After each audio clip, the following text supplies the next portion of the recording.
Welcome everyone, and thank you for joining us for the first ever Greyhound Battlegrounds. This is the spring 2020 Greyhound Battlegrounds, and I am Coach Gentlecore, the faculty sponsor and founder of Carmel Esports here, bringing to you all of the action on this day, packed with grand finals from teams across the country. Now, I just want to talk to you about our first grand finals coming up here real soon. We have the Indiana High School Esports Network Rocket League champions, Carmel Esports Gold, against New York's best, the Syosset Braves. This is going to be an insane rematch of the winners finals yesterday. This is a BO5 and it's coming your way shortly. After that, we're going to have another matchup featuring an Indiana High School Esports Network champion, and that is Carmel Esports Gold, their League of Legends squad, taking on the IUPUI Invitational Fall 2019 champions, John Adams High School, in a League of Legends best of 3. That's coming up right after this Rocket League BO5, so don't go anywhere. After that, we're going to have Super Smash Bros. Ultimate, a grand finals featuring K-Dog from Manheim Township all the way out of Pennsylvania. This guy has been playing a crazy piranha plant, sweeping his way through the winner's bracket, and he is going up against the finest that Michigan has to offer, Mouse from Loynorix on that Pichu. We'll see how that plays out later on at approximately 1:30 in the Super Smash Bros. Ultimate Best of 5 Grand Finals. And ending our day, and thus ending the featured partnership with the Indiana High School Esports Network and the Indiana Army National Guard. So those two organizations have been instrumental in bringing you the Rocket League, League of Legends, and Super Smash Bros. Ultimate action. However, a special Carmel Esports Greyhound Battlegrounds exhibition tournament concludes this weekend with an epic Valorant BO3 featuring CHS Gold once again against another New York team, the Sachem Flaming Arrows. And this entire tournament was brought to you by Tamar Karen of Talk to Tucker, the finest realtor broker in Indiana. She's done a fantastic job supporting this esports club, and the teams here have been so great in participating and representing her values. We're going to be bringing you game 1 of that Rocket League BO5 in just a moment. Stay tuned. Don't go anywhere.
All right, and welcome back everyone as we begin this Rocket League BO5.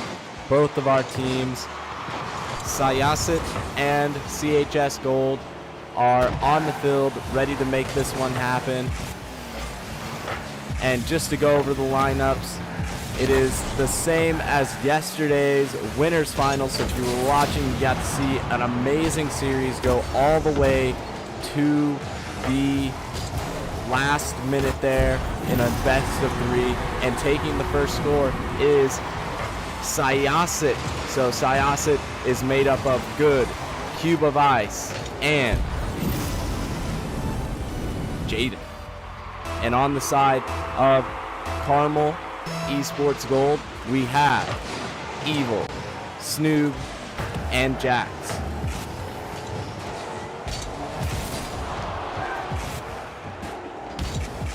Evil now trying to get it off the wall onto the blue side of the field. Jax coming in. Those two work off each other so well, trying to set one another up. Snoop staying back with Cube of Ice, looking to push it onto the orange side of the field. Unable to do so, and it is cleared. Jax looking like he's going for it here. Could be off the backboard to Evil. And once again, those two playing off of each other so extremely well.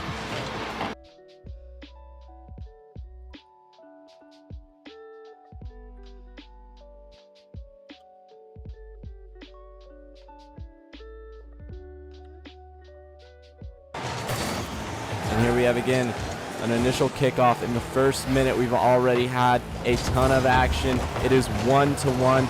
Cube of Ice trying to make an attempt on the goal, will not land the mark there. Evil pushing forward, dribbling ahead. However, Jaden clears it over to the other side. Jax is there though, picking up some boost, hitting it away. Cube of Ice intercepts, but Evil is there to send it flying. And now we'll have to see, can Jax and Evil come up with another combination here?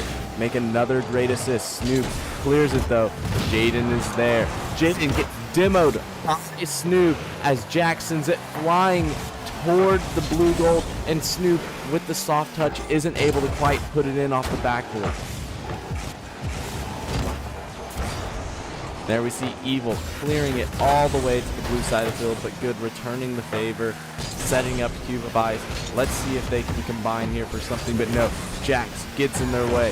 Jaden hits it back to the orange side of the field, and Evil is there for the save.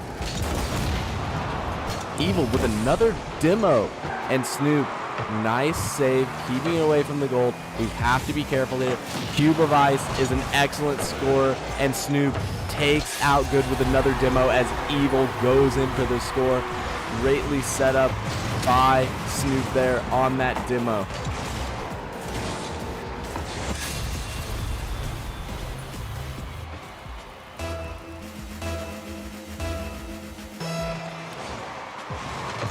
It is 2-1 advantage Carmel Esports Gold, but we know that means nothing in a game like Rocket League, especially with players like Cube of Ice on the field. Making a play right here.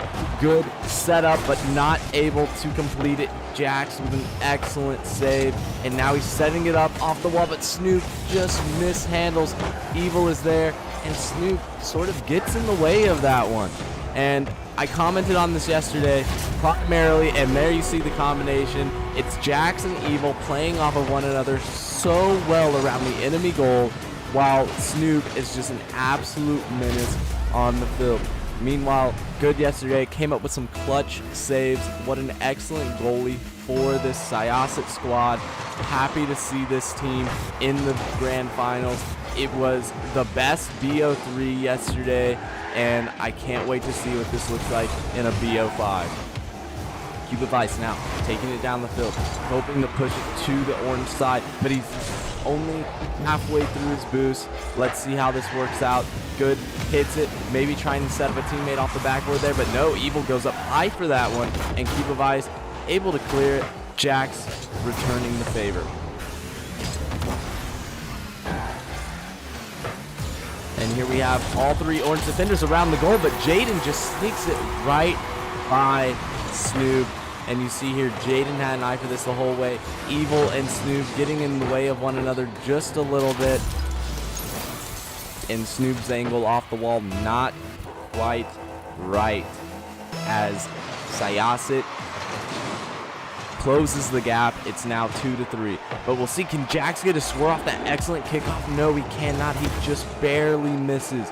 And here's another opportunity, but we don't see Evil flying out of the middle of nowhere like usual. He is staying back, defending the goal, and Jax instead is now here, maybe trying to set him up, but Snoop, no. Snoop coming off the wall. Not able to make anything happen there, but Evil clears it and is going for it up against Cube of Ice. Jax pushes it back to the blue side of the field. Can Good make anything happen here? Collecting some boost, not quite there yet. Evil overshoots it and is now trying to double back to make another shot attempt here, but he's out of boost. Can Snoop do anything here? Can't quite get the car control under control, but Jax going up high, almost touching the ceiling for that one. Able to clear it. Evil spinning through the air, setting up Jax.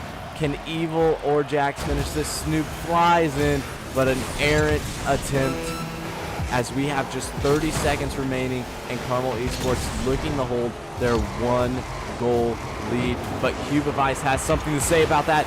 Evil blocks it, but Good is there to help out.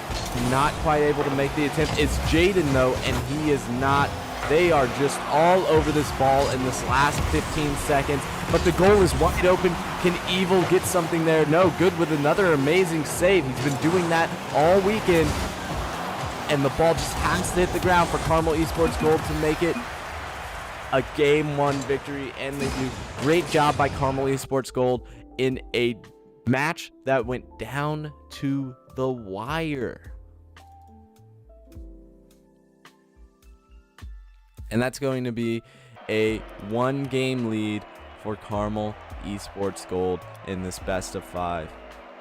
But as you can see there, Evil doing so much for his team. However, Cube of Ice, Jaden, and Good all showing tremendous teamwork. Very close together there on the scoreboard.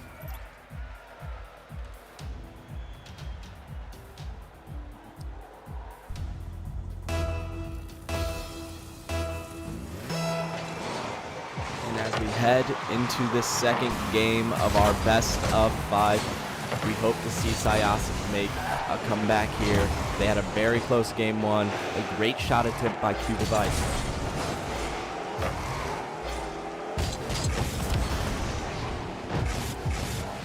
Evil clearing it to the blue side of the field. Jax going for it. Jax not in a position to follow up on that though.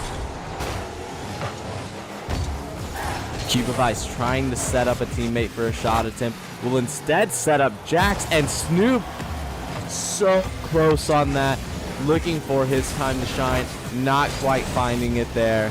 A great attempt though, with an excellent setup by Jax as Evil clears it and is now solo making an attempt on the goal, not going to connect though. With the second time around, another shot attempt, another miss. Good has it, but oh my goodness, Evil sweeps across the field on this one, and we see him just knock the ball straight away in between Good and Cube of Ice. Evil, the team captain for Carmel Esports Gold and our tournament admin for the Greyhound Battlegrounds, in charge of the Discord and Smash.gg registration. Nico Zimowicz, you can see his highlight reel on our YouTube page, part of our Meet the Admin series. He is doing a fantastic job putting together another highlight reel for himself. And Jaden takes out Snoop with the demo there, but the ball is going toward the orange goal, uncontested, and Cube of Ice gets an easy one in there.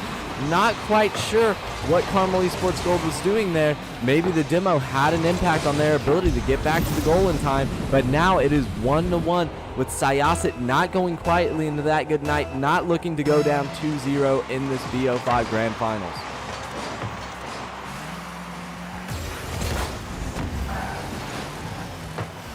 Cube of Ice flying through the air, trying to capitalize on the setup by Good. Good now going in. Blocked by Evil with an excellent save.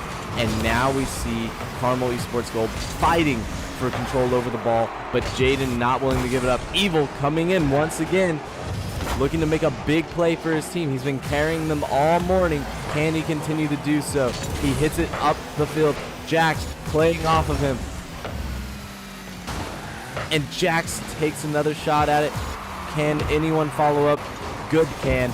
And then Cube of Ice is going for the shot attempt. Evil barely slips past Jaden for the block there. And we'll see Jax try and make an attempt on the goal himself.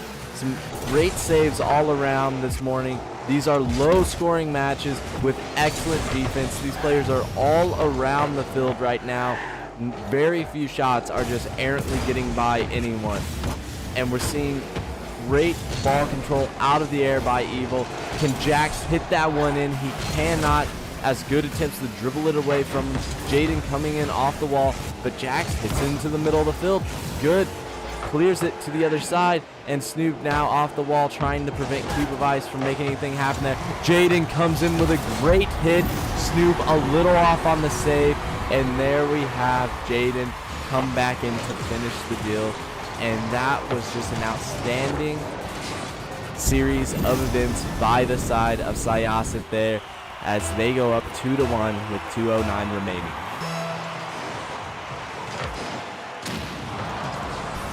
And we start this one off with a demo by Jax on the Cube of Ice. Jax now going for some shot attempts here. Evil following it up, and Evil with the softest of touches, just slipping it right over the hands, well, the hood, excuse me, of Cube of Ice. A great save attempt there. But after going down 2-1, Carmel Esports Gold in 9 seconds answers with a 2-2 tie-up here. Cube of Ice with the demo on Evil as Evil clears it to the blue side of the field. Snoop, though, trying to regain ball control. They have to be careful here. Evil knocks it back, clears it to the blue side. Snoop is there, but so is Jaden. And Evil and Snoop now trying to get control of this ball. Another demo from Jaden onto Snoop. Evil, though, going for the shot attempt, unable to get it. Jax now trying to target that ball, get his eyes on it, and Snoop going back to save this one. Evil is already there, and Jax is too. All three Carmel defenders sitting around the goal. A tragic miss by Nico there, but not really resulting in anything. So hopefully Carmel Esports Gold can try to sustain themselves, as Syosset is just constantly taking shots at the orange goal, but they slip it right past them. One good clear leads to Jax playing off the wall high above the goal, and Snoop just coming straight down the middle across and scoring on Jaden, getting him back for a couple of demos after that kickoff.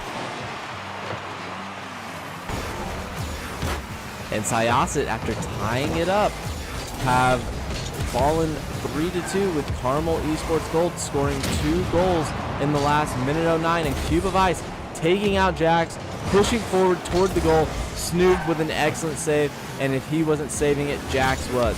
Can good knock it up and set Cube of Ice up. Cube of Ice barely missing, a narrow miss off the side of Syosset. Jax coming in over the top.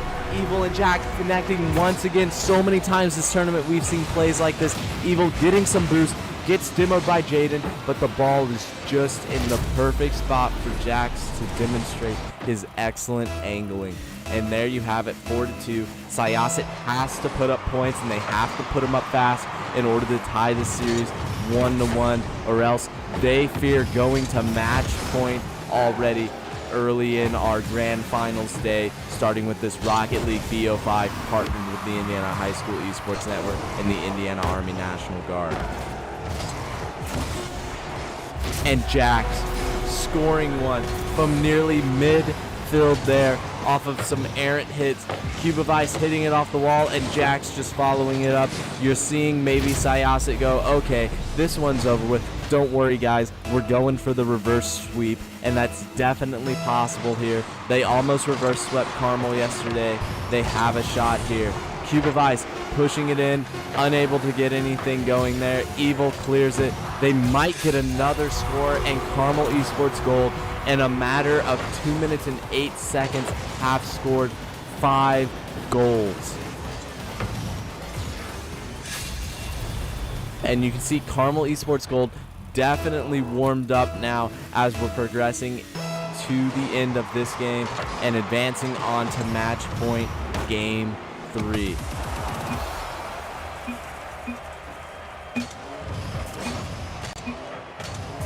Great job there. Looking to see Syosset come back, though. You cannot count this team out. They've shown time and time again that they deserve to be in this grand finals this weekend in the first ever Spring 2020 Greyhound Battlegrounds, competing for that first place plaque as well as $20 per player in this free tournament. We see Evil with a score of 832, himself nearly eclipsing all of the Syosset players. What a fantastic performance from him on the morning thus far. Jax, his partner in crime, setting him up so well consistently throughout both of the matches here as we move on to game 3 here in just a second.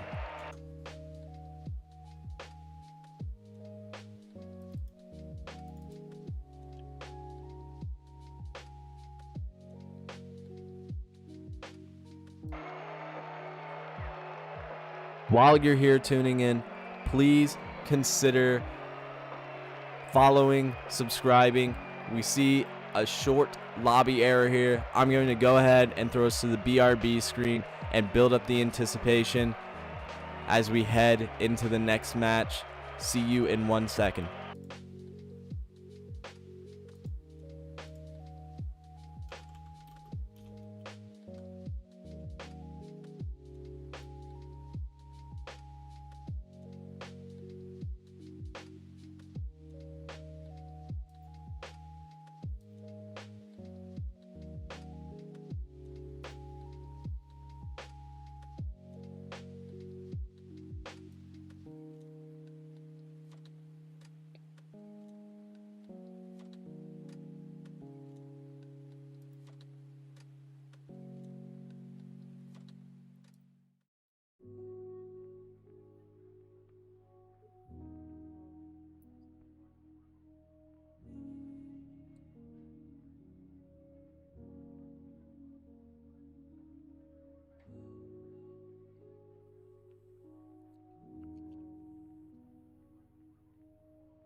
All right, everyone, and we are back. We remade the lobby, and we've got game 3 of this best of 5 coming at you. We see in the Twitch chat Ender, a fellow CHS player and one of the other admins for the tournament, talking about how Evil has put Carmel Esports Gold on his back the last couple of minutes of that last match especially, but he's been doing it throughout the first 2 games.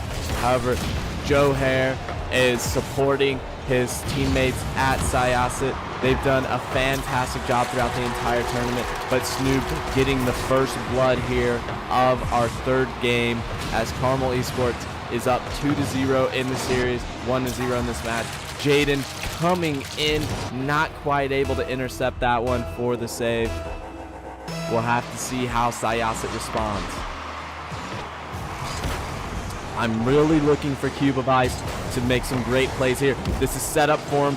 He's just off on the execution, though. Cube of Ice has definitely been Syosset's MVP and one of the best players in this entire tournament.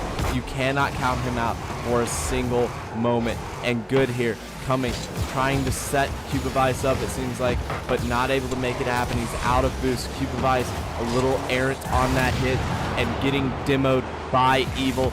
2 of the best on the field, going at it, fighting over the ball, fighting over the goals, and Jaden trying to clear it to the other side, but Snoob, being that menace that we know he can be, coming in and making a shot at him on the blue goal. Evil off the wall, setting up Jax. Is this the second score of the day? Not quite. Not quite the second score of this match. However, Snoob with a rare show of great car control. Snoop, fun fact, often has controller disconnects that lead to a few funny moments for Carmel Esports Gold. However, able to keep it together for that one. And Jax here off the wall scores as Evil demos Cube of Ice, getting a little payback for earlier. And we see Carmel Esports Gold up 2-0 in this series deciding match. If Syosset wins, we keep playing. If Carmel Esports Gold wins, we move on to League of Legends and crown them as our first Spring 2020 Greyhound Battlegrounds Rocket League champion.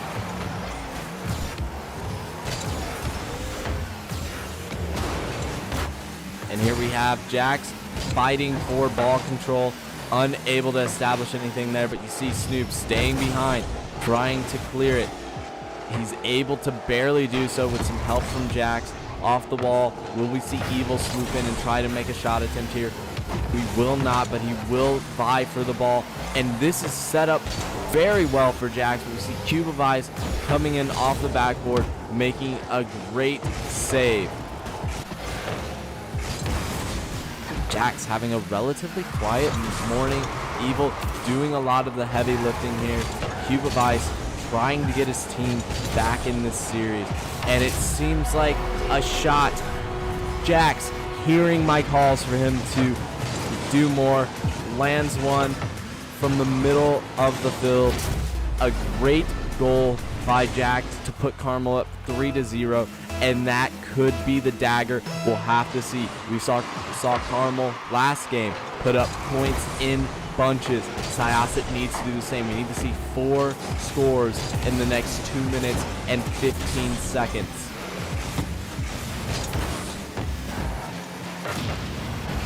And Snoop taking out Cube of Ice. Cube of Ice, one of New York's best high school esports Rocket League players.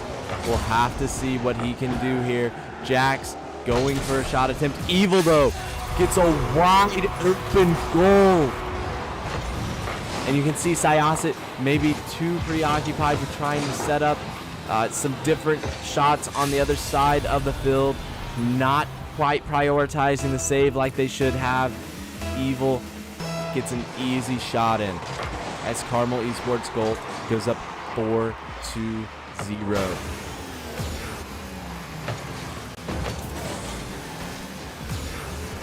And Cube of Ice now sees a wide open goal. Jaden not able to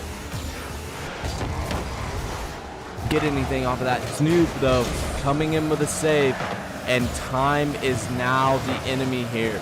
Jaden, good, and Cube of Ice have to do something, and they have to do something quickly. Their backs are up against the wall. This is the series deciding game. We need to see Syosset come back here for all of the state of New York and make something happen. Cube demos Jax. Could this be their opening? We see it set up here. Good. Can he keep it in the middle of the field, put it in a prime position for Cube of Ice or Jaden to come in and hit it? Not able to do so. However, Cube of Ice sees it. He's going for the shot attempt. Evil with an excellent save.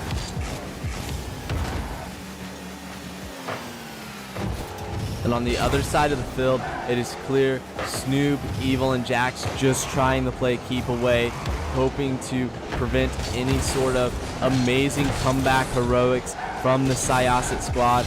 The Syosset squad has had trouble scoring all morning, and Carmel Esports Gold, after a slow game one, have really heated up here, and you can see Jax wanting to make a name for himself in this first Greyhound Battlegrounds.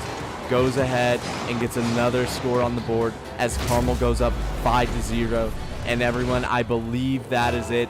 I don't want to drop the confetti too soon, but I do believe that we have our Spring 2020 Greyhound Battlegrounds Rocket League champion here as Carmel Esports Gold takes a commanding 5-0 lead with just 15 seconds left. And it would take something truly outstanding for them to be able to make this one happen.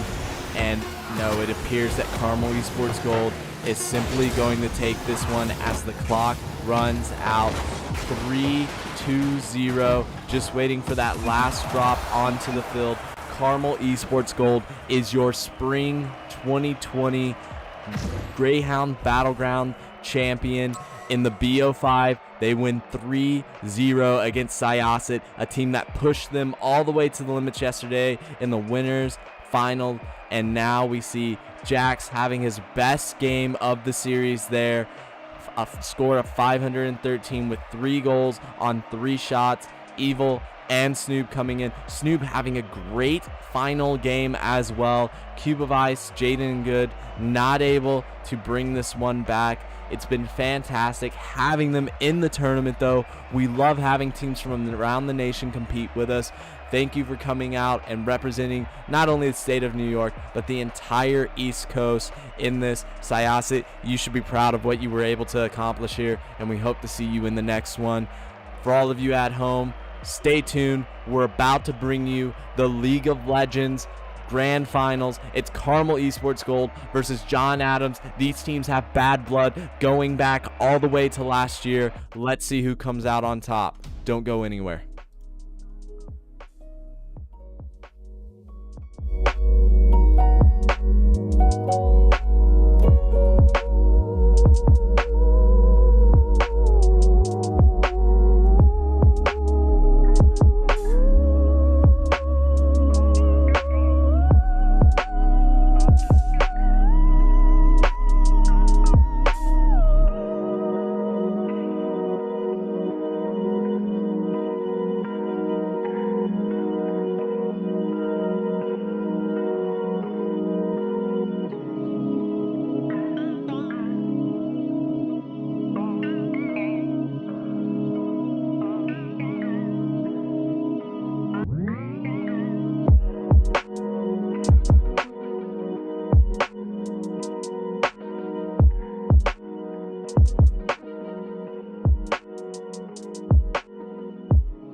Hello, everyone. This is Coach G from Carmel Esports, and I'm back to talk with you for just a short moment while we still set up this grand finals in League of Legends between Carmel Esports Gold and John Adams. Before we do so, I just want to point out the brackets here and talk to you a bit more about what's on the line. So we are running well ahead of schedule here. These teams were scheduled to play at 11. As soon as they're ready to get on the Rift, we will bring this to you. However, let's take a look at the bracket here. As you can see, John Adams, starting in the lower half of the winners bracket, made a tremendous run through, 2-1ing CHS Blue to qualify to the grand finals. That's a 2-1 win for John Adams in that best of 3 to seal their ticket to the grand finals BO3 against Carmel Esports Gold, who actually dropped in a massive upset to CHS Blue in the top half of the winners bracket, falling down to the losers bracket and making the run 2-0ing in dominant fashion their sister team for a chance at John Adams. So John Adams, to win the first ever Greyhound Battlegrounds, will have to take down both Carmel Esports League of Legends teams, and we'll see if they can do it here shortly. Carmel Esports Gold, if they beat John Adams in the first best of 3, because this is a double elimination tournament, we will have a bracket reset. So starting as soon as 11 o'clock, you could be getting 6 League of Legends matches this Monday morning and afternoon. So keep that in mind, everyone. Buckle up. You're about to see a lot of Summoner's Rift as Carmel Esports Gold, in order to take this victory, they have to win 4 times. John Adams simply has to win twice. We'll see if they can do it. This is a rematch of the semifinals from the IUPUI Invitational. I can't wait to see how these two teams have progressed. Carmel Esports Gold went on to win the Indiana High School Esports Network Championship in the fall. John Adams has been relatively quiet since their invitational run. We'll have to see who comes out on top in this Greyhound Battlegrounds, brought to you by Tamar Karen of Talk to Tucker. Thank you to Mark Heron for everything you have done. For those of you in the area of Indiana who need help with any realty needs, please talk to Tamar. Be right back.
right, everyone, and welcome to the pick ban for the first game of our BO3 League of Legends Grand Finals between the Indiana High School Esports Network's Fall 2019 State Champions, Carmel Esports Gold, and the IUPUI Invitational Champions from Fall 2019, John Adams. These are two of Indiana's best homegrown League of Legends talents.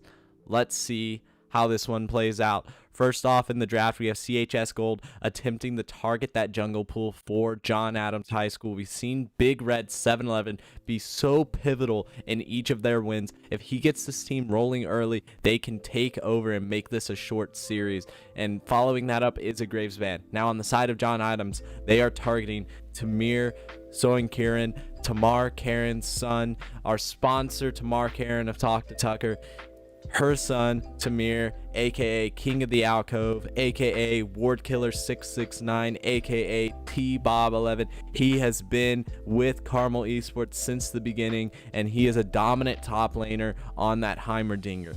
Now they're choosing to ban out the brand, fearing any sort of aggressive support play down in the bottom lane with Barrels of Oranges. Barrels of Oranges, also known as Marvin, has been playing with Ender throughout the entirety of this year, and they have formed great synergy. Carmel High School looking like an there we go, coming in late, a Fiora band, keeping that out of the hands of Rave Master Calvin, who was so potent on that pick yesterday. Actually having a great lane phase, and there we see it, Kookie's signature Warwick banned away. That's going to be a contested pick all day. I wouldn't be surprised to see the red team ban that every single match. And here we have CHS Gold with the first pick, Vladimir. If you leave Vladimir open, King of the Alcove will pick it every single time. He loves that champion. It has tremendous carry potential while also maintaining a great lane phase, able to sustain. Not going to build individual leads necessarily through kills, but going to farm up and get ready for the mid game. Once Vladimir hits two items, you're going to see massive damage coming out of that champion in team fights and skirmishes around objectives. And John Adams High School taking away Eternal Midget's Malzahar. This is a pick that Eternal Midget loves to play in the mid lane. However, it is a great pick for control, and it's going to be a blind pick mid here. We may see John Adams then save top lane counter pick for the end, even though the Vladimir has been shown. I'm not quite sure I agree with this. They could have saved the Malzahar. I understand it's a takeaway, but I'm not sure it's the first thing Eternal Midget would default to.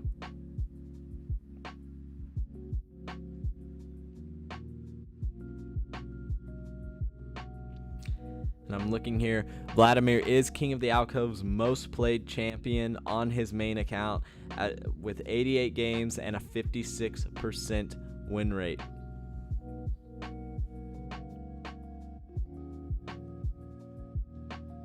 Checking out Walruto, on the other hand, finding that familiarity with Malzahar. Not really showing up in his match history on the season. Looking back at season 9, not seeing much of it either. So this one is very much a takeaway pick, not a comfort pick. We saw him yesterday be great on picks such as the Garen mid.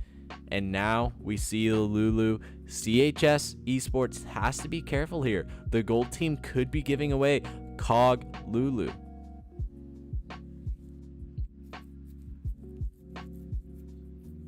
And we'll have to see what they respond with. Do they decide to take away the Cog? Are they fine with it? Do they have a counter prepared?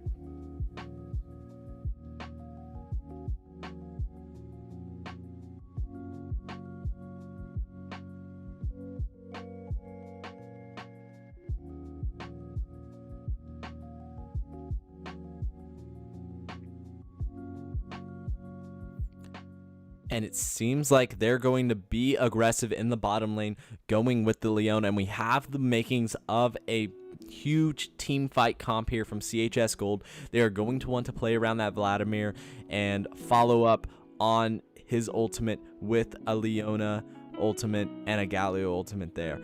bringing the fields of justice to the battlefield for John Adams. And we see the Malzahar was actually a top lane counter pick potentially, and that we might have cast in mid. Now, either of these champs can go in either lane, but I wouldn't be surprised if the Caston is now coming out as a result of Galio being shown.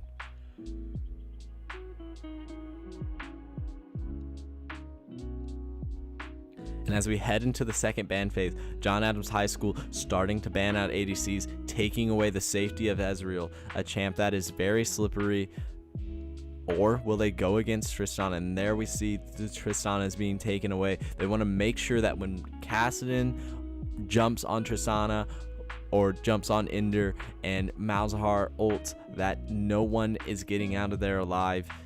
Tristana is the ban, and CHS smartly takes away the Kog'Maw. If we look at other synergies Lulu has, one that can't be overlooked is Twitch. Twitch Lulu is a great combination here, and I'd be interested to see just exactly what John Adams High School has in store for us in the bottom lane. They had to have seen the Kog'Maw ban coming after going with Kassadin for their third pick.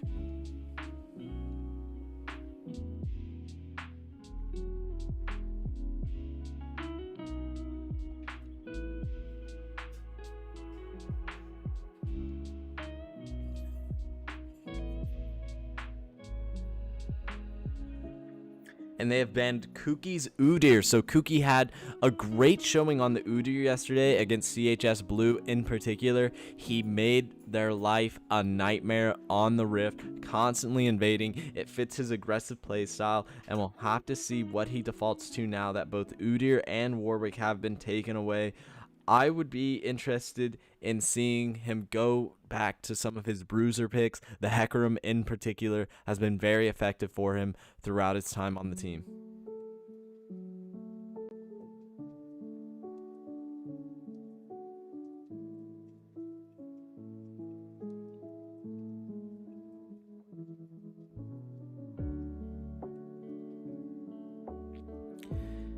And we'll see here, does CHS continue to pinch the ADC pool? And they do, taking away Caitlyn. Now, this leaves a few different possibilities. We know the misfortune that Ender loves to get his hands on is still available in this draft. I would not be surprised at all if we see a misfortune pick on the side of CHS Gold in response to this Sivir that's being picked up.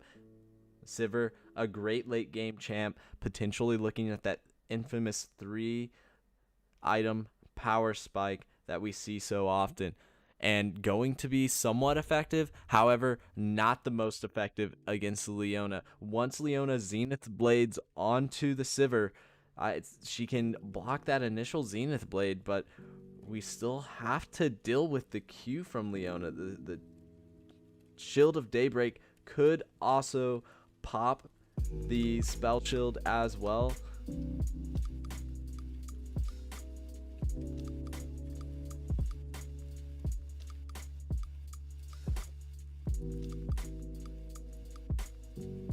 And the solar flare, as always, can lock up Sivir still. Now, misfortune, like I said, is up. They could be going for a massive team fight wombo combo, maybe layering on something like the Hecarim here. An onslaught of shadows on top of Vladimir's ult, on top of a solar flare, on top of Galio coming in and protecting his allies from this magic damage that John Adams has on their side.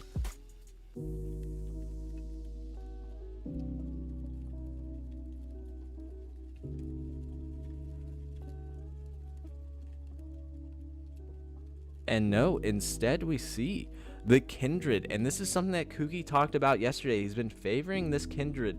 The hero's entrance will be able to have a tremendous impact on the Lamb's respite, so we might see Kindred buying time for her teammates as she and Lamb make some aggressive plays toward the map. This allows Kuki to counter jungle. This gives him some creative pathing options. It also provides another carry option for Carmel High Sports Gold. So do we see the MF here, or do we see the Yasuo, as Carmel High Sports Gold already has 2 sources of range damage? They feel comfortable here. Ender is allowed to play that melee bot laner that he loves to play. For all of you bot laners out there, you understand the frustrations right now of playing bot lane in 2020. Riot is looking to provide some more power, some more agency to that role in an upcoming patch. But for right now, Yasuo, extremely effective, going to nullify a lot of the Sivir damage in team fights with a properly timed wind wall. John Adams High School here, they have to counterpick jungle carefully. They've saved this for Big Red 7-11 this entire time, and he looks like he might get his hands on Trundle, and I'm not sure that's the counter pick you want here. There we go, Olaf, a much stronger, much more aggressive pick, something that can definitely make waves in this matchup. So we're seeing on the side of John Adams a very strong rundown comp. They are looking to enable Olaf with this bottom lane of Sivir Lulu. Olaf is going to want to chase down Carmel Esports Gold and be aggressive throughout the entirety of the game. He's got a pushing side lane. However, drafting the Olaf with the Kassadin can be difficult. Kassadin is not going to give you priority around his lane. So whichever lane they end up sticking the Kassadin into, that might be a lane that Kindred can play around, can get some invades on, and can potentially start to secure those marks as she tries to scale into the late game. CHS Gold has an extremely powerful scaling comp in response to what John Adams has here. You have to think that scaling is a little bit on the side of CHS Gold, despite the fact that John Adams has Kassadin, has Sivir. We know those champions have such immense power, but at the end of the day, Vladimir, Kindred, Yasuo, just a little bit in the favor of Carmel High School Gold. We'll have to see if this game goes into the 30, 35, 40 minute mark. Item power spikes start getting that 3, 4, 5 level. We start to see the levels increase. Kassadin hitting level 16. It could go either way, but I'm feeling like the Heroes entrance by Galio as well as the Lamb's Respite will have a tremendous impact on team fights if used properly. We see Eternal Midget sometimes has a tendency to pull the trigger on roams, on teleports early in the bottom lane. That bit them in their game against CHS Blue. They have to have some tempered aggression here against John Adams. Remember, Carmel Esports Gold needs to win 4 games in order to take this grand finals, as opposed to John Adams simply needing to win 2 as a result of their run through the winners bracket. And it is Kassadin mid. I'm not sure how I feel about that matchup. You are sacrificing the entirety of the mid game. It feels like Galio can simply shove Kassadin in and do whatever he wants on the map there.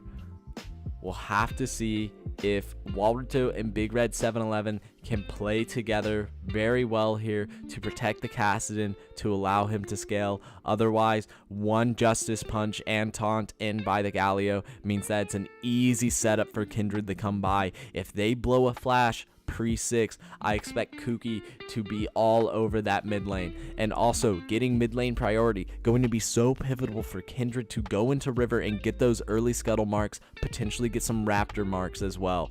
Vladimir in the top lane versus Malzahar. This is a matchup in which Malzahar has the push. He's going to just keep pushing into the Vladimir, but I think King of the Alcove is going to be fine with that. He doesn't mind sitting under tower. Olaf will need to try and take advantage of this and get an early dive off in order to have an impact on that side of the map. Ideally, what we're looking at here is a split focus. Kuki going to be revolving around the mid lane and maybe toward top side there, where he knows Malzahar can't really do much pre-6 besides shove the lane.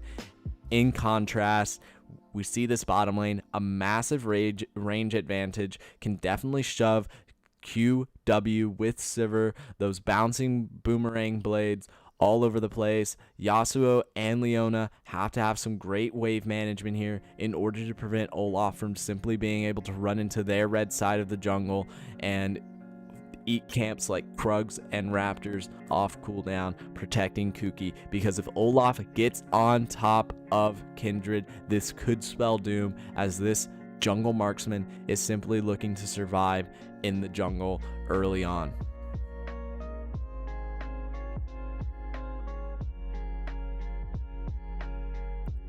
As we load onto the Rift, we're taking a brief delay for competitive integrity, the built-in client delay. This is a great time for me to remind you that we are partnered with the Indiana High School Esports Network, Carmel Esports, one of the original founding ISIN schools. I serve on the advisory board. We've been helping that league, and that league has been helping us in return for the vast majority of the past school year, providing each other with great competition as well as an avenue for students to play esports in an equitable environment. And Greyhound Battlegrounds is very much keeping that spirit alive with their tournament series here today, as we bring you 3 Indiana High School esports titles: the Rocket League Grand Finals, League of Legends Grand Finals, and Super Smash Bros. Ultimate Grand Finals. All of these series featuring various Indiana High School Esports Network teams, as well as teams throughout the country. And hopefully all of these teams register for the Indiana High School Esports Network Schools Out tournament. It's a week-long tournament the first week of June. Also, this entire tournament, including the special Valorant exhibition, we saw some amazing best of 3s yesterday. We're going to see another one today as CHS Gold takes on the Sachem Flaming Arrows. That and all of our titles are brought to you by Tamar Karen of Talk to Tucker. We are shortly heading in the loading screen. What I want to know from you in Twitch chat is who is going to take this series, who is going to be the first ever Greyhound Battlegrounds League of Legends Grand Champion. Please let it be known in the Twitch chat, putting up a poll here right now.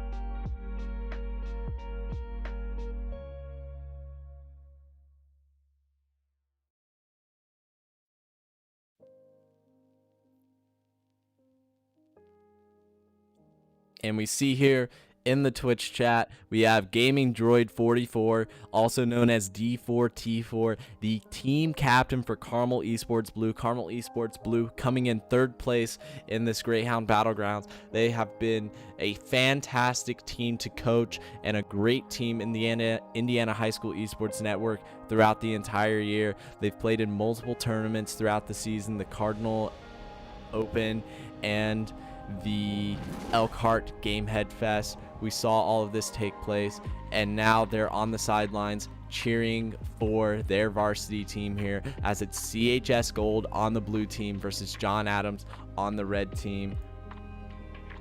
Let's see what we can get here out of these level 1s, as John Adams and Carmel Esports Gold takes to the Rift.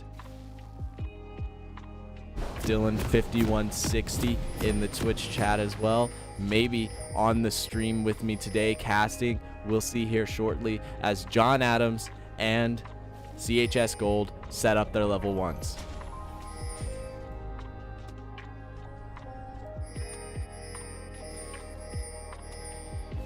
Welcome to Summoner's Rift.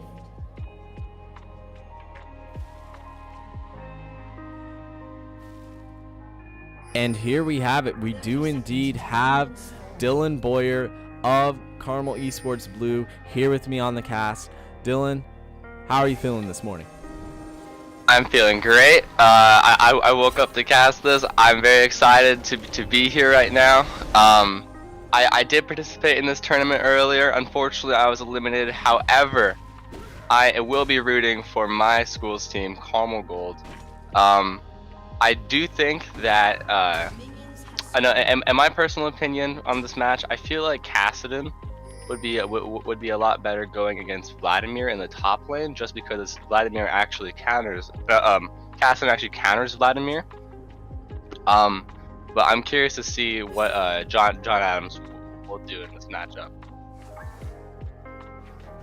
Yeah, this is going to be an interesting matchup. I'm not sure I like the Kassadin into Galio. Like I said, Galio, you're seeing it here already, able to quickly get a shove off, and with his magic damage shield, it's just going to be Kassadin not being able to have any poke sort of stick, whereas the Galio able to get control over the mid lane rather early. I feel like the Kassadin pick is going to put sort of CHS Gold on some sort of timer to end the game as soon as they can. However, I feel like with the Galio pick, the early pressure from Galio, the ult, and the TP could allow for Carmel High School Gold to get a lead and potentially snowball the game before Kassadin can hit his level 16 power spike. I'm curious to see how this will play out. Yeah, and so far we're seeing a CS advantage for the bottom lane. That's something we would anticipate here, as well as an XP advantage, considering it's double range and the double melee. However, on the top side, Kuki, I noticed this, I didn't say anything. Kuki doing a 2-buff clear onto a ward, trying to invade this red buff, but John Adams, Big Red 711, was doing a full clear, and now they catch him out, but Big Red 711 has to back off. Eternal Midget had priority in that mid lane, is able to roam down, as is the Kassadin, and they're going very aggressive here. Kuki flashing in, Eternal Midget getting the taunt onto Waruto on this Kassadin, and man, you hate to see that Kassadin pick come out because of what it means for this jungle matchup. Big Red 711 can't be nearly as aggressive as he would like on that Olaf, and you, Dylan, you've played Olaf a fair bit this season when you've had to play your secondary role of jungle. What do you think about what that mid lane matchup means for him? I feel like Olaf is a very early game oriented jungle, and usually in most cases can pretty much just walk all over most of the junglers. However, in this scenario, since Kassadin was picked on John Adams' side, unfortunately both the mid and the top had more priority than just the Olaf and the Kassadin. So unfortunately that lost in that exchange there, which is exactly what I was talking about with Galio's early game pressure. So it looks like if plays like that keep happening, then Gold might be able to end the game before Kassadin's power spike. Yeah, and you know, Kindred getting those marks is going to be huge for this game because Kindred can scale extremely well. We'll have to see how many of those Kuki can pick up if he continues to have this sort of priority on the top half of the map. Now you'll notice didn't receive a mark from the Kassadin, did not have Kassadin selected as the target. However, Big Red 711 making his way up top. King of the Alcove needs the back off. He is silenced right now and has already been hit with an axe. He's going to have to flash out of this one. Oh, no, wow. he makes it. The phase rush allowing him to escape. Yeah, crucial phase rush proc after being silenced, after Big Red 711 hitting every single axe, and we see Big Red 711 being marked with Kindred. Kuki going to want to try and make plays on Big Red 711 consistently, but Kuki getting that early gold, taking advantage of the fact that Big Red 711 showed top side. Excellent pathing here by Kuki so far. I love what he's done. The 2-buff clear into the red invade, knowing that King of the Alcove and Eternal Midget had his back. That's exactly what you want to see here to get this game rolling for Carmel Esports as they shoot off to a 500 gold advantage. And Ender and Barrels of Oranges not simply playing under tower here, knowing that they have to have presence in the lane so that the bottom lane of John Adams doesn't walk up and catch Kuki at Dragon.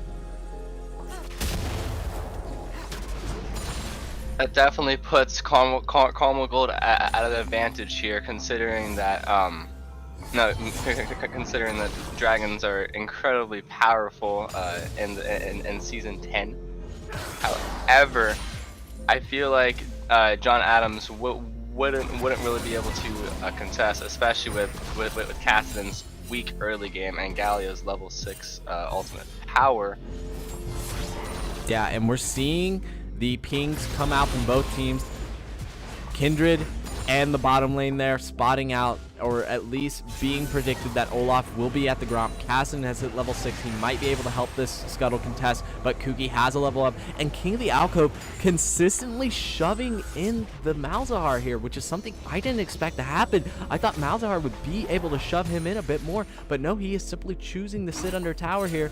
And Kuki and Big Red 711 are going to be fighting over this mark, because Kuki wants these marks. He wants to get that extra range on his auto attacks as soon as possible. King of the Alcove even recalling here, but Kuki still having the green light to walk in the river solo and get this Scuttle.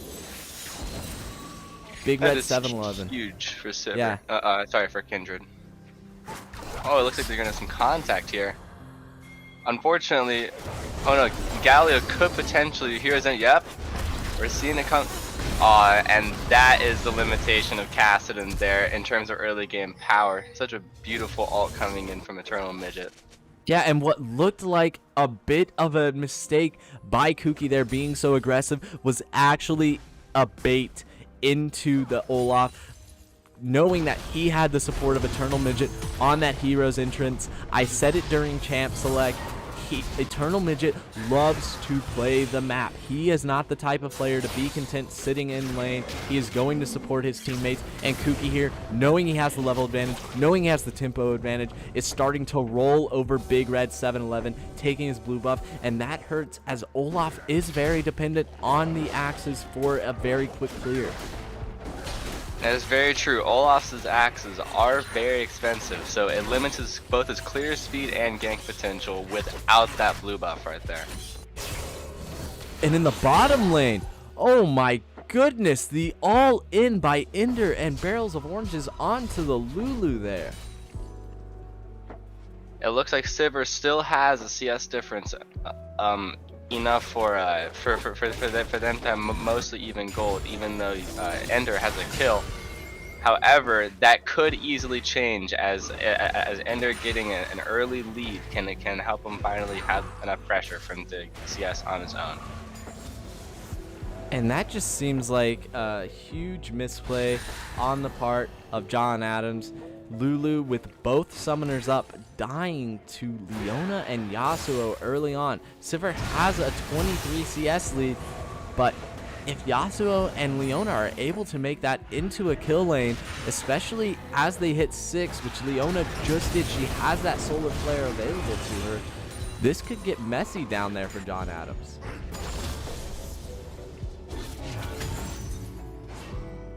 It seems like John Adams has yet to get a kill, which surprised me, especially with early game picks such as Olaf not really coming to fruition in this match.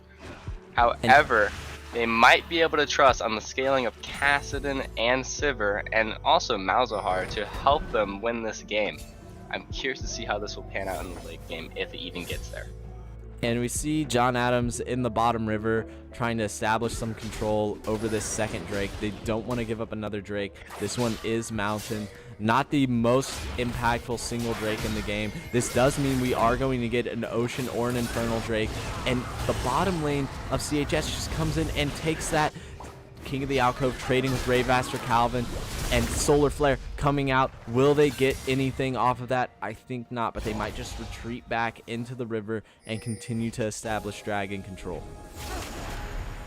It looks like that 1-for-1 was actually in King of the Alcove's favor, considering that the wave will be pushing back to him, given his position. Oh, an aggressive play coming in from Kindred, jumping over the wall with the hero's entrance. And what John Adams giving up a kill on the Sivir there, right as Dragon is about to spawn. That's very unfortunate for them. You would like to see them have a bit more caution there. They gave up river control, and then they didn't play carefully enough around re-entry, instead getting caught out by the ultimates, and it will be an Infernal Rift, which means that the walls are coming down. That's actually good for Olaf, considering this champion doesn't have any sort of blinks or dashes in his kit. But man, Kindred is just unlocked now, as we see 3 marks on the side of Kindred. Just needs 1 more to start to snowball.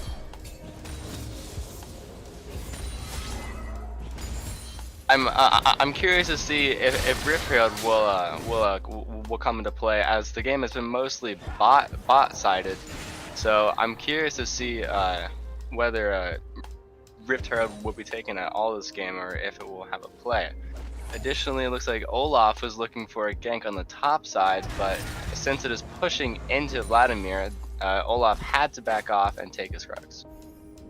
Yeah, and you would think with such a bot-centric early game here, looking at those 2 dragons, those should have gone the way of John Adams. You do not want to see a team with the double range bottom lane into double melee, having the wave clear of Sivir at their disposal, give up so many objectives and invades in the bottom river. But we see Big Red 7-Eleven going for his Raptors, Kuki answering, and Galio has the angle. He can be there first.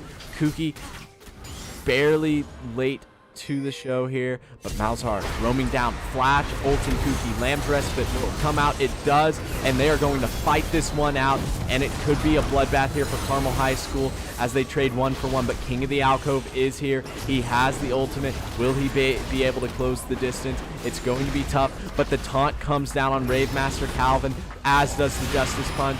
A single ultimate from Vladimir here. Will it be enough? It will. Oh, and the flash was not fast enough from Eternal Midget and Cassidy gets out as well. That gives him 2 kills, which is crucial for John Adams to get back into this game.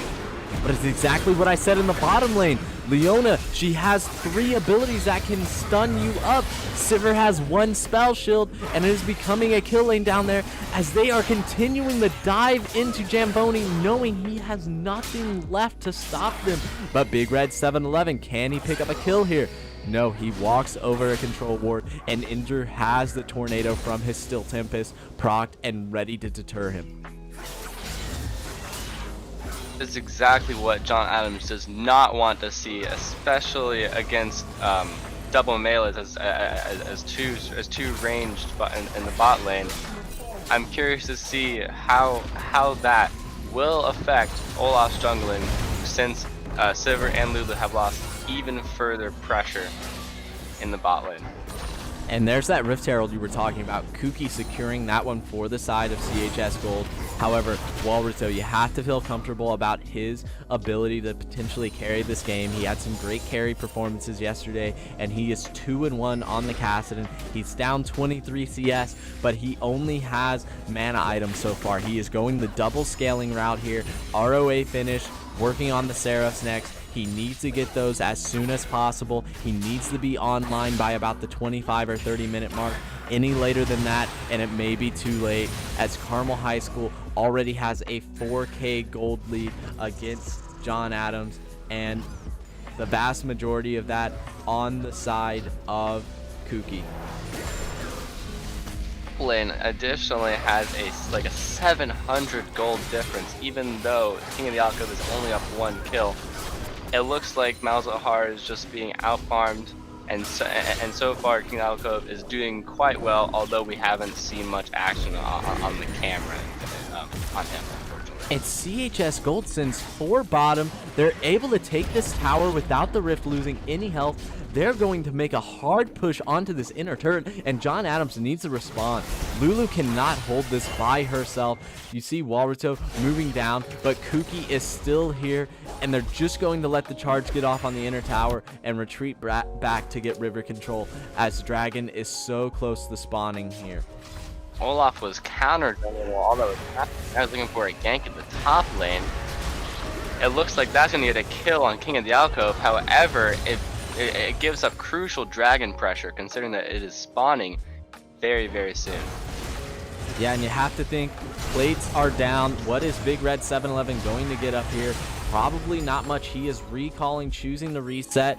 This could be giving up what will be soul points, so if they get the Infernal Drake here, they are on track for just a 21-minute Dragon Soul, and they have started this Drake up 2v3, but Jamboni is about to get walked into by Ender, who sets up the hero's interest and the TP advantage on the side of King of the Alcove. Raise Master Calvin does not have it down. He and Big Red 711 are walking from base, but it's too little, too late. Carmel gets the Drake, they get the kills, and they are now pushing in on this mid lane as they are snowballing out of control.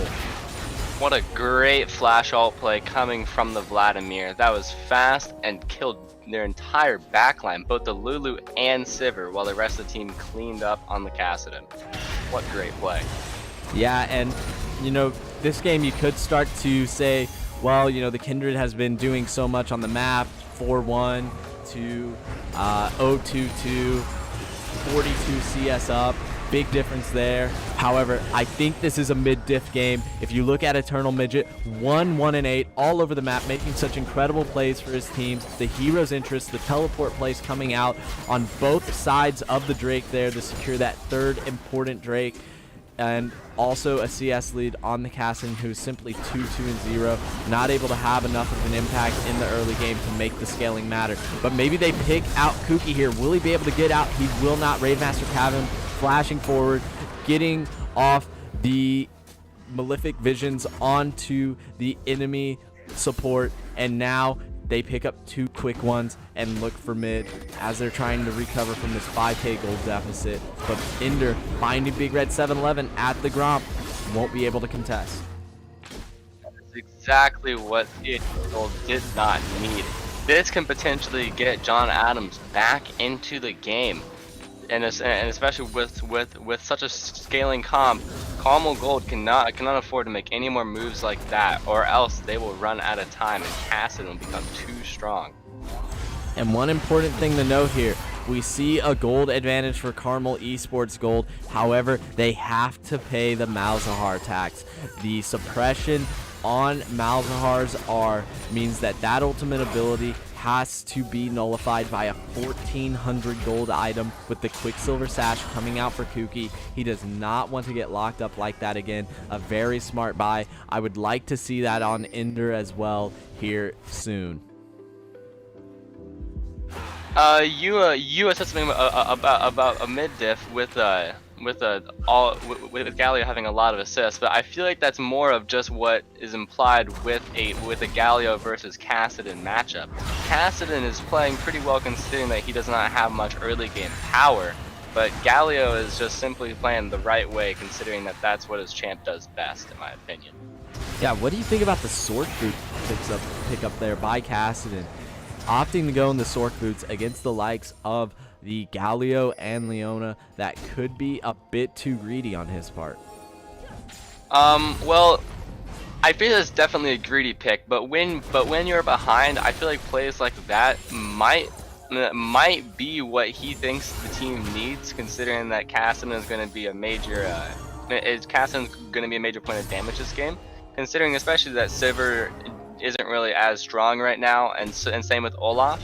I feel like in Kassadin's mind, he is going to have to be the damage dealer that wipes the enemy team, which in my mind, I can see why he's going Sword Boots, but I feel like a more defensive option would help his survivability a lot more.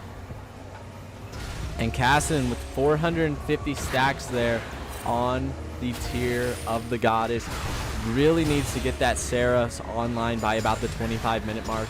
John Adams not playing for now, playing for later. King of the Alcove getting locked up here by the suppression. He is down 2 levels against Rave Master Calvin somehow, missing out on massive XP from some of his roams. And now it's looking like Big Red 711 is trying to dive him, but he will get the support of Eternal Midget coming in here on the top lane. And this leaves both. Oh, this is something like a potential Kassadin pick as he ults out, and also it looks like that TP from Eternal Midget saved King of the Alcove from that potential tower dive and moved Olaf back into his own jungle. I was actually surprised to see him counter jungling earlier, considering that John Adams is a little bit behind. However, it seemed to have worked out in John Adams' favor as Kindred's jungle, as some of Kindred's jungle was taken without any consequences.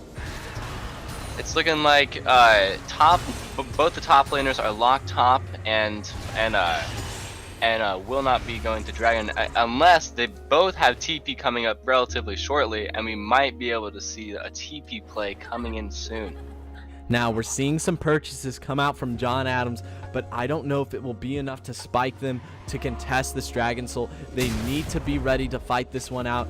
Kuki, did he spot the Olaf? It doesn't seem like he did. Olaf sweeping around behind the pit, being very creative. Bravemaster Calvin getting the shutdown and has TP on King of the Alcove. Carmel Esports needs to be very careful about starting this one up. It's looking like Olaf is going to be going for the steal. I question this play because I'm not so sure if that's a more reliable play than simply team fighting. But it looks like team fights wouldn't necessarily go in John Adams' favor at this current point. However, Vladimir is down for 10 more seconds, so if John Adams can force a fight before Vladimir can TP back in, they might have a chance, but it's looking like that time is up, as I'm expecting to see a TP coming in exactly from the Vladimir. The backline is being shredded by the Vladimir. And Kuki zoning off two members of John Adams there, but Walruto knowing he needs to try and kill Kuki for them to have a chance at Big Red 7-Eleven making the steal, but Carmel Esports Gold only losing Ender in the mix, and Big Red 7-Eleven, we saw him steal the Elder Drake yesterday. He needs to make a hero play here because this Infernal Drake is going the way of Carmel High School if he doesn't do anything, and it looks like Eternal Midget is going to zone him off. Man, Carmel High School getting a great early soul here. John Adams not being allowed to simply scale into the late game uncontested. They will have to go against a team with Dragon Soul. I feel like this definitely turns the tide in terms of which team scales harder. Vladimir, Galio, and Kindred are all great scaling picks that do incredibly well in the late game. And I'm curious to see how the late game will pan out with the Kassadin, Malzahar, and Sivir on the John Adams side. It's going to be a lot more difficult for them to outscale with the Infernal Drake being in Carmel High School Gold's hands.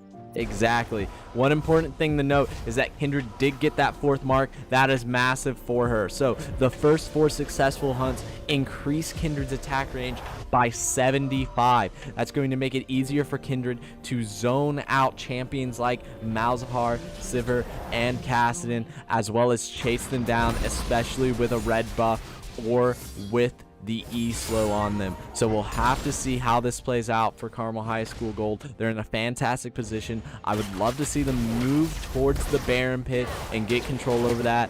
We're seeing Eternal Midget play for the team, has a Gargoyle Stone Plate already. Ender at that 2-item spike. Yasuo loves Phantom Dancer, Infinity Edge. He needs a Quicksilver Sash, but short of that, he is online. It looks like they're centralizing around Baron here with CHS Gold putting on some pressure on it. Looks like King of the Alcove has picked up a Dark Seal to allow him to potentially snowball and put the game in his own hands.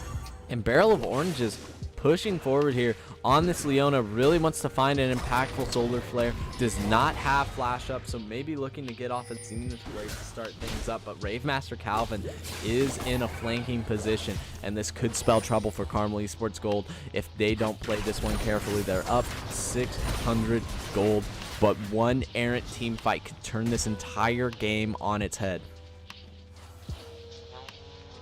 It seems like in terms of team fighting, Carmel High School Gold has an exceptional team fight, especially with the Kindred and the Galio are.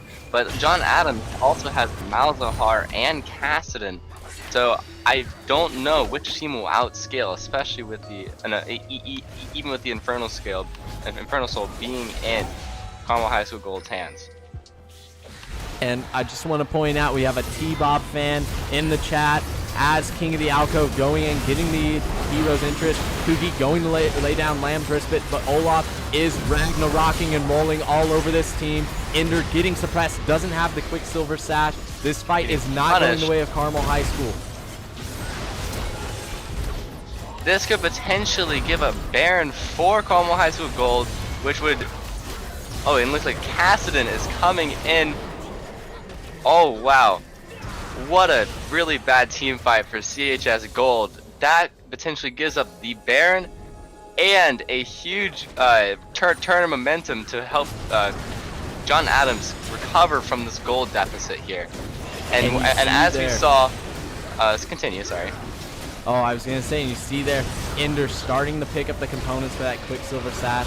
The Malzahar able to lock him down and nullify any impact from him in that previous team fight. Unfortunate result there for Carmel Esports Gold as John Adams finds their way back in the game. I kept saying that 25-minute mark was the magical number. We have the Roa stacked from the Cassin. We've got, the 2 items completed, and now it's looking like John Adams has bought themselves some more time to scale as they have closed the gold gap to 2.6k gold. And that is going to be very impactful because you have to remember 2.8k gold on the side of Carmel Esports has to go toward Quicksilver Sashes on Kuki and Ender here. So let's see how this plays out, as this is a very even game state with the soul advantage for Carmel High School, but Baron stalling out for John Adams. And in the Twitch chat we see Fruit Fox 60 enjoying the double Dylan cast. Yes, my first name is Dylan. Dylan's first name is Dylan. You're in the double Dylan dragon cast here. Oh, that's awesome. It looks like Cassin is not getting the solo XP that he needs to get to 16, which only delays his spikes. So I'm hoping that Cassidon will be able to get to 16 as soon as possible, or else Carmel High School Gold. Oh, we almost got a pick from Kuki there onto the Sivir for that huge crit damage. It looks like Sivir barely got out with only using her flash and heal, which puts huge pressure on her, considering that she's not going to have any mobility for the coming fight. Yeah, Kuki with that Infernal Soul does a ton of burst damage. If he gets his 3 shots off on his E, that spells trouble for whoever is in his sights. And now Walruto, though, has the priority on mid lane. They're still looking to make a play in River. They know Elder Drake is spawning soon, and there's that burst damage from Kuki. The Solar Flare not going to land, but Kuki doesn't care. He goes in anyway and picks up the kill on the Lulu. Walruto running for his life as Brave Master Calvin is simply pushing in the top lane, and King of the Alcove is zoning off Big Red 711. This could be the opening they needed for the Elder Drake. If they get this Elder Drake, who cares about Baron? They go for the kills. They go for the win. And then Cassidon just got his Archangel's staff online. Wow, I'm curious to see if that'll be enough with the Elder Drake potentially being in CHS Gold's hands. Eternal Midget could be getting picked here. Let's see. Activated the Gargoyle Storm Plate, and he barely escapes with a few hundred health to his name. The Kindred ult stalling the Drake, healing up the Elder Dragon. Is looking like a battle for Elder Drake, and looks like Kuki barely got the smite on the Drake, and that 50-50 might have lost John Adams the game. And Rave Master Calvin there, he had the teleport. He opted to try and zone away Eternal Midget from being able to use the hero's entrance and the teleport there. He all-in him, he flashed forward, he did everything he could, and yet it doesn't matter.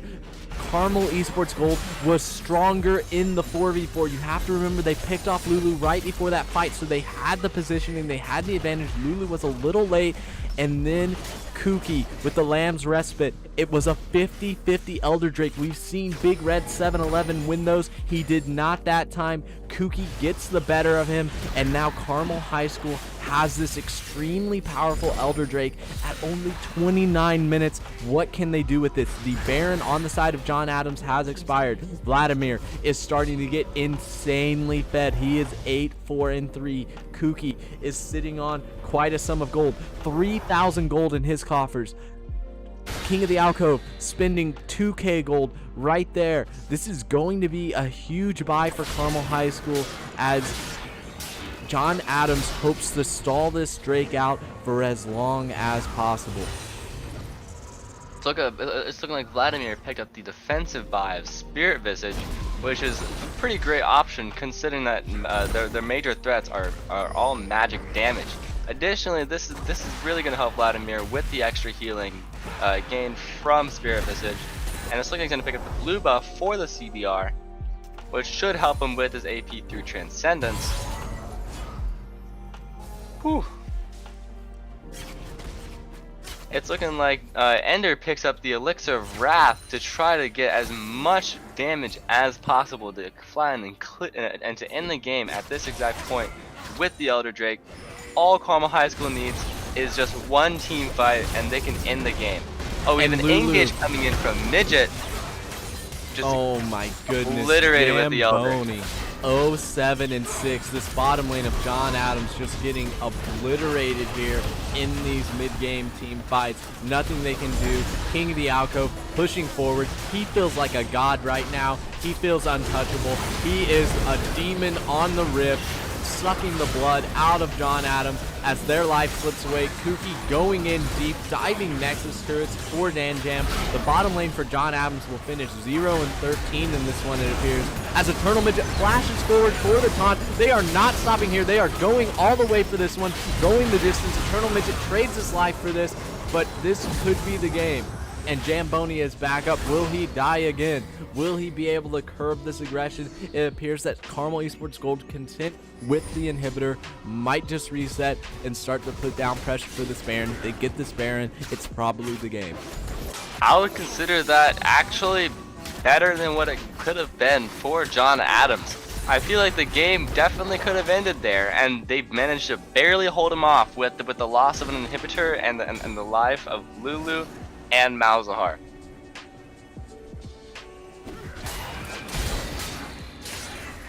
Olaf desperately trying to get mid pressure for the upcoming Baron. It looks like Galio is going to be respawning sooner than the Lulu, so Carmel High School should be able to get the Baron pressure slightly earlier than John Adams. However, it looks like Sivir is farming bot lane. Kassadin is not really close to the dragon at all.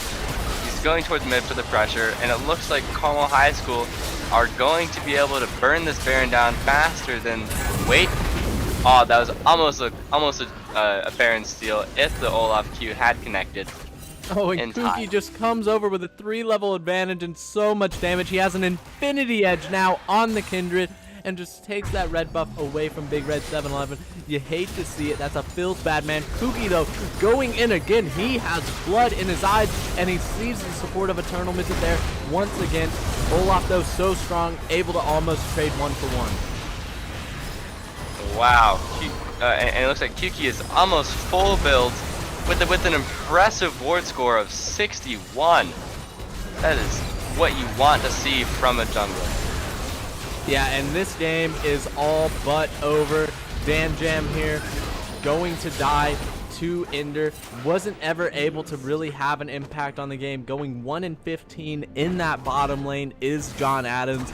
Not hitting that Sivir 3-item power spike, instead getting 2 BF items and then having to go for the Executioner's Calling.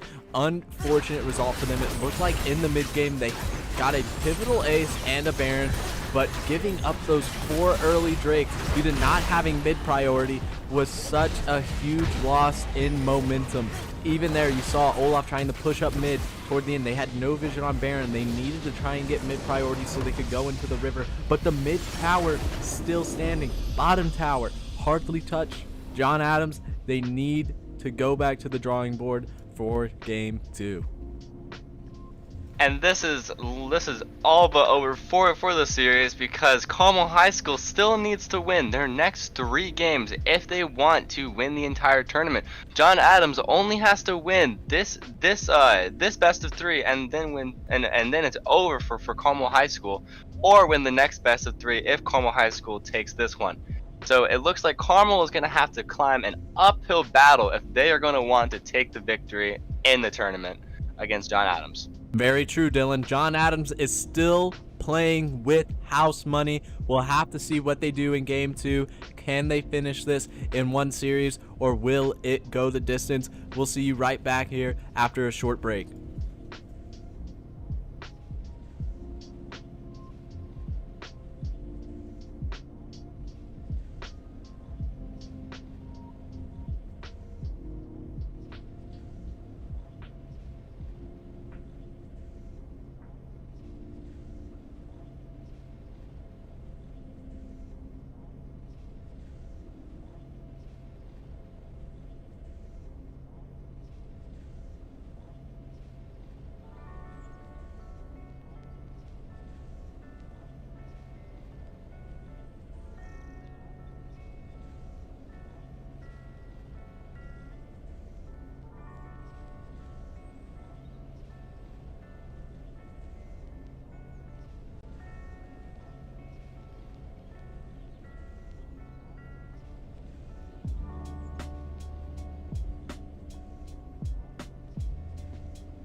And welcome back, everyone. We have a quick turnaround on this one because we have the potential of so many games being played today.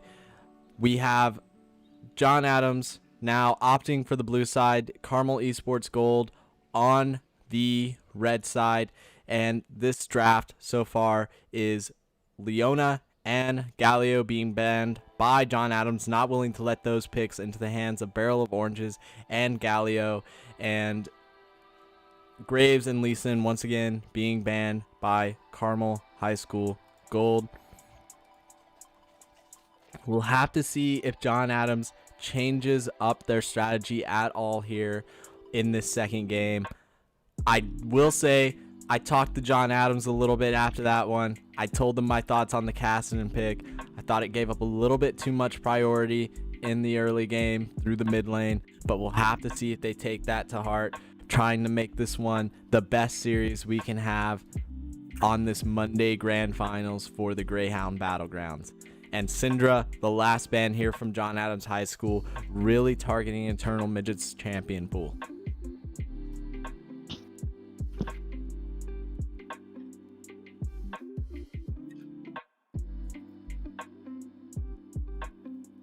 And we will see the red side Warwick ban. Once again, I wouldn't be surprised to see that every single game.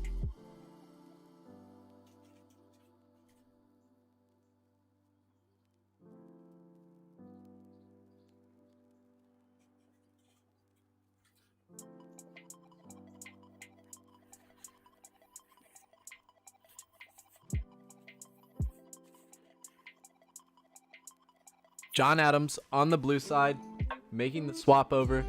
They first picked the Vladimir this time, seeing King of the Alcove become an absolute monster as the game dragged on. John Adams thought they might have scaling on their side, but Vladimir is a power scaler.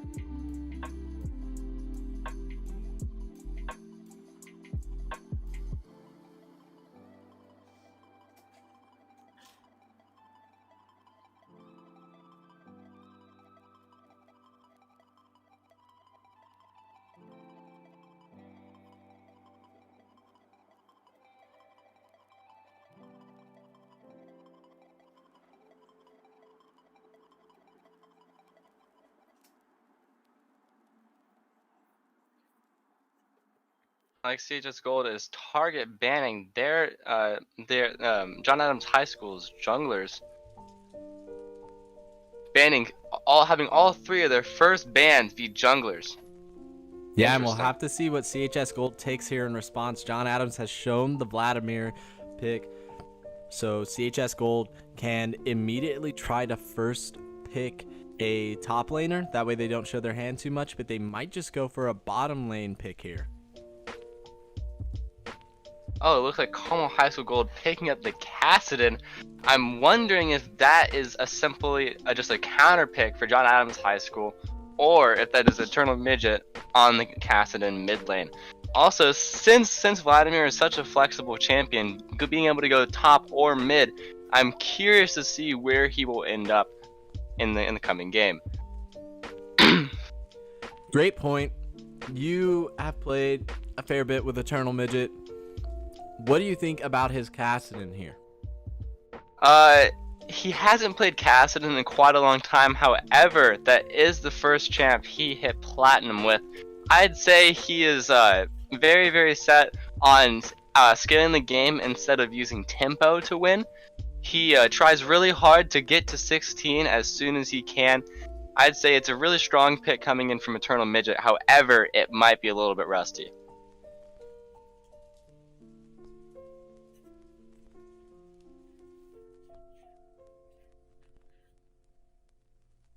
And we'll have to see if this Cassidy pick is like riding a bike, because he has the tantamount task of taking down a Cog Lulu bottom lane.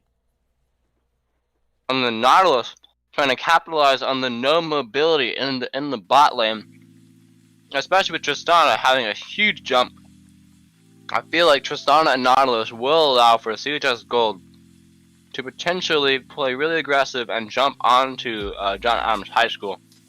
Yes, Cogmon needs to fear for his life, because pre-6, if Lulu does not have that ultimate, one dredge line could spell doom as Tristana rocket jumps in with an explosive charge and simply bursts him down like an assassin.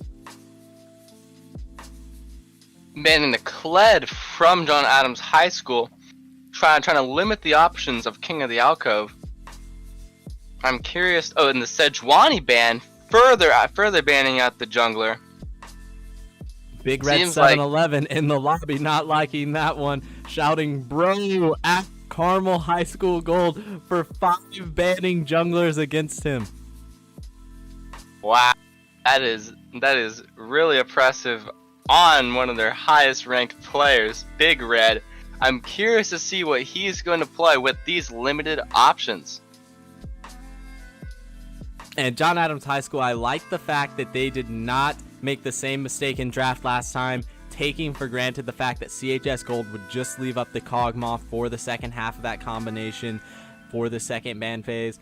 They went ahead and in their second rotation, blue 2, blue 3, pick up the Cog Lulu and ban the Kindred away from Kuki, seeing that he had a dominant performance on that champion. Now Kuki still has a number of champions in his wheelhouse. We'll have to see what he plays into Big Red 7-Eleven. Last champion select during draft, Big Red showed the Echo and then swapped over to the Olaf. Kuki also plays Echo. This could be a contested pick here. And it looks like CHS Gold is going to need some more magic damage regardless. And the Evelynn, a rather greedy pick. It's similar to Kassadin in the sense that, especially with the Cass on their team, they're not going to have much early game pressure, especially considering that Evelynn does not really have any power until level 6. But this Evelynn, is going to be interesting. Yeah, recently buffed though. Her early clear, she can full clear very quickly and rather safely. We'll have to see if Kuki can create a farm advantage versus this Zac. This Zac will be ganking heavily throughout the game. We might see him go for a full clear into a rather healthy gank after a scuttle contest, or he could go for a 3-camp clear into a gank, especially around mid. If he can blow that Kassadin flash early, he will set up his mid laner to nullify the Kassadin scaling. We have a Renekton, another flexible pick, which can both go top and mid. I'm curious to see who they will place where. I'm foreseeing a lot of lane swapping to try to get the best matchup for both teams' favor. Yeah, and we've seen Walruto play bruisers in the mid lane, so not only is it flexible on that front, but it's flexible in terms of them in the game, switching between Ravemaster Calvin top and Walruto mid. And now we see the final pick, the Ornn, King of the Alcove. This is his favorite tank to play. Ornn is a champion that has great early game damage and insane scaling due to his passive, being able to upgrade those items of his teammates. And on a comp like CHS Gold, now they're the ones going for the scaling.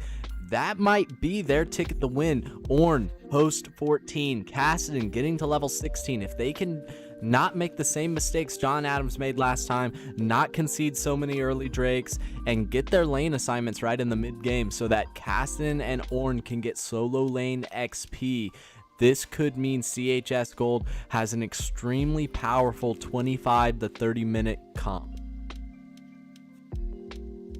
It seems like the tides have switched a little bit, considering that John Adams High School was playing the scaling comp last game, but it's looking like CHS Gold has decided to do the same thing they did last time with the Kassadin pick, a scaling top laner, and a rather strong late game jungler. I'm curious to see if John Adams High School will be able to snowball the early game strong enough to stop Carmel High School Gold from scaling in time.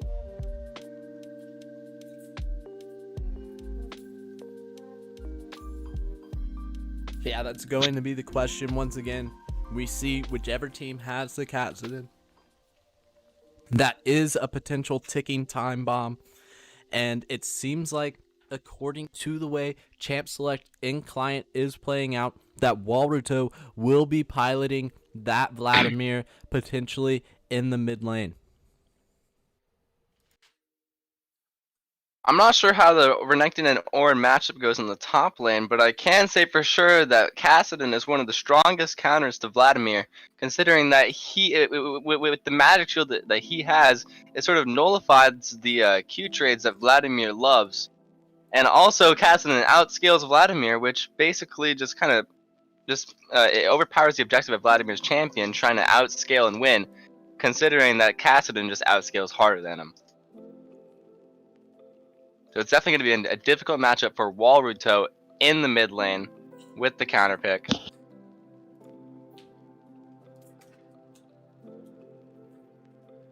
Yeah, and we really hope to see John Adams here take advantage of the early game power of the Renekton. And, you know, Kog'Maw Lulu is not a lane to be underestimated. People look at that lane and they go, wow, Kog'Maw, scaling pick, more scaling. This is going to be something where Kog'Maw hits 3-4 items, becomes this unkillable machine. But, you know, Kog'Maw does have a very strong early game. He is a champion that does hit significant spikes off of 1 and 2 items. This is not just something where John Adams has to sit back and play passive. They have quite the early game comp here. The Zac ganks into Renekton, into this bottom lane. That could be their ticket to preventing Carmel Gold from simply scaling into oblivion here. However, we need to see, is Kuki going to be able to be creative on this Evelynn? Where will Eternal Midget on Kassadin be able to have the same map impact he's had on previous games? And King of the Alcove, those ever important Ornn ults, will he be able to make his way down the dragon fights to prevent falling into the same trap that John Adams just fell into, where it's 21 minutes and you are down an entire dragon soul?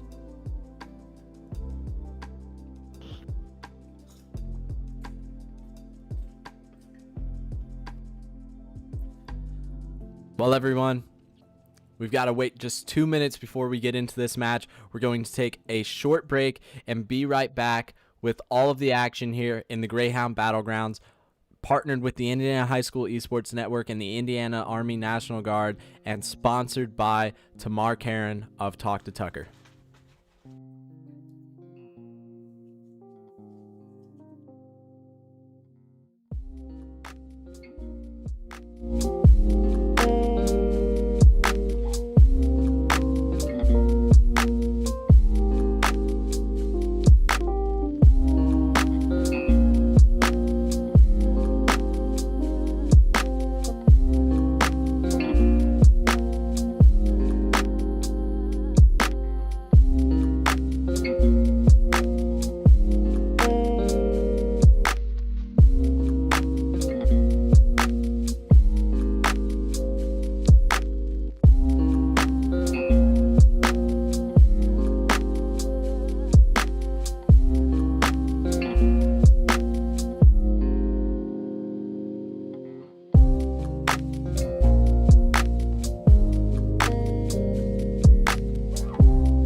All right, everyone, and we are back as we head into the loading screen for this Game 2 matchup in this best of 3 of John Adams versus Carmel Esports Gold. We've talked a lot about Champ Select, about these lane matchups. Now we have to see how it plays out on the Rift.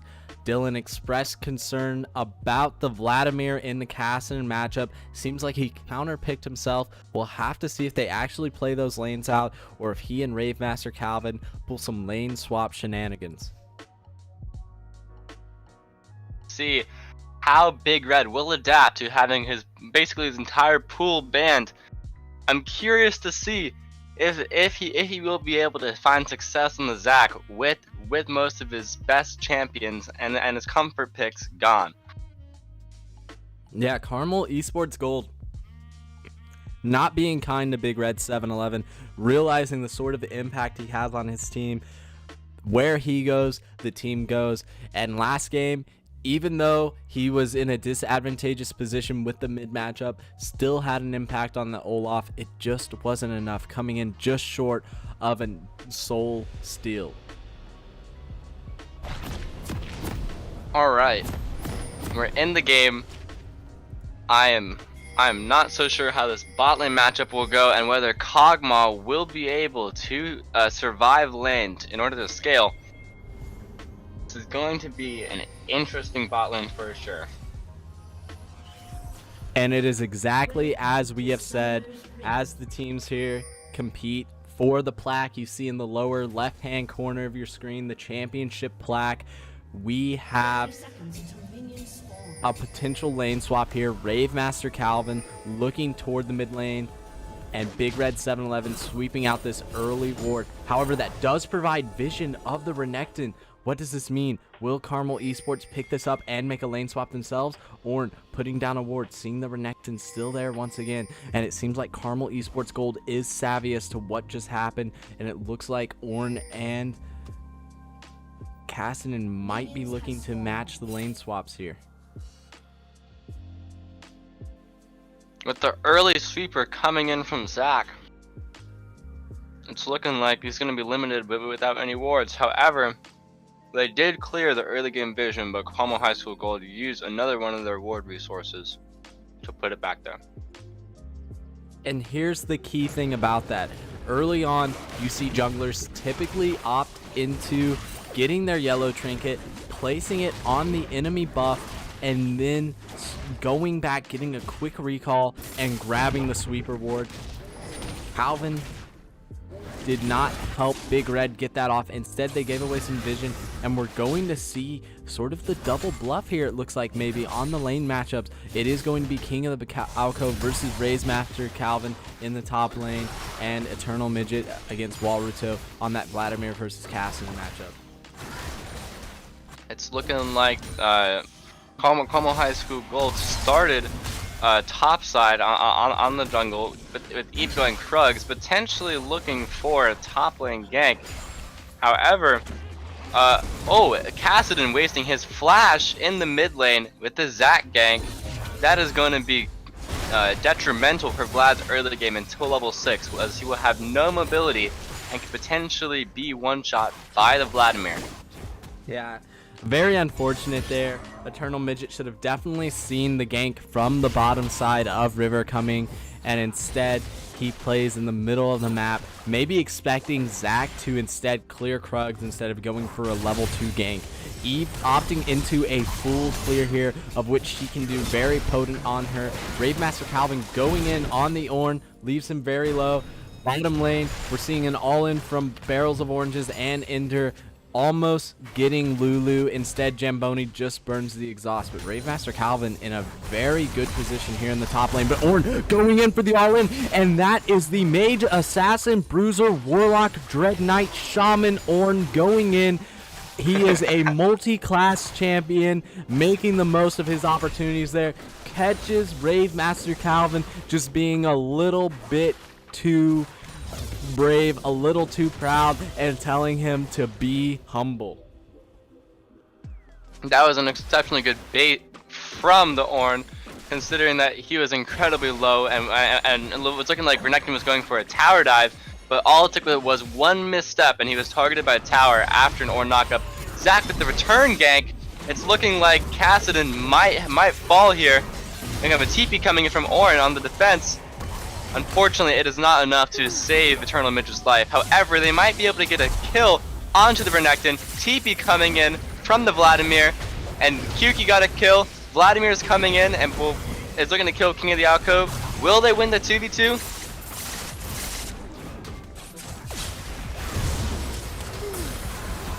It's looking like that went in Carmel High School Gold's favor. However, and Waluto barely escapes alive after using Flash. And you have to think Carmel High School came out on top in that exchange, getting all of the summoners out of Big Red, Calvin, and Waluto in exchange for the Flash and summoners of Kuki and King of the Alcove. Now, Eternal Midget still has the teleport. Did not have to utilize it. Is only 3 CS down in lane. We knew he was at risk of dying after blowing that early flash. He did die, but Kuki and King of the Alcove were in the correct position to capitalize on that repeat gank. It looks like both Vladimir and the Kassadin both do not have their flashes. An excellent dodge coming in from Jamboni in the bot lane with Nautilus's hook. However, Vladimir probably will not be able to utilize on Kassadin's missing flash for the coming minutes because he took teleport, which is a trade-off considering that with Ignite he probably could be looking for an early kill with the flash advantage coming up shortly. However, the TP will allow him to scale potentially with the Kassadin and try to match his side laning as well. And here you see Big Red 7-11 has priority in the bottom half of the map for once. He did not have this last game, is able to go for the early Ocean Drake here. Kuki wants to contest, but his bottom lane was stuck under tower. His Kassadin farming in the mid lane without flash, not level 6 yet. So even though Kuki is ahead and has the Dark Seal, he cannot capitalize on the low health Zac without passive farming and clearing the Ocean Drake. It's looking like this is the exact opposite of what we saw last game, with Carmel High School Gold being dominant over Dragon Control. However, it's looking like John Adams might be able to just continually shove CHS Gold's bot lane and allowing for them to get more Dragon Control than Carmel High School. And one important thing I want to note here is the fact that Carmel High School Gold did a great job of not making the same mistake John Adams did of overcommitting to a dragon contest when they have the Kassadin, when they have the lanes that are getting shoved in. There's no reason for them to make a bad situation worse. The individual dragons are not as powerful as they have been in previous seasons. Yes, 3rd dragon, 4th dragon, you have to start to contest those. But these first 2 dragons, and even in the case of you being extremely far behind on the 3rd dragon, you can give up these individual dragons and not worry here. But Kuki and King of the Alcove once again combining to take down Rave Master Calvin, and Kuki is getting so far ahead. He is now 1,000 gold ahead of Big Red 7-11. What excellent synergy coming in from the top and jungler for CHS Gold as they're looking to shove it under turret to even further draw Rave Master Calvin behind as he loses the CS to turret. And I can tell you personally, it has been a joy watching those 2 players get to play together and work on their synergy over the course of the year. When they first started playing together on this team, things were a little bit rocky. Alan Kuki is a very aggressive player, as is Tamir, King of the Alcove, and they weren't necessarily on the same page, but now they're able to make plays together, make it happen. And Eternal Midget, now that he's hit 6, is starting to dominate this lane versus Vladimir, going up 17 CS. It's looking like Vladimir versus Kassadin is seeming to be a matchup in which it's Vladimir's HP bar versus Kassadin's mana bar. It's looking like as Waluto was getting low, Eternal Midget was running out of mana. However, it looks like he was just taking some exit trades and was returning to lane even stronger than the Vladimir. And in the bottom lane, you see there the power of the Kog'Maw Lulu early. You think it's a scaling pick. It is actually a very lane dominant pick. They've been able to shove in and deny CS to Ender this entire time, going up 21 CS now as King of the Alcove gets ganked by the Zac. He's going to have to flash. He's going to have to E out, but Rave Master Calvin gets the flash stun. Will they be able to kill him here? It's going to be close. Going unstoppable. Ornn gets the... Oh, wonderful play from the Ornn.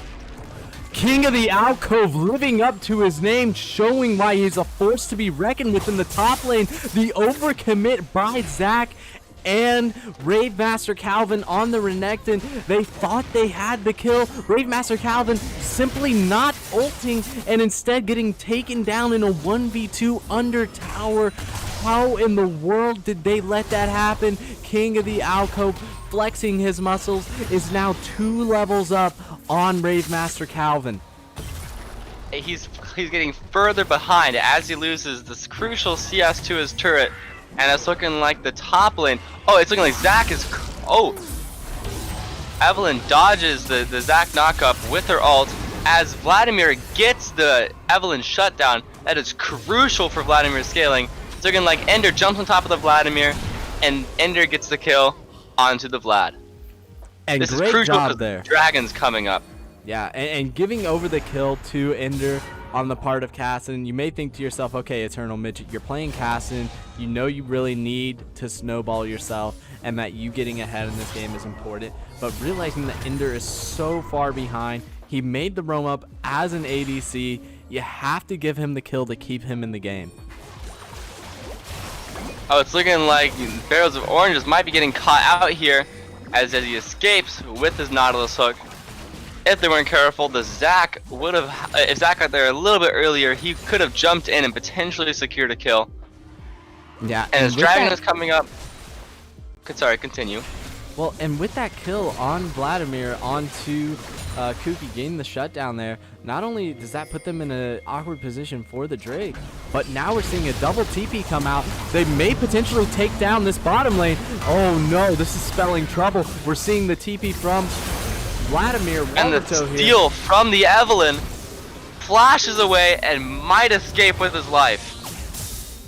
A 1v2 still as he retreats into the winds of the Cloud Drake on the Rift, and King of the Alcove going in, seeing blood in his eyes, going after Big Red 711 and Rave Master Calvin. We've seen him win these before. Will he continue to chase? No, but he had an excellent ultimate bottom to take down Jamboni and help give his team access into the river and potentially hook them up with a rift that they could send top. He has taken multiple plates top. It would be very easy for his team to take rift here and take down top tower, but instead they're opting to go bottom and defend since that is also low on plates. It's looking like John Adams is going to be heavily reliant on the power of the Kog'Maw to carry them through this game. However, one of the limitations of picking Kog'Maw in a scenario would definitely be the lack of mobility the champion has. And against a comp such as Ornn, Evelynn, Cassidon, Nautilus, Tristana, where they all can hook you, jump on you, kill you, I feel like Kog'Maw having no mobility is going to be a major limitation to its carry potential. Yeah, the main thing that you see with the Kog'Maw Lulu is the fact that Kog'Maw, in lieu of mobility, because he is such an immobile artillery-based champ, you are going to see him stand and deliver with the Lulu ultimate. And that is going to be what determines these fights. If Carmel High School and their ability to assassinate Kog'Maw actually comes through, or if Kog'Maw can simply persist through all of it and sustain. Looking like we have a fight against Carmel High School's bot lane, in which John Adams is going to put their bot lane even further ahead as Kog'Maw secures the kill onto Nautilus. But making a driving top. play. It looks like Rave Master Calvin falls even further behind against the King of the Alcove. Wow, and it looks like first turret might fall. Yeah, doing their best to nullify the gains of the bottom lane. They're up 2,000 gold, but you have to think Kog'Maw being so far ahead means a lot here in comparison to the Ornn being 4-0-4, but the Eve is 4-1. We could see Eve kill the Kog'Maw. The key to this whole recipe is the Lulu Jamboni. If he gets caught out like he has been throughout the series, that could mean no Lulu ult for the Kog'Maw, and Kog'Maw without Lulu ult will definitely fall quickly to the likes of Cassidy and Eve.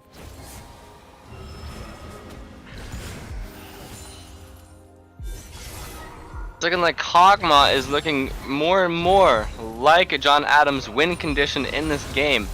However, as you said earlier, it's looking like Evelyn it's looking like Evelyn is becoming ever more strong, in which Kog'Maw, no matter how fed, will probably be able to get blown up by the Evelyn in the late game, especially after Evelyn gets what is looking like her building Rabadons. It's going to be a huge power spike for the Evelyn. Yeah, Cookie being rather greedy here, going instead for a Need Rod item rather than finishing out the Runic Echoes.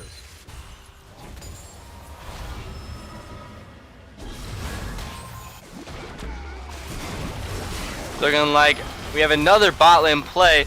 Barrels of Oranges looking to fall, but the flash Ian from the King of the Alcove. A nice hook from the Nautilus. Oh, Cassidy and it's a 4-man bot with Vlad and the Evelyn elsewhere in the map. Are they gonna walk away deathless? Looks like they're looking for a tower dive. In the bottom lane. Yes, both And teams they're looking taking for 2 crucial tower shutdowns. shots.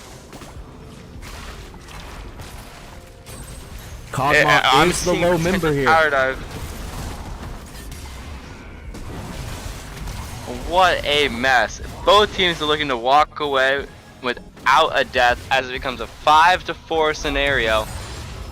Yeah, Eternal Midget ulting in.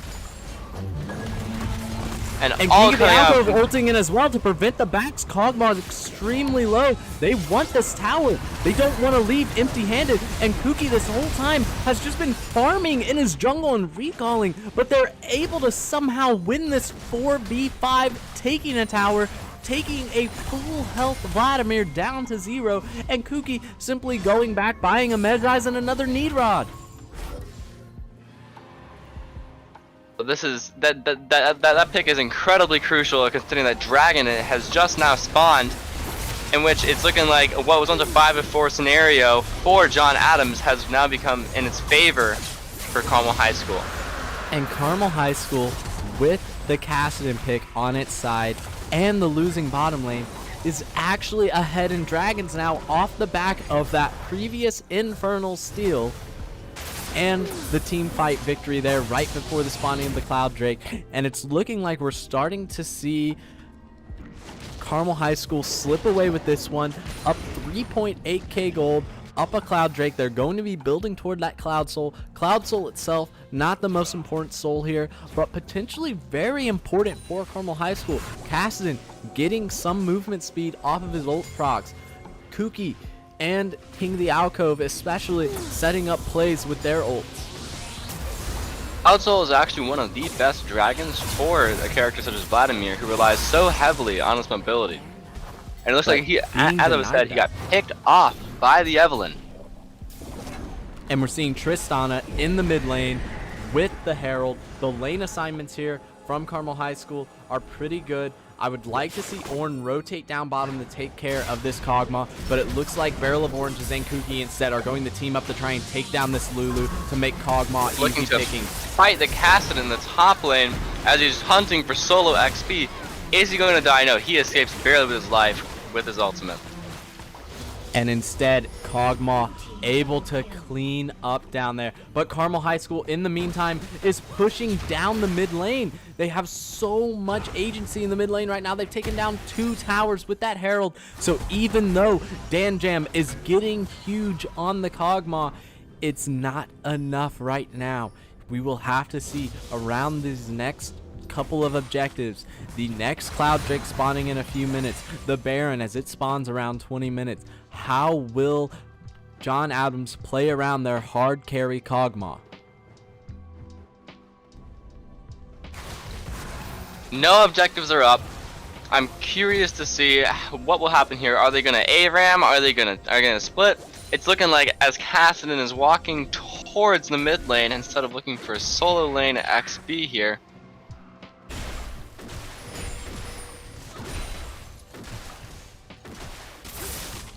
As Ender just looks to farm up in the mid lane to try to get back into the game.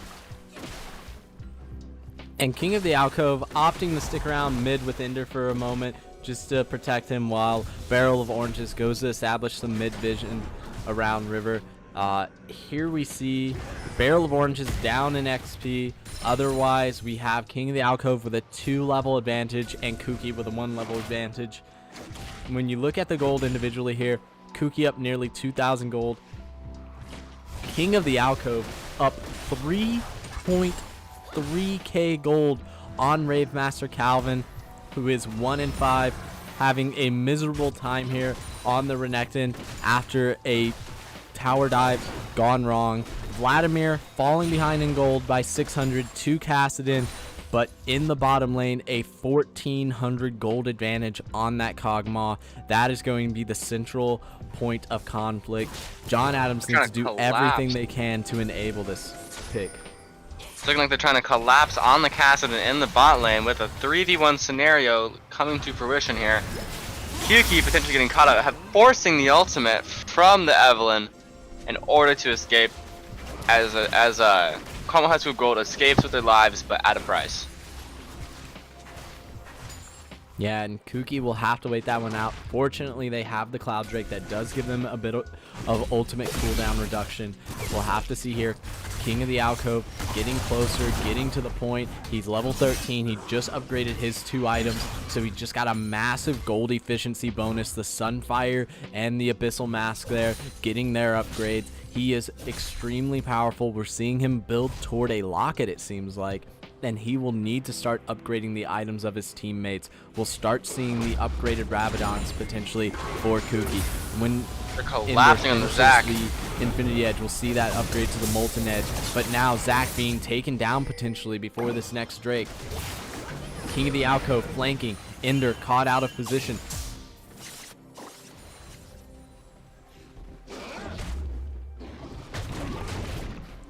And if King of the Alcove gets the right angle here on this ult, if he's able to line this one up properly and they can collapse onto this Kog'Maw, that could be it for John Adams. We'll have to see. They missed the control ward in the Pixel Brush, so they are being pincered right now.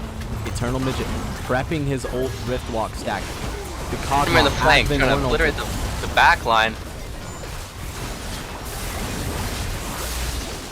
Vladimir with the flank got picked off by Evelynn.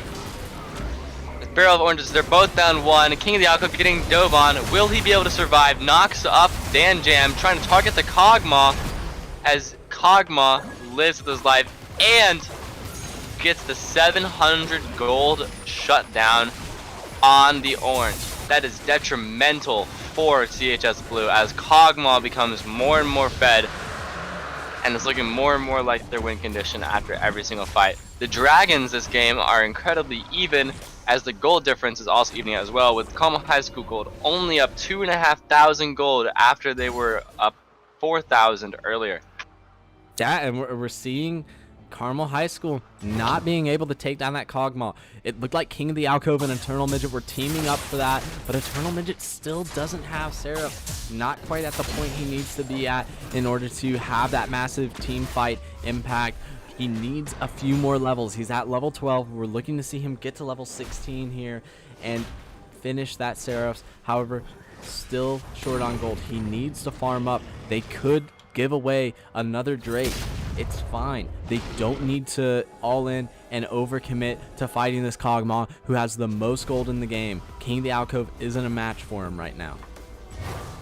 It's looking like Kassadin is going bot lane to hunt for solo XP to try to get to 16 as fast as possible. The TP will allow him to come into any team fight that pops up while still getting the solo XP that he desperately desires. Looks like they're centralizing around Baron. However, they're fleeing the scene as Kog'Maw's pressure forces them to leave. And I really just want to see CHS 1-3-1 here. They're in a great position to waste the time of John Adams. We see 4 members of John Adams simply hand-holding with one another in their own top jungle, while Evelyn pushes up mid, King of the Alcove pushes up top, and Cassidon on with Eternal Midget piloting that, getting CS bottom. They need to keep farming this one out as they scale in the solo lanes. It's looking like they're trying to centralize on the Cassidon, but the Rift Walk allows him to escape scot-free. They're still in the bot lane area trying to catch Cassidon out, but it's looking like he's fleeing the scene. As Ornn is split pushing and Zac dives in with Tower targeting the Ornn with the Sunfire cape. And I'm not sure Big Red 7-11 wins those, as once again John Adams just roaming around the map, giving up free CS, giving up free experience. Brave Master Calvin still 2 levels down, but we will see Barrel of Oranges here, maybe making a mistake going for that dredge line. They force out the Lulu ult though. Kuki doing a great job of getting that one. That could mean a re-engage here from Carmel High School. As Kog'Maw walks into the choke. Oh my goodness, the Lulu shield coming in, but is it going to be enough? Ender jumping in, trying to get a shutdown on the no, you got the Lulu, never mind. As Kog'Maw is shut down by Ender, which puts him back into this game. But at what cost? Vladimir gets a double kill off of that one, and it seems like King of the Alcove being prevented from reactivating the second cast of the Ornn Horn wasn't able to have the team fight impact he wanted there.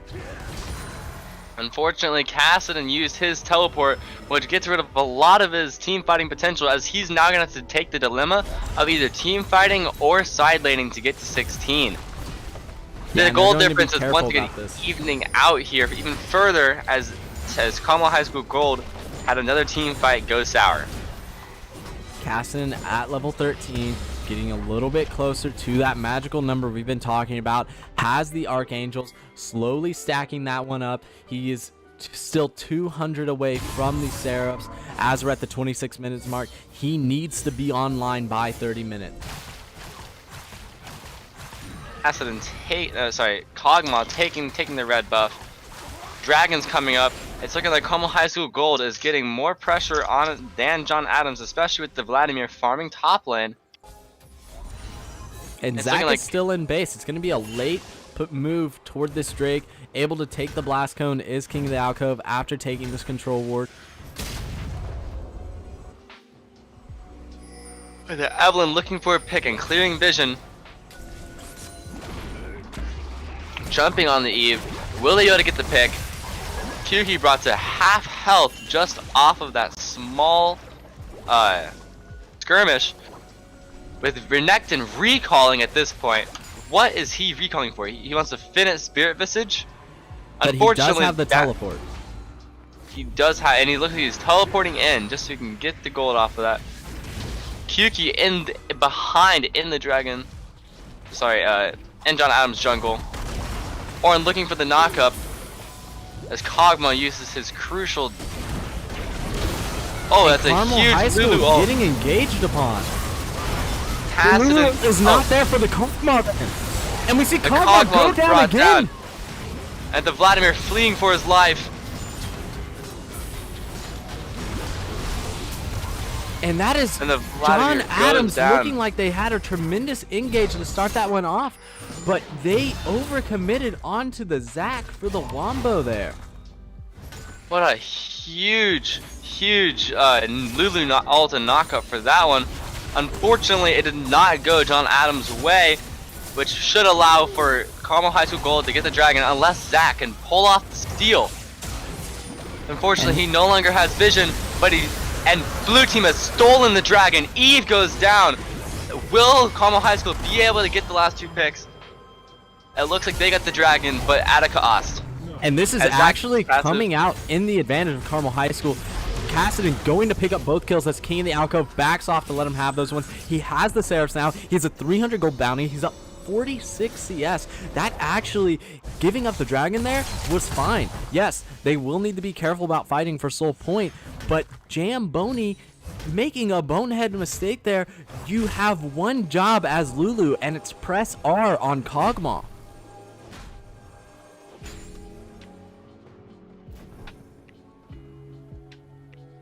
Brings John Adams one step closer to Cloud Soul, which is one of the weaker dragons, but once in the hand of Vladimir could allow for Vlad to get into the backline and destroy it even quicker.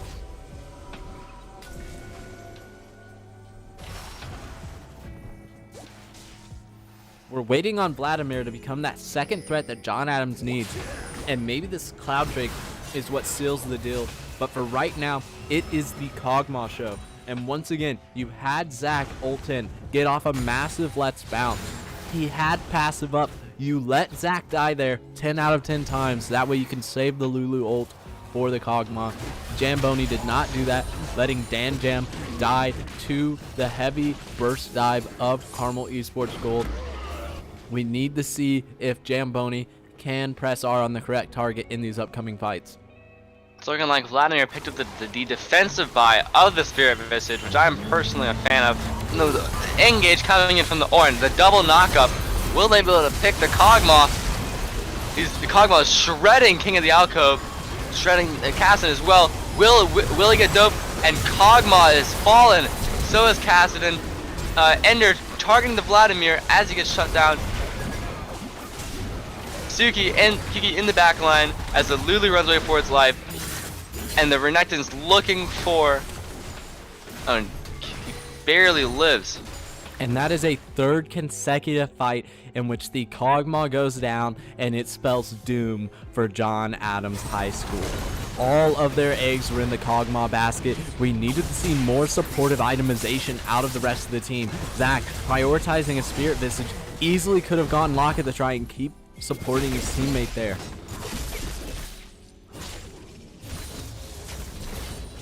It's looking like with them stuck in base with the inhibitor pressure, Baron is on the table for Carmel High School Gold. Let's see if they'll start it. It's looking like they're going for the Baron attempt. Will they advance to the Baron? And look at Ender now. He's only 3 CS behind. He has the upgraded Infinity Edge from Ornn.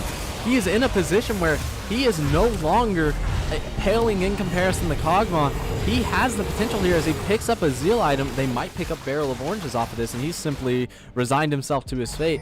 But he's in a position where he has the rapid fire cannon. He is no longer in such a massive disadvantage to the Kog'Maw. Only 1,100 gold separating them at this point in the game, which isn't that much. With Kog'Maw being the carry of John Adams' team, as we've seen in the team fights, his lack of mobility has led to his demise with tons of CC, knockups from the Ornn and everything. There's not much that he can do once dove. So if Carmel High School Gold does not target the Kog'Maw in fights, it's looking like Kog'Maw will be able to shred the entire team. And you have to look about how these teams are playing around their ADCs. Ender fell behind early, but still getting the support of his teammates. Look at King of the Alcove using his gold advantage to build 2 supportive items. He gets the Locket and he gets the Knight's Vow, and I checked, he did not put the Knight's Vow on the Kassadin, he did not put it on the Evelynn, he put it on Tristana, looking out for Ender in these team fights as they become diving buddies onto this back line. So looking for a pick onto the Zac as Kassadin's Rift Walk allows them to chase, and they back off out of fear with no vision. And a double knockup with a massive knockup. The flash away. Being shredded by the Kog'Maw. The triple knockup. Let's see. Oh, the huge Evelynn ult. The double kill coming in from Kyuki. Calvin on quadra kill coming in from the Evelynn. That is huge and is potentially game-ending as the double teleport comes out from Carmel High School Gold. with the 40-second death timers, it looks like this game is over, and we're going to be going on to the next series. And look at that. What can you read Cassidy's level for me, Dylan? It looks like Hassan is level 16. The clock was ticking the entire game, and unfortunately for John Adams, they were not able to stop the Cassidy scaling and win before Cassidy hit his level 16 power spike. And we see there, the moment Cassidy hits level 16, they find John Adams just being a bit too close in the choke there by the tri-brush, setting up for the Drake. John Adams saw Cloud Drake in their eyes, but unfortunately could not capitalize. King of the Alcove playing that fight extremely well.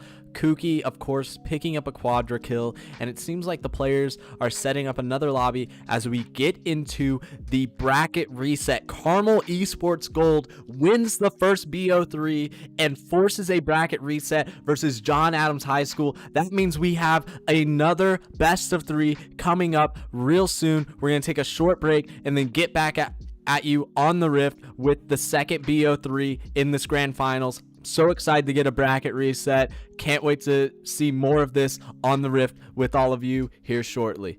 Thanks for tuning in.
Welcome back, everyone, as we're hopping into the pick ban phase of this brand new best of 3 for the grand finals.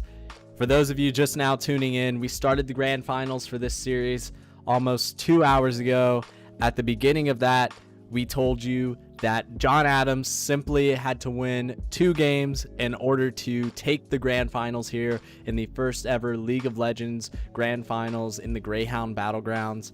However, Carmel Esports Gold, coming up from the lower bracket after winning the losers finals, they come in and 2-0 John Adams, forcing a bracket reset. This is now a winner takes all best of 3. Either team needs to just win 2 games here to finish off the day for League of Legends. And with me on the cast is Dylan Boyer of Carmel Esports Blue. Dylan, looking at the pick ban right now, we have John Adams banning out the Ornn, Galio, and Leona, 3 tanks that have meant so much for the CHS team fight. And on the side of CHS Gold, once again, still banning out those 3 junglers from Big Red 7-Eleven. It's looking like they saw the potential that Ornn, Galio, and Leona had in previous games and are now banning them out simply because they know the potential of Carmel High School on those champions. Meanwhile, Carmel High School Gold is simply trying to play a more preventative ban style in which they ban out their best player, Big Red 7-Eleven, just so that he can limit his potential. And with the Soraka pick coming in from John Adams, I'm curious to see what ADC they'll pair with that. It's looking like their support specializes in those type of champions, especially with playing champions like Lulu. Oh, and the Vlad gets picked up by CHS Gold. It's looking like a King of the Alcove Vlad game again.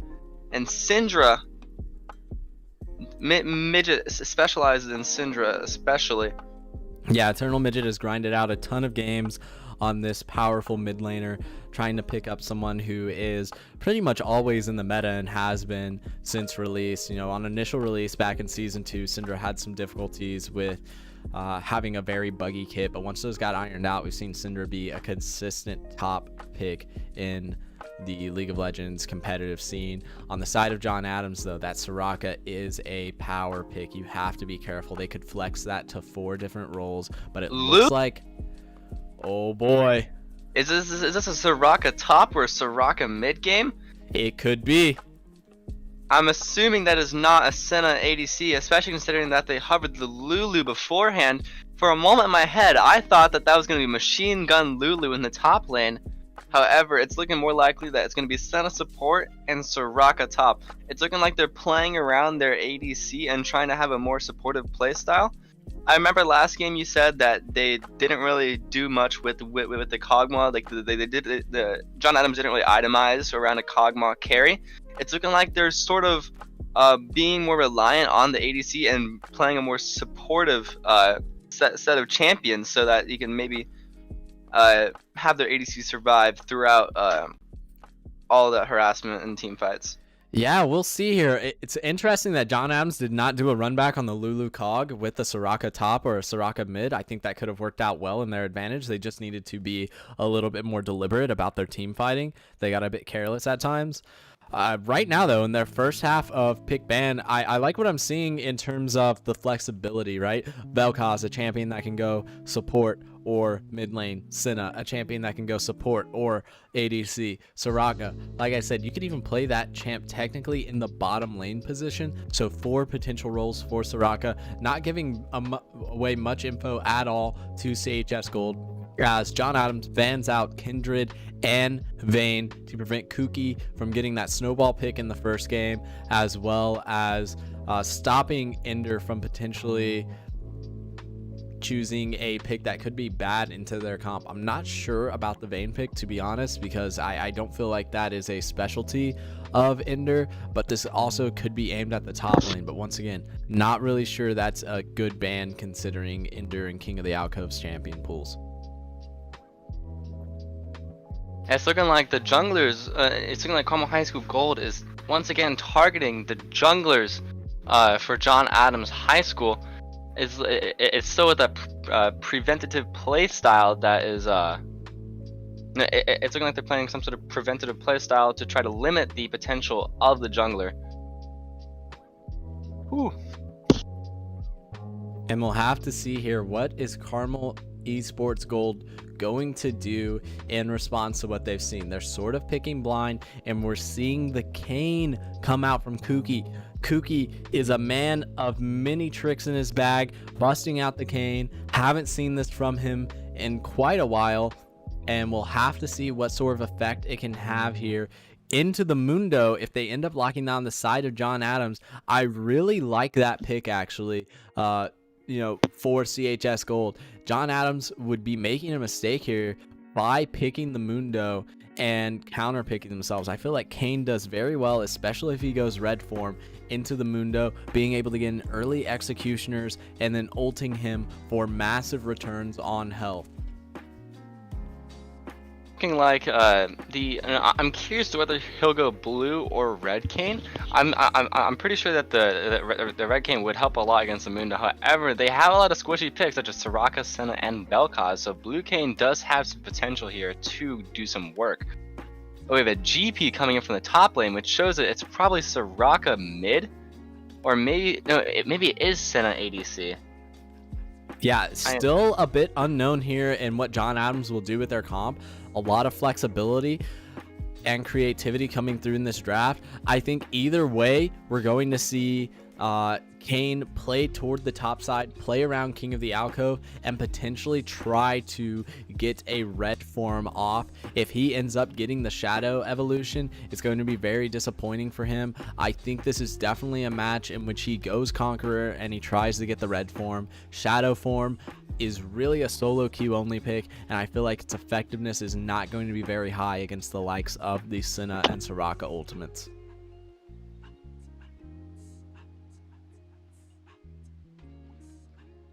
And we see Lucian Ender coming from the bot lane. Yeah, busting out the classic Lucian pick. We've seen him play this a number of times, and we'll have to see as we turn toward the client draft what ends up happening with these picks. What position do they go in? Let's swap over to that right now and see just exactly what is going to happen. My current prediction is that it's going to be Dr. Mundo in the jungle. Because even though you can go top lane, I feel like that's the only champion that they could put in the jungle in this scenario. However, Soraka is a very versatile champ in the current meta, considering that she can go top, mid, or support. And I have seen Senna both ADC and support, and sometimes even in the top lane a couple times. But I feel like GP is going to be the top laner's pick here. I'm foreseeing a Belkaz mid, Senna ADC, and with a Soraka support in the future. However, I do think Belkaz and Soraka could switch around in those roles. Yeah, I think there's the definite possibility for this to go a number of ways. Rave Master Calvin, though, locking in that GP is a strong indication that your prediction is correct, that we will see GP, Mundo, Belkaz, Senna, and Soraka down the stack.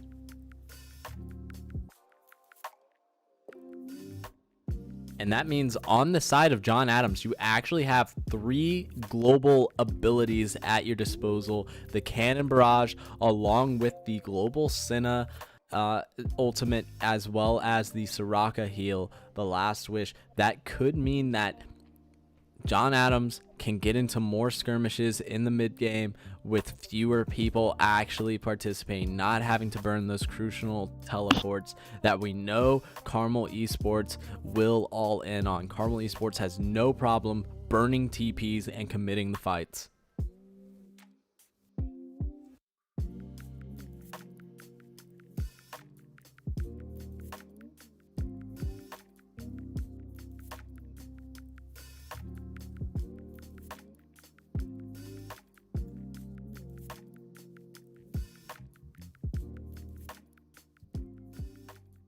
And now you get to finally see what, no, actually, never mind. I'm assuming it's just a Senna ADC here.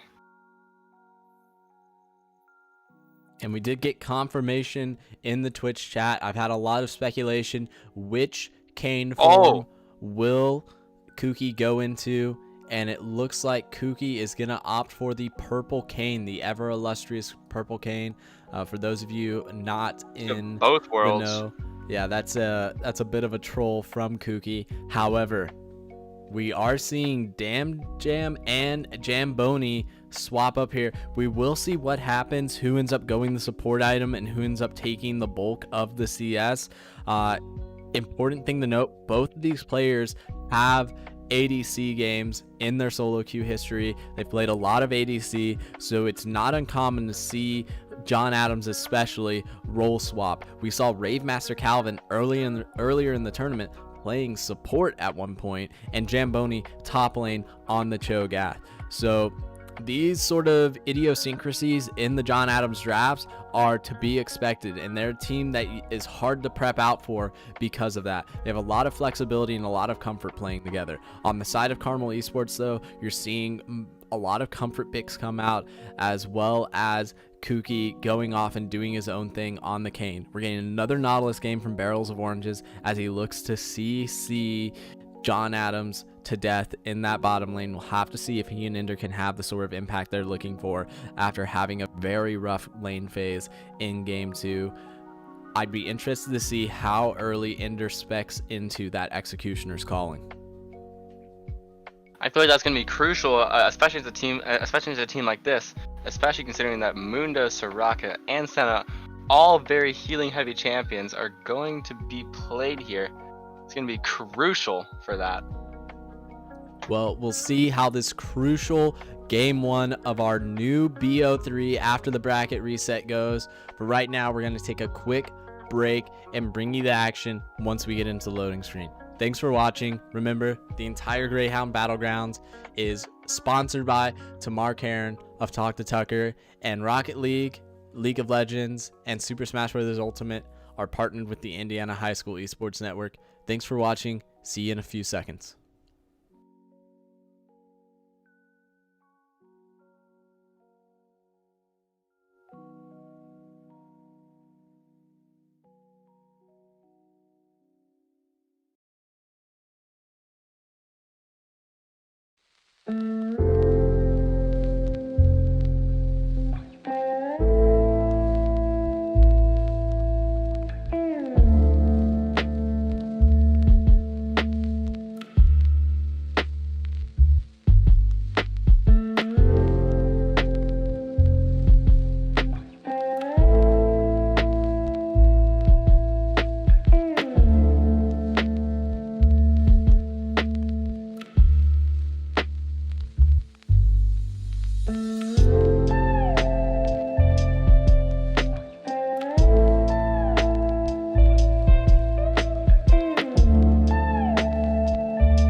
Okay, everyone, and we're back in the loading screen for the first game in a brand new best of 3 in this grand finals, following the bracket reset forced by 2 back-to-back wins, showing different comps entirely from Carmel Esports Gold. And Carmel Esports Gold here once again with a slightly different comp, slightly different win conditions, looking to take down John Adams and make this a complete series reversal, coming all the way up from the lower bracket and winning 2 best of 3s to crown themselves as the grand champion for the tournament. The team responsible for sending Carmel Esports Gold to the losers bracket, well, Dylan Boyer was on that team. That was Carmel Esports Blue, and Dylan Boyer is here with me on the cast. Dylan, what do you think we can expect from this first game in the bracket reset? I think that this is going to be a great game. I personally was never expecting a team comp such as this. Soraka is actually going ADC in this matchup. That is an incredibly different pick. It's looking like they're going for some sort of early invade in the top side. Yeah, and that's maybe something I did warn you all about. Soraka viable in 4 different positions right now. 30 seconds until minions spawn. It's not something that I expected. I personally expected the Senna ADC. It's looking like they got vision of the potential invade. Kuki still in base after getting the early ward and switching to the scanner. And that is the preferred strategy. Instead, we've been seeing Big Red 7-Eleven opting to go into the scanner initially, but he's losing out on some utility there.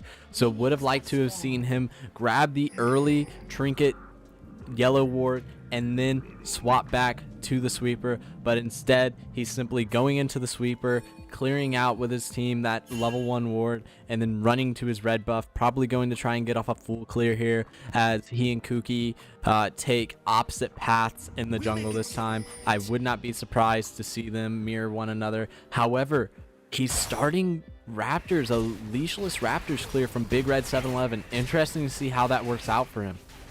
I'm curious why Kane didn't start Raptors himself, considering that he is capable of doing so. It's looking like he's going for Krugs into potentially a top gank is what it looks like. Or he could just be doing a full clear.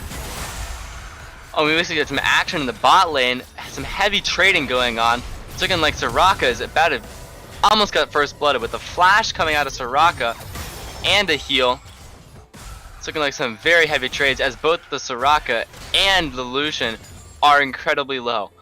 Yeah, and we saw CHS Gold sit in that tri brush thinking that Soraka and Senna were going to leash, but very intelligently the leashless Raptors start enables Senna and Soraka to go directly to lane, circumventing that, and instead Ender and Barrels of Oranges try to wrap around and trade heavily at level 1, but come out worse for wear due to the sustain of the Soraka and the Senna. I'm surprised about the GP pick into Vladimir, especially considering that Vladimir does pretty well into Gangplank overall, since most of the short trades that Gangplank loves with just hitting his Q doesn't really go as well, considering that Vladimir has some very strong sustain and wins the Q for Q poke against the Gangplank.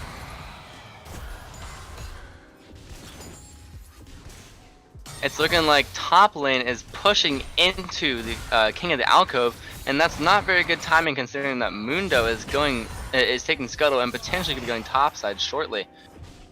Both mid and top are mostly shoved in, so Mundo won't have many opportunities for ganking here unless he chooses to go to the Tribush. And Mundo, with that leashless start, has fallen behind just barely of the Kane. Kane going to go up a single camp here, but Ender and Barrels of Oranges once again having a difficult time in this bottom lane and having to recall already unless Kuki can come in and relieve some pressure. What a great hook coming from Barrels of Oranges. Ender getting very low. First blood coming onto the Kane. Will they get the Senna? No, she flashes away. She lives, but at a price.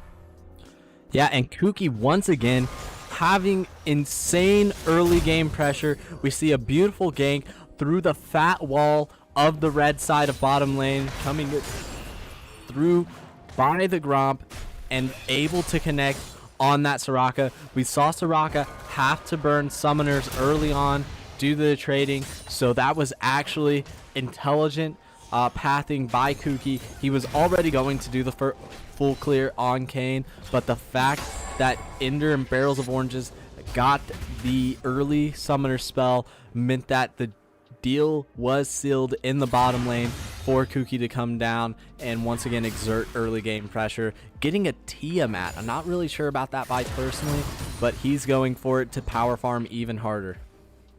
It's looking like the bot lane is going to be in Carmel High School Gold's favor, especially considering that a mostly immobile bot lane such as Soraka and Senna are going to be incredibly limited by a pretty aggressive bot lane such as Lucian and Nautilus, especially with the hooks. They're not going to be able to escape if they get hooked, especially since they do not have flash because they lost it to the gang. Carmel High School Gold is already at a 1.2k, no sorry, a 1.2k gold advantage here, and it's looking like that may only increase as Kayn power farms with the Tiamat purchase here. Dragon's up, Kayn's in the primal position here. Mundo is going topside, which gives up a lot of dragon pressure for John Adams. Looks like they might get ganked bot once again with no mobility. Will they be able? Oh, the flash in coming from the Kayn, the hook coming in as well. Looking like they're gonna get picked. Soraka dies once more, and Senna escapes, but with the life of her ADC being lost. And King of the Alcove just goes in, charges the Tides of Blood, and just flashes forward, unable to pick up the kill though as Brave Master Calvin solo kills him under the tower, but Eternal Midget is there. Once again, teleporting, flashing, ulting, backing up his teammate, Eternal Midget. You have to think this guy has a global passive. He is everywhere on the map just when he needs to be. Although the Gangplank got a solo kill in the top lane, they did get Dragon due to Mundo being on the top side of the map. That is pretty good for Carmel High School Gold, especially since the Cloud Soul is not an option considering one of the first dragons. What dragon do you think would be the best for Carmel High School or for John Adams here? So we're looking at, for this game, once again, either an Infernal or an Ocean Drake since the second, or excuse me, Soul, since the second Drake is Mountain. The Ocean Soul for John Adams would be insane. And I think if you're Carmel High School, you definitely want that Infernal Soul because of the amount of damage you have on your side. You're already a burst heavy comp. They want to blow people up. We saw what happened when they got Infernal Soul in the first game. Big Red 7-11 counter juggling, getting a great steal on the red buff there as Kayn resets and it picks up his smite, falling behind now. Big Red 7-11 taking the Raptors as well. He's going to get two different camps, but Carmel High School knows he's there. And they're instead going to let him get away. Kuki not able to contest that one. Maybe he's going for it right now. Pinging him out. Oh, he's just able to get off the damage, but he's too low. Is the ult going to be enough here? And it looks like Kuki got solo killed in his jungle with a Mundo very deep in the jungle. You're getting some, the barrier coming in from the Vel'Koz, and will Eternal Midget potentially get picked off by the Vel'Koz ult? Barely survives. And Vel'Koz might be able to get the kill, and barely, with the power of geometry and trigonometry, Vel'Koz barely gets the kill as Midget Fury failed to dodge the last Q coming in from Vel'Koz. Yeah, Walrusov definitely breaking out the protractor and the compass for that one. Able to get the solo kill on Eternal Midget, who was flashless after the teleport top to seal the deal on Rave Master Calvin. I have to think that Kuki coming out behind in that 1v1, a lot of that is due to the greedy Tiamat buy. I'm not sure why he would buy that item on Kayn. Kayn does not need that item to clear camps. He is not an auto attack clearer. He is definitely spamming Q and W to clear these camps, and it doesn't make any sense why he would go with that over something like the Caulfield's Warhammer that would get him closer to his enchant buy. Instead, we see Mundo already has the Cinderhulk enchant and is making his way around the camps just as fast, if not faster, than Kuki. But we see Barrel of Oranges, Ender starting to go in, trying to trade heavily here, but it's Kayn's not coming down down in favor. Got a flash coming out from the Senna. Will they get the pick onto the Soraka? No. They burn two Once summoners again, as Mundo closes the gap. And Mundo TP has coming in from King of the Alcove. And a missed hook and an ult from Mundo. Will they get the kill? Hughie lives barely. And it is a party in the bottom lane. Walruto roaming down as well as Eternal Midget. Eternal Midget going through try, cutting off Walruto. Jamboni hitting the snare onto Eternal Midget. 5-man bottom. They are going to tower dive this. Wolves of Orange just got his ult. He's ready to go in. Soraka Swish already out. Kuki with an amazing ult timing there. And they clean up everyone, only dropping Ender. That was beautiful play by Carmel Esports Gold as Ravemaster Calvin just sits on his teleport in the top lane farming barrels of oranges. Wow, that was a wonderful tower dive coming in from Carmel High School Gold. A 5-man bot play at 10 minutes in. As for Kane's transformations, though, he is only ganked bot. However, he has gotten a couple hits onto the Mundo, so I'm curious to see what form he will go this game. In my personal opinion, I feel like going red Kane would be a lot better here, especially to shred the Mundo and the Gangplank. And that's especially true considering that the Mundo is getting somewhat ahead, so they're going to need some sort of percent HP damage to shred his health. Yeah, and we're trying to keep up with the transform here. It does look like we're getting the blue Kane instead, simply opting into the first transformation available, which is interesting considering the circumstances. However, Kuki had this on his mind the entire time. He went Dark Harvest as his keystone. So even though you and I think the Red Kane would be the superior choice here to provide some more frontline as well as tear through the Mundo with his W and Q, as well as sustaining with his ult, Kane opting into the blue form, trying to blow up this bottom lane even more after repeated ganks down there, and he's moving down the bot lane once more. It's looking like Tamir might be tower diving. Yes, and he gets the tower dive off on the Gangplank with the flash EQ play coming in from the Vladimir.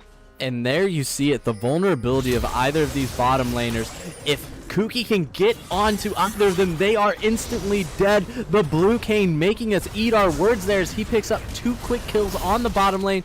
Eternal Midget trying to flee from Walruto and Big Red 711, going into the wrong side of the map there, but potentially deterring them as he has King of the Alcove in his back pocket. King of the Alcove recalls.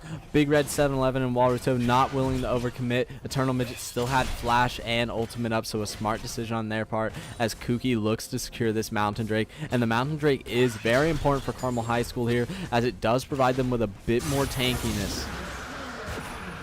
Carmel High School is going to be, it's an Infernal Soul, which is incredibly good, especially considering that Kane went blue Kane. That's just going to give him even more damage to shred the backline of John Adams. And RNGesus looking out for Carmel High School there, providing them with exactly the Drake I said they would prefer. Then like Carmel's up on a 5,500 gold advantage here. I'm curious to see if John Adams will be able to pull it back, especially with the scaling pick of Gangplank and Mundo. However, I feel like if this game goes late, I feel like Carmel High School will still have the upper hand with the Dragons, and also since Vladimir is such a strong and potent champion late in the game. Yeah, we're going to need to see John Adams fight for one of these next 2 Drakes, which is going to be difficult. Gangplank still working toward that T-Force. King of the Alcove getting ganked here now by Big Red 711. Is he going to be able to make it out? He still has the ult. He's going for the turnaround. Kuki is there once again in his back pocket. You see Kuki and King of the Alcove work together so well. Beautiful Another play kill from Vladimir. Yeah, beautiful play, using vision to his advantage, getting bush control, and making the duo of Ravemaster Calvin and Big Red 711 walk into him and his ultimate. Now, Kuki potentially getting shut down. Will he be able to get out of this one? Avoids the Sin ult, gets his ult off on the Soraka, dies, gives the shutdown to Ravemaster Calvin. That could be what John Adams needs to start snowballing this game in their way, as Ravemaster Calvin picks up 2 kills potentially here. But King of the Alcove fighting for his life, unable to get it. Walruto, though, very low in the middle lane. Ender playing aggressively, not able to get the kill due to the barrier of Walruto. He gets both summoners in exchange for both of his. Eternal Midget on the side lane Syndra, not something you see very often, but opting to do so because of the way lane assignments work out. You typically want to send your bottom lane into the mid lane early on, especially as they take that bottom tower. It's the best position to keep two people in the middle of the map to be able to pivot into either top or bottom river and contest a Rift Herald in the next 10 minutes or so. And now Eternal Midget, we see, has the GLP hose down there, looking to slow down foes in these team fights, peel for his carries, and let Kuki jump on the priority targets. Big Red, though, flashing. TP coming in from the Vladimir, looking for a play with the Nimbus cloak. Is he gonna get off the flat? Oh, and the Soraka slow stops him from looking for a play from King in the alcove. And you think it would stop them, but holy moly, you look at Kuki, he was running it down the whole time. He wanted this kill, he was not giving up on it, but they pay the price. Eternal Midget falls to Rave Master Calvin, who is now 5-2. King of the alcove also comes out on top, being 5-1, and since the gameplay was once 5-2, it looks like King of the alcove is now 5-2 to take his place. Both top laners have had a significant impact this game. Oh, it looks like Vel'Koz gets the pick onto the Nautilus. King of the alcove liking his chances in a dive there, but instead backs off, opting to take the blast cone out potentially and transition over the mid lane to help Ender push up on that tower. They need to be careful here. No need to overstay or overextend. They have control on the map. King of the alcove does not want to get caught up here on that Vel'Koz knockup. Brave Master Calvin expending the ult, but I don't think that's going to matter here. It seems like an odd ult usage when Jamboni and Walrus were not in a position to follow up. It was like red buff is being given to the blue buff is being given to the Vel'Koz. And Dragon is spawning shortly. It's looking like Carmel's gonna vie to get pressure on the mid lane and Dragon Pit. However, Big Red seems to be ignoring the Dragon and taking Herald instead. I'm not sure if this is the right play, but they do have a Dragon to spare considering that it is not soul point yet. Yeah, and I think I like this play better than the alternative. Finally recognizing that, you know what? We cannot fight for this Drake. We don't need to put ourselves further behind. Let's instead put them in a difficult position and try and shove a lane with the Herald and make them respond. Put Carmel in a situation where they have to give up something to get something. Unfortunately for Gangplank, it's going to be really hard to shove into a well-itemized Vladimir, especially considering that he just picked up a Rod and a Aether Wisp for the Spellbinder. Kuki going in 1v4. The power of the Blue Cane, he gets 2 kills on his own. We should never have doubted the Blue Cane. Oh, and a huge Vel'Koz ult. Almost getting a triple as Vel'Koz barely escapes his life after a huge ultimate coming in from him.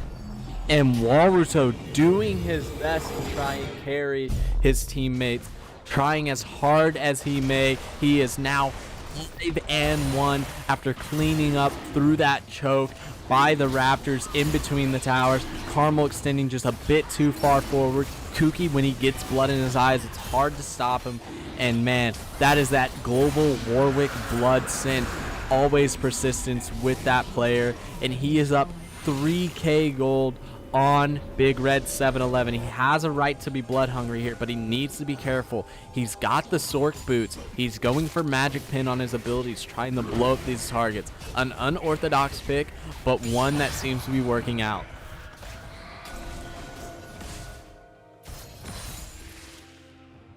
The Mundo's early power from being 1-0 is now 1-4, which makes the case for Red Cane a lot less potent, and it seems like going Blue Cane was the right choice in hindsight. It's looking like Midget is not looking to pick up a Morellonomicon, and instead leaving the Grievous Winds in the hands of the Lucian and Kayn. And one thing I like to point out is after having such a fantastic game in that bottom lane for the first 20 to 25 minutes, Dan Jam and Jamboni doing a cosplay of their game 1 performance of the previous best of 1 series. They are 0-11 right now. You have to think Lulu Cog was available. They had a very close game in that second game of the previous series. They definitely could have won it with just a better execution of the comp. Why didn't they go back to that well?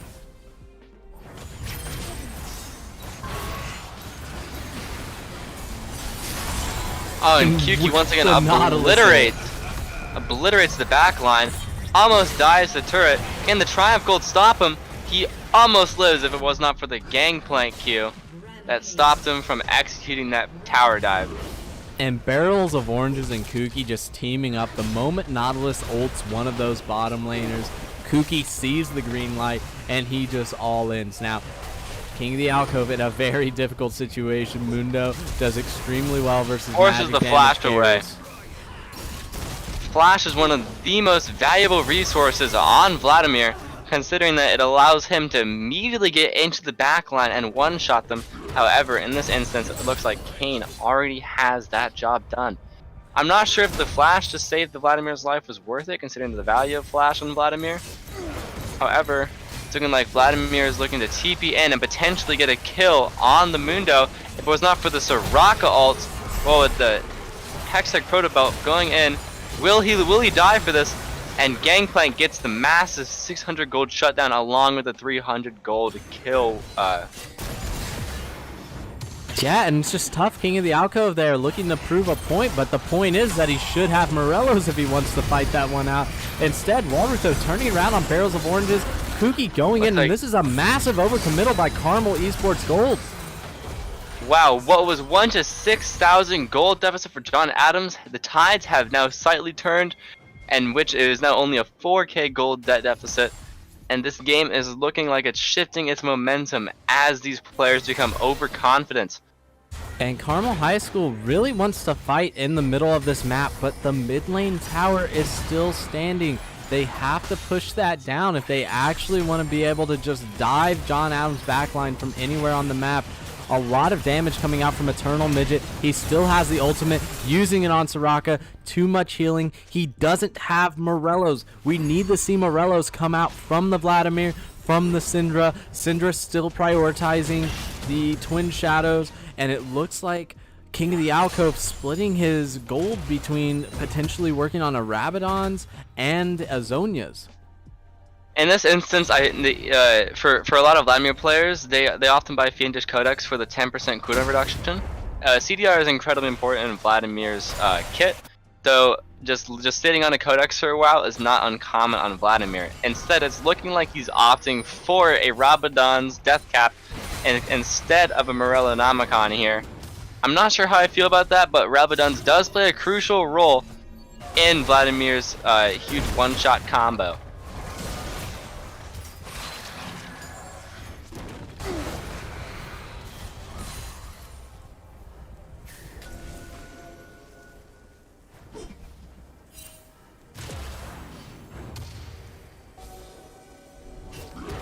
As Dragon is coming up shortly, King of the Alcove resets, albeit a little bit late. However, he is coming for the Dragon. Let's see if he'll make it in time.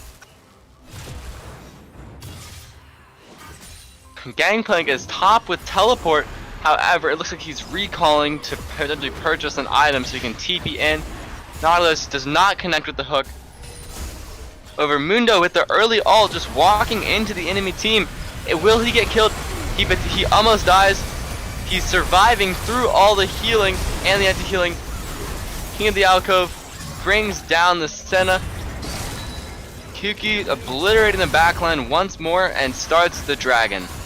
And that time, Ender and Kuki were able to apply grievous wounds with the Executioner's Calling to all the key targets. Eternal Midget not letting Ravemaster Calvin get anywhere near this Infernal Drake. And now this Soul is going to enable Carmel High School to absolutely blow up everyone. It doesn't matter that they don't even have the Morellos on these champions. Look at the infernal burst damage coming out from them with their spell cast. This is going to enable them to take the mid lane tower, potentially get the bottom inner turret, and then move up toward the Baron. It's looking like Carmel High School Gold is did a lot better in that team fight, especially considering that they did not go in 1-by-1 as we saw earlier. It's looking like John Adams still does not win these team fights, and they especially are going to be behind after losing that Infernal Soul. However, not all hope is lost, as Baron is still up, and they could potentially steal that objective, or maybe even take it with the right play. Syndra has not yet reset, and is instead clearing the wave, which can give up some crucial Baron pressure here.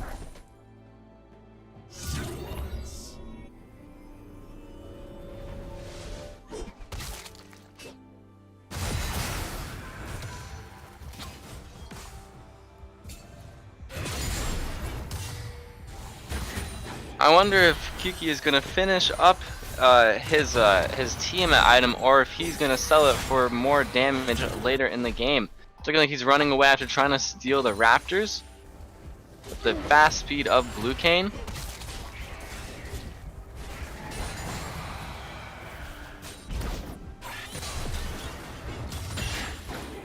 And I just want to remind all of you tuning in and watching from home in the Twitch chat, thank you for being here with us during our first ever Greyhound Battlegrounds. We have a quick pause on the match, a great time for me to tell you that while this pause is being dealt with, we are going to immediately follow this best of 3 grand finals with the Super Smash Bros. Ultimate Grand Finals between Mouse of Lloyd Norrix, Michigan, and K-Dog from Manheim Township High School in Pennsylvania. Those 2 players had insane Saturdays. They were a joy to watch in their matches, and now we're going to see their Piranha Plant and their Pichu go at it in the grand finals. Immediately follow this series. So if you're tuning in for some Super Smash Bros. Ultimate action because it's 1:30, please stand by. We are in game 1 of this best of 3,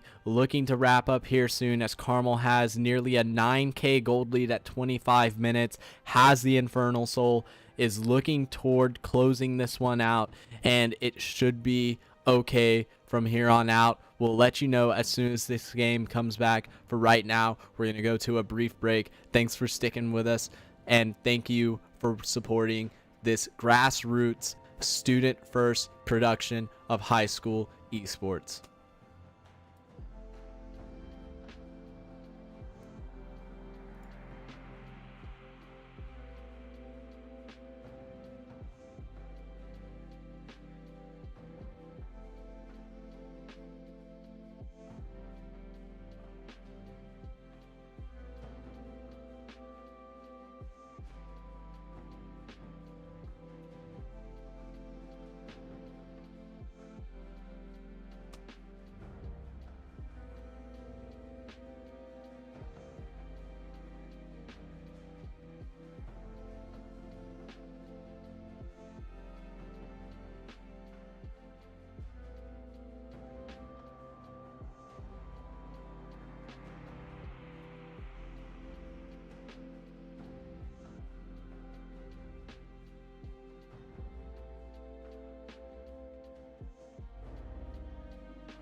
All right, and we're back in the action on this one as Eternal Midget is able to reconnect to the match.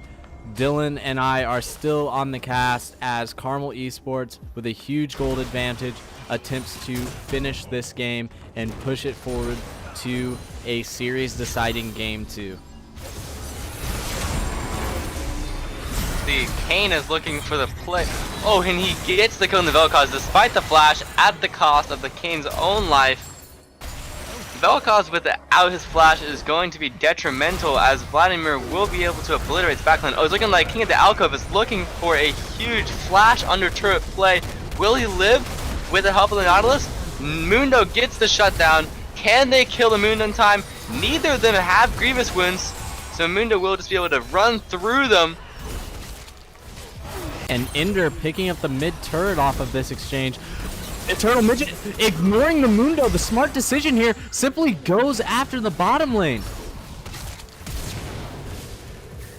And with no Grievous wounds to stop Mundo's healing, he just runs through both the Vlad and the Nautilus.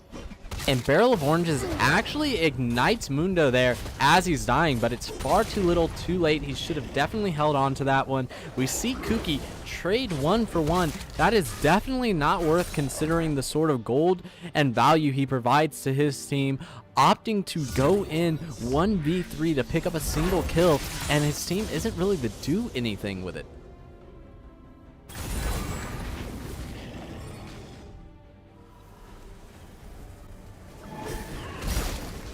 You know, and that's been something in his playstyle that his teammates have been critical of before. We'll have to see what sort of impact this has on this game.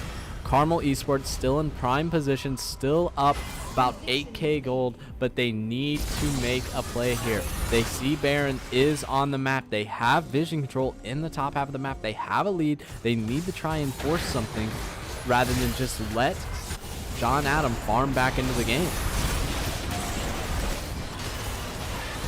Looking like they have complete Baron control, and unless Gangplank can steal with some sort of R or a Senna R, it's looking like the Baron is all in Carmel Esports' hands, as the gold deficit becomes nearly 10,000 gold.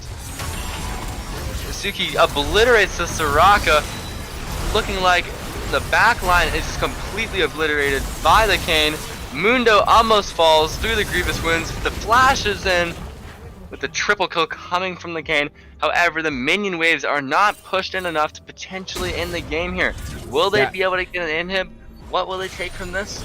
Yeah, and Kuki with the Mortal Reminder now is jumping on the targets, and they are not having any opportunity to respond. The Infernal Drake Burst is way too much in combination with that Mortal Reminder.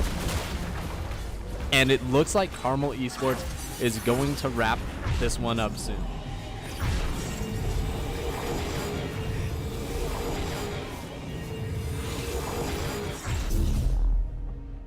Again, it looks like Vladimir is opting to not buy anti-heal as he goes for the Spirit Visage, and same with the Syndra, opting for a Zanyas instead of. Oh, no, actually, never mind. She has Morellas. My bad. Yeah, very much in a position to not buy the Morellos there, but instead backs with a ton of gold in her pockets and picks up that Morellos. That's going to be a great assist because Syndra dropping spheres all over the ground, hitting stuns. It's important for her to be able to apply her Grievous wounds on these targets as well, because she has a bit greater range than the, oh my goodness, than the Lucian. But you see King of the Alcove just rush in like a madman off the teleport and instantly destroy Jamboni. Jamboni with both summoners up, not able to react. Looking like they're going for a Elder Dragon to finish and cap off the game, as the jungler Kyuki looks for a dive in the backline, almost loses his life as the Carmel High School Gold team surprisingly manages to get the dragon without the jungler smite at all. A surprising play there. I'm also surprised that the Nautilus picked up a Bramble Vest to get even more Grievous wounds, and it's looking like they surrendered and the game is over, and this is going to be going to the second game. Will this be a series? We'll see how John Adams and Carmel High School Gold plays in the coming games, as the entire tournament is on the line in these next 2 games. Yeah, well said, Dylan. And I just want to point out how pivotal the Infernal Drake was there to Carmel High School, being able to get the extra burst they needed to tear through John Adams' comp.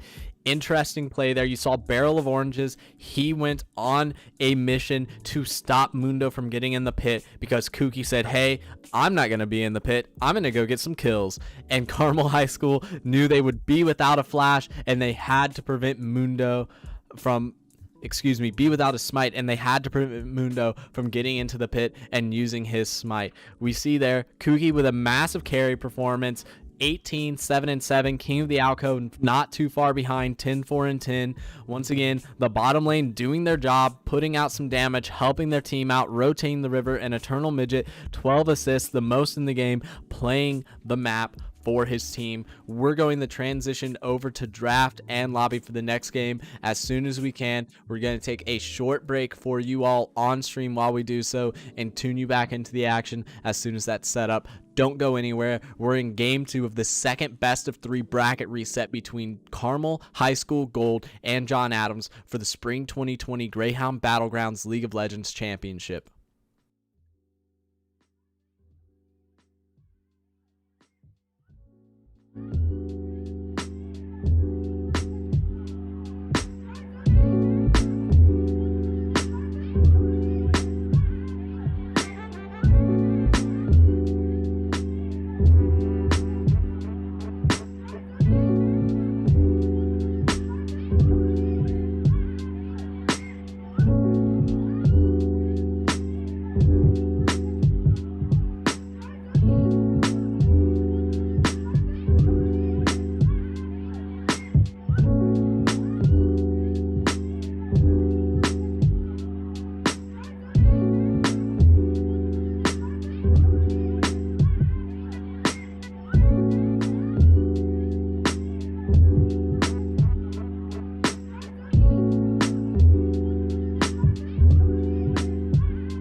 Hello, everyone, and we're back with this game 2 of our second BO3 after the bracket reset draft.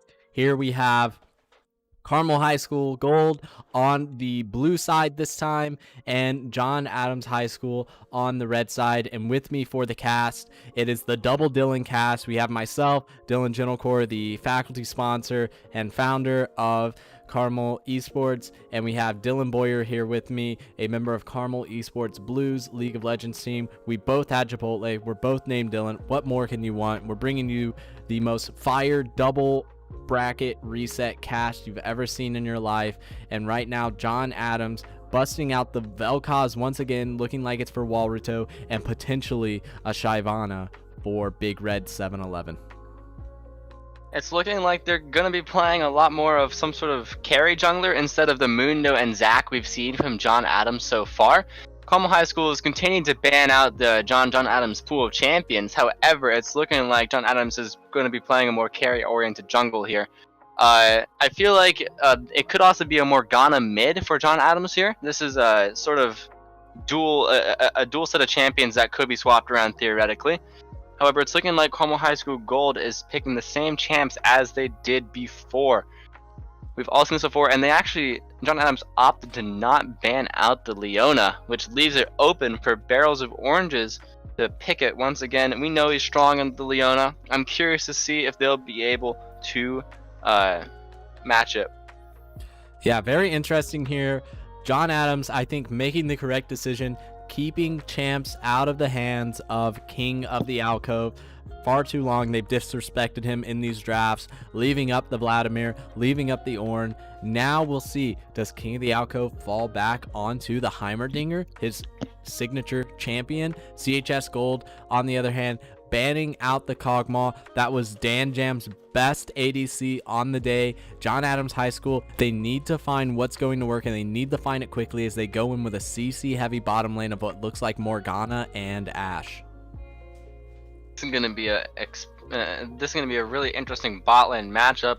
I feel like once again John Adams has no mobility, and which can be especially dangerous with a team comp such as Leona and Tristana in the bot lane. Hopefully for John Adams, they do not get stuck and CC too much, even with the Morgana spell shield, as they can easily die if they're caught out because they have no mobility.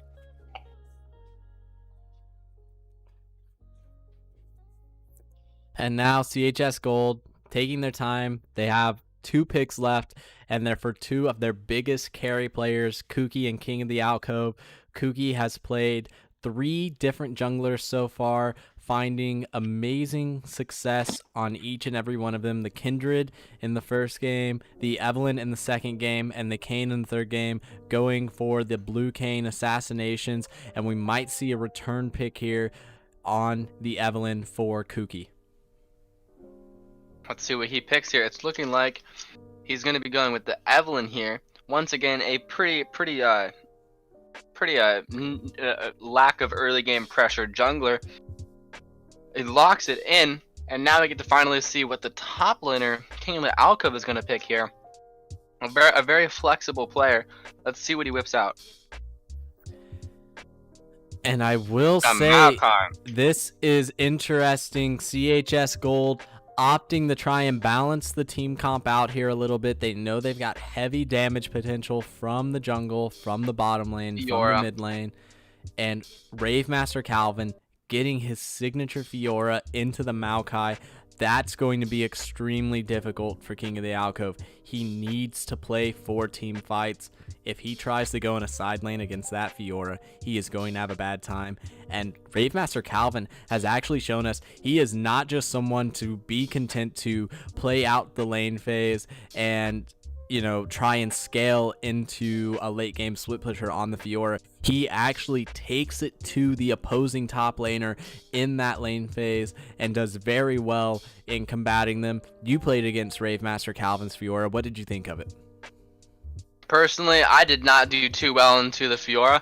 However, Maokai and having King of the Alcove on Maokai, I'm not so sure how the matchup will pan out. But Maokai would probably outskill Fiora in team fights. However, Fiora is going to be a much stronger split pusher than Maokai. It looks like one of them left the lobby. Yeah, we're having a couple of lobby issues, which is just fine.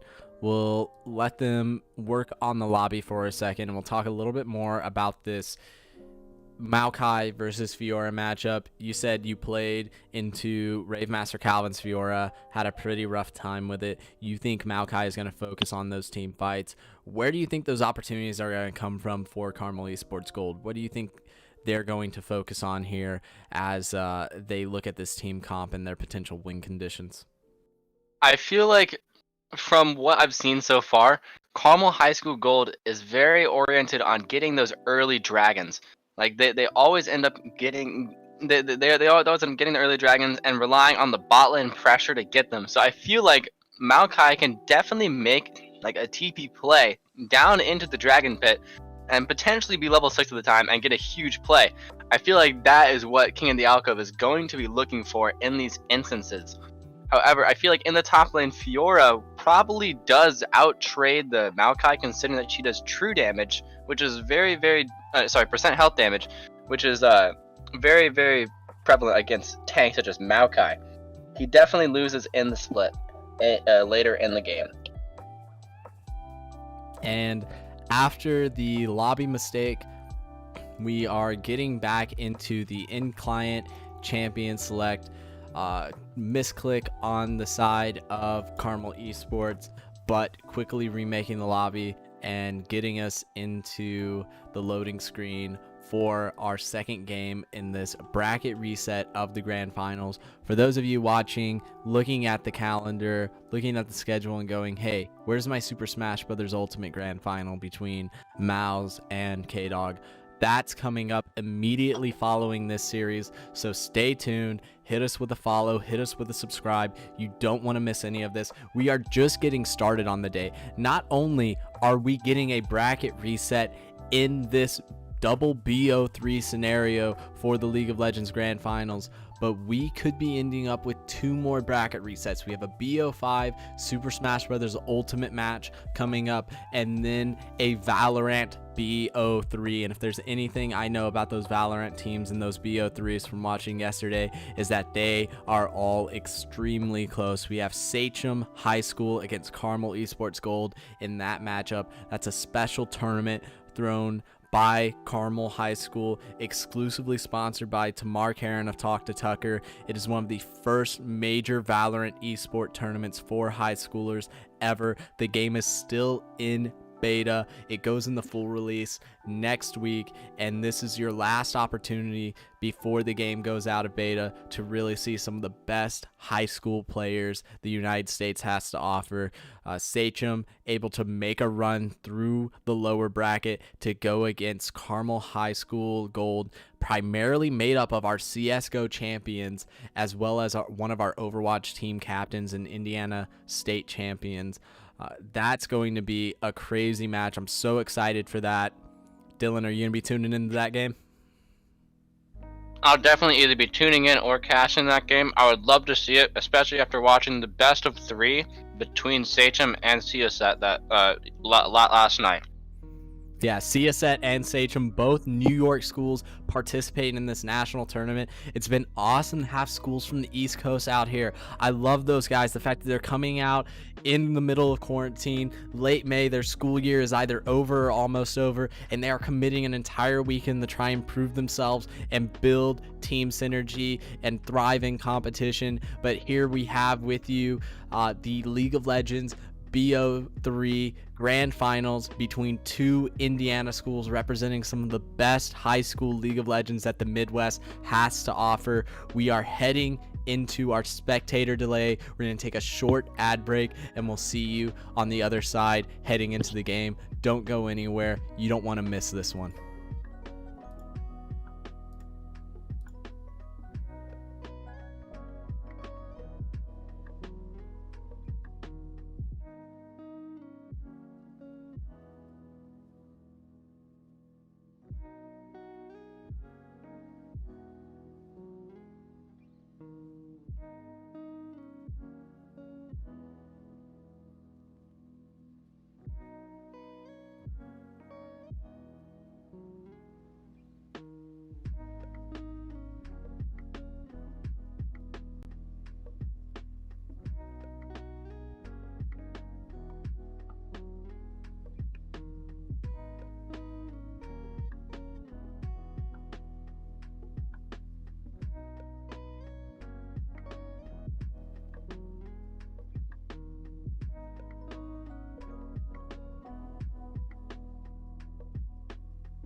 Welcome back, everyone, as we are heading into the loading screen for Game 2 of our BO3 Grand Finals. Winner takes all between John Adams and Carmel Esports Gold. Here you can see on the blue side, we have Carmel High School, their gold squad, lining up with King of the Alcove on Maokai, Kuki on the Evelyn, his second of the series, Eternal Midget on Syndra, another long-time pick of his, Ender on Tristana, and Barrels of Oranges on Leona. On the other side, though, we have John Adams, Ravemaster Calvin getting his first Fiora game of the day, something that he carried on immensely this weekend. Big Red 7-11, another unique jungle pick here with the Shyvana with the Dark Harvest, definitely going that AP explosive burst mage route.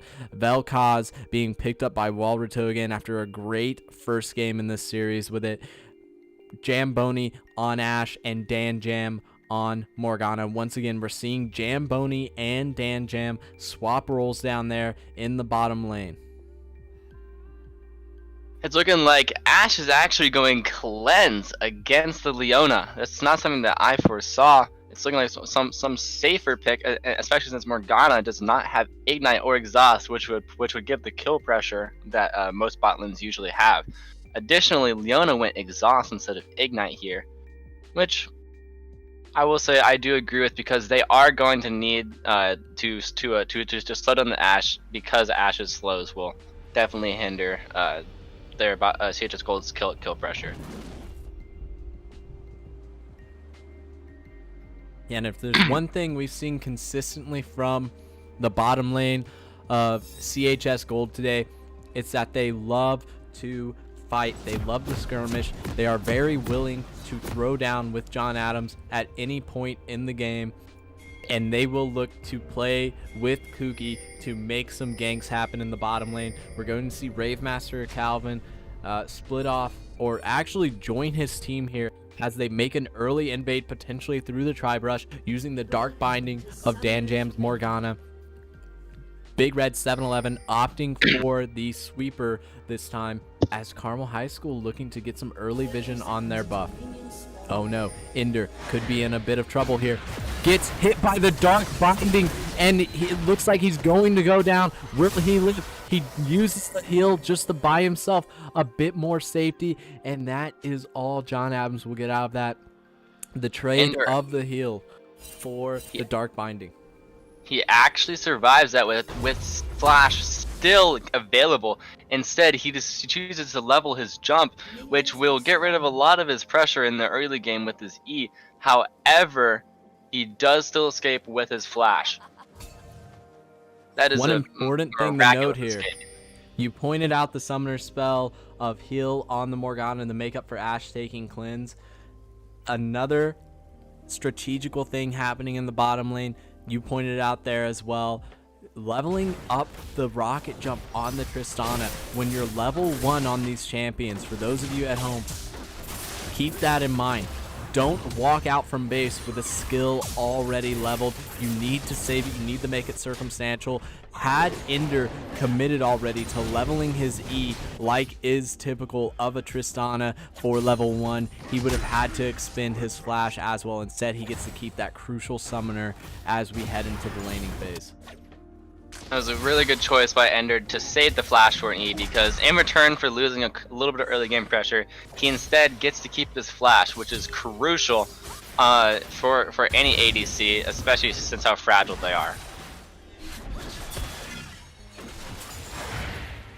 If you look into the early game trades into the top lane, Tamir, a King of the Alcove, is actually taking a lot of his health and is already below half HP due to the Fiora Vitals.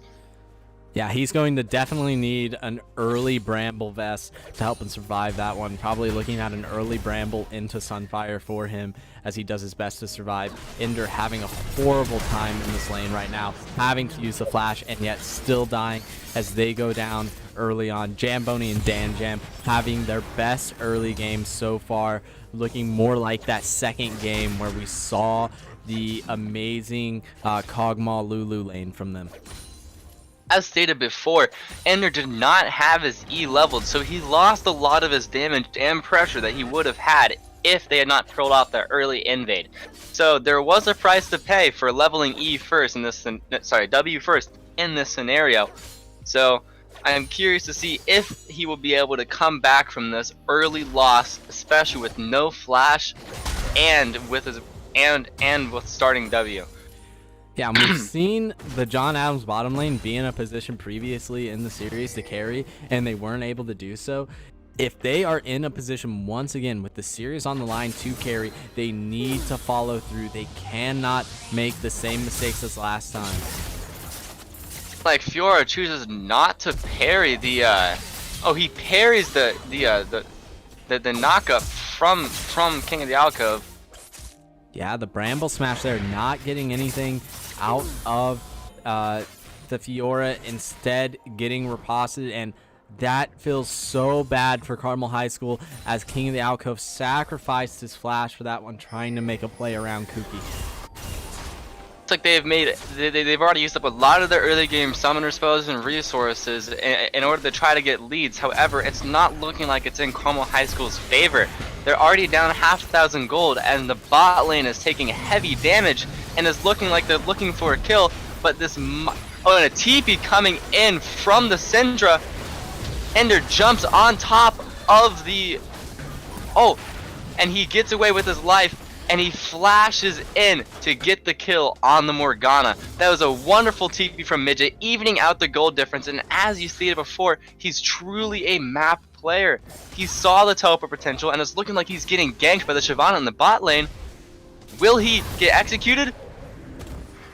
No, the blue smite came down. It's going to be difficult for him to execute. He's going for the blast cone. Kuki trying to give him the support he needs. He may be able to get out of this one. It looks like Kuki all inning the Shyvana there, but unable to land the lash from the Q to proc the charm.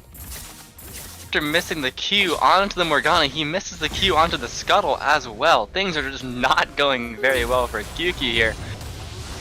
And Kuki needs the back off. He dodges a lot. They're able to get a flash from Walrus, so that's great, but can Barrel of Oranges dodge the Dark Binding? And he does. Overall, great play by Carmel High School in order to keep this from snowballing in the way of John Adams. And Kuki summons a little raptor to thwart the recall of Eternal Midget there. But unfortunately, that's not going to make much of a difference. Eternal Midget going to opt into clearing the wave with just 40% health or so.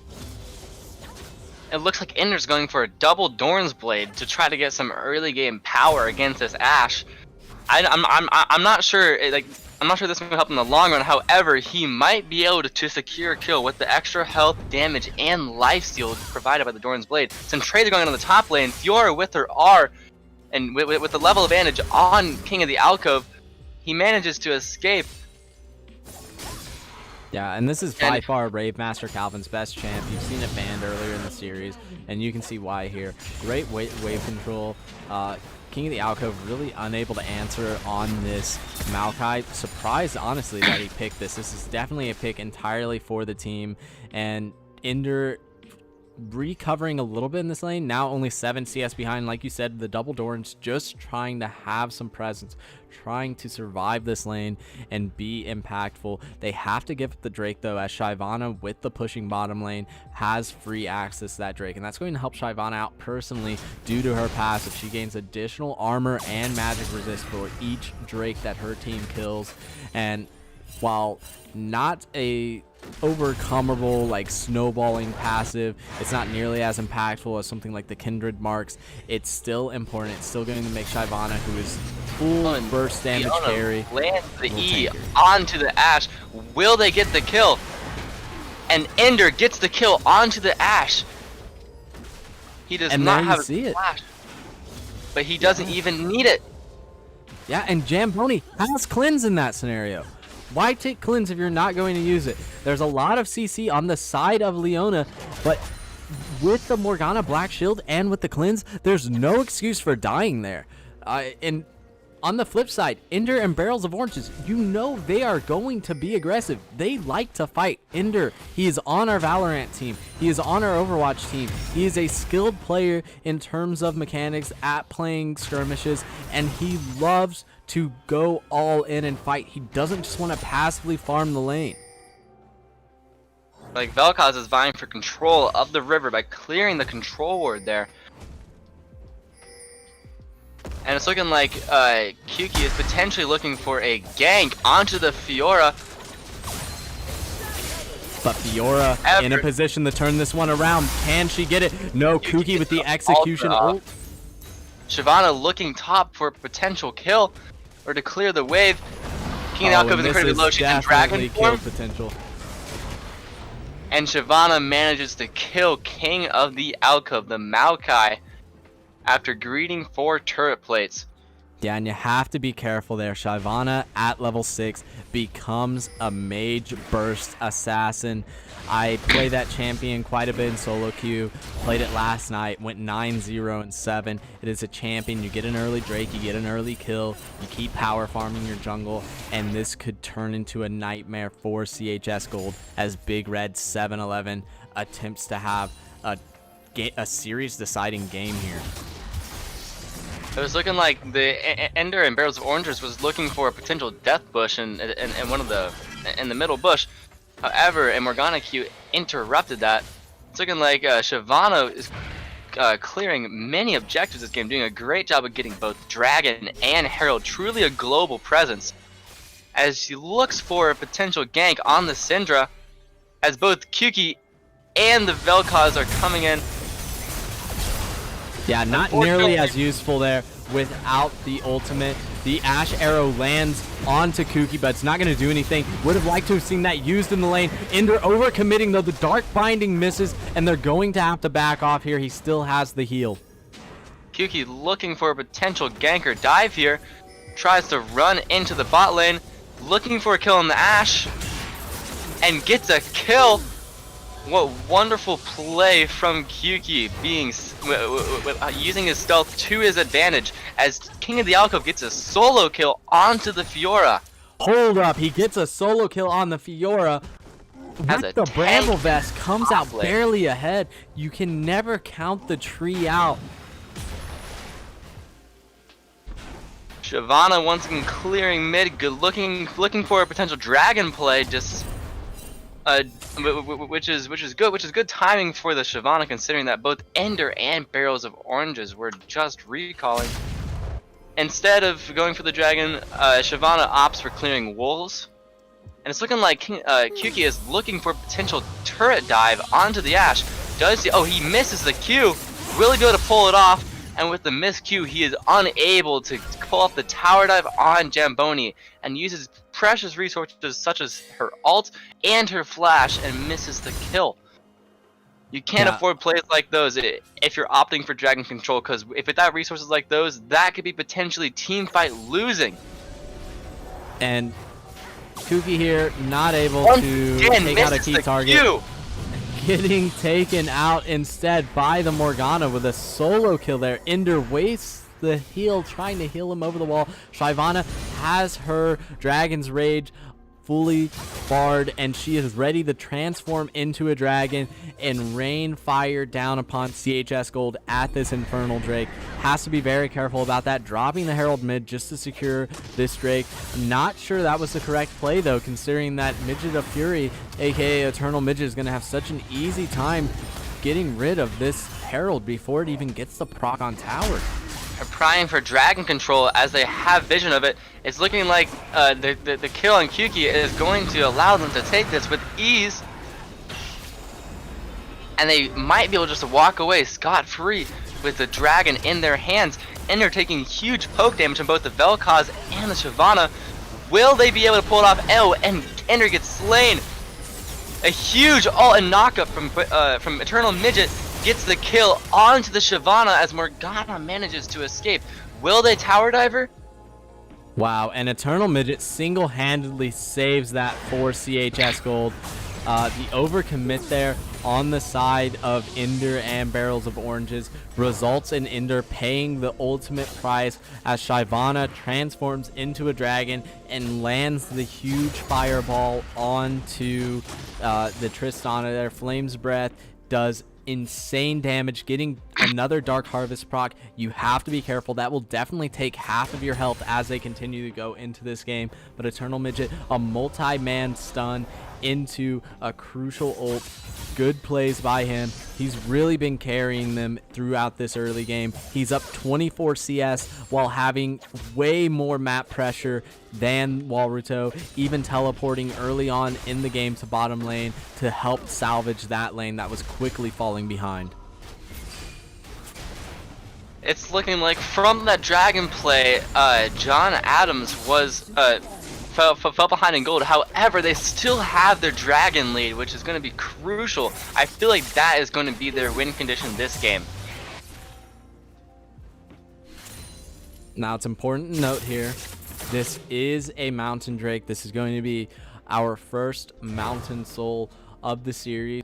In terms of the effect it has on the Rift, it creates additional walls, which could be beneficial for Carmel High School, creating more chokes for the Syndra ultimate and stuns, creating more areas of opportunity for the Leona to land multi-man solar flares, creating funnels for King of the Alcoves, ever-growing root ult. But wow, this is still not the most advantageous position for them right here. Shyvana's coming top. Trades looking well like with Calvin. It's looking like a 2v2 situation. Evelyn's coming top. Kyuki, will he be able to... Oh, will he be able to turn this? It's looking like they're gonna get... Oh, and a TP coming in from Eternal Midget. Eternal Midget with another fantastic TP. Honestly, not even necessary though when you look at that. Shyvana, once you transform, if you miss that initial flame breath, you are a sitting duck.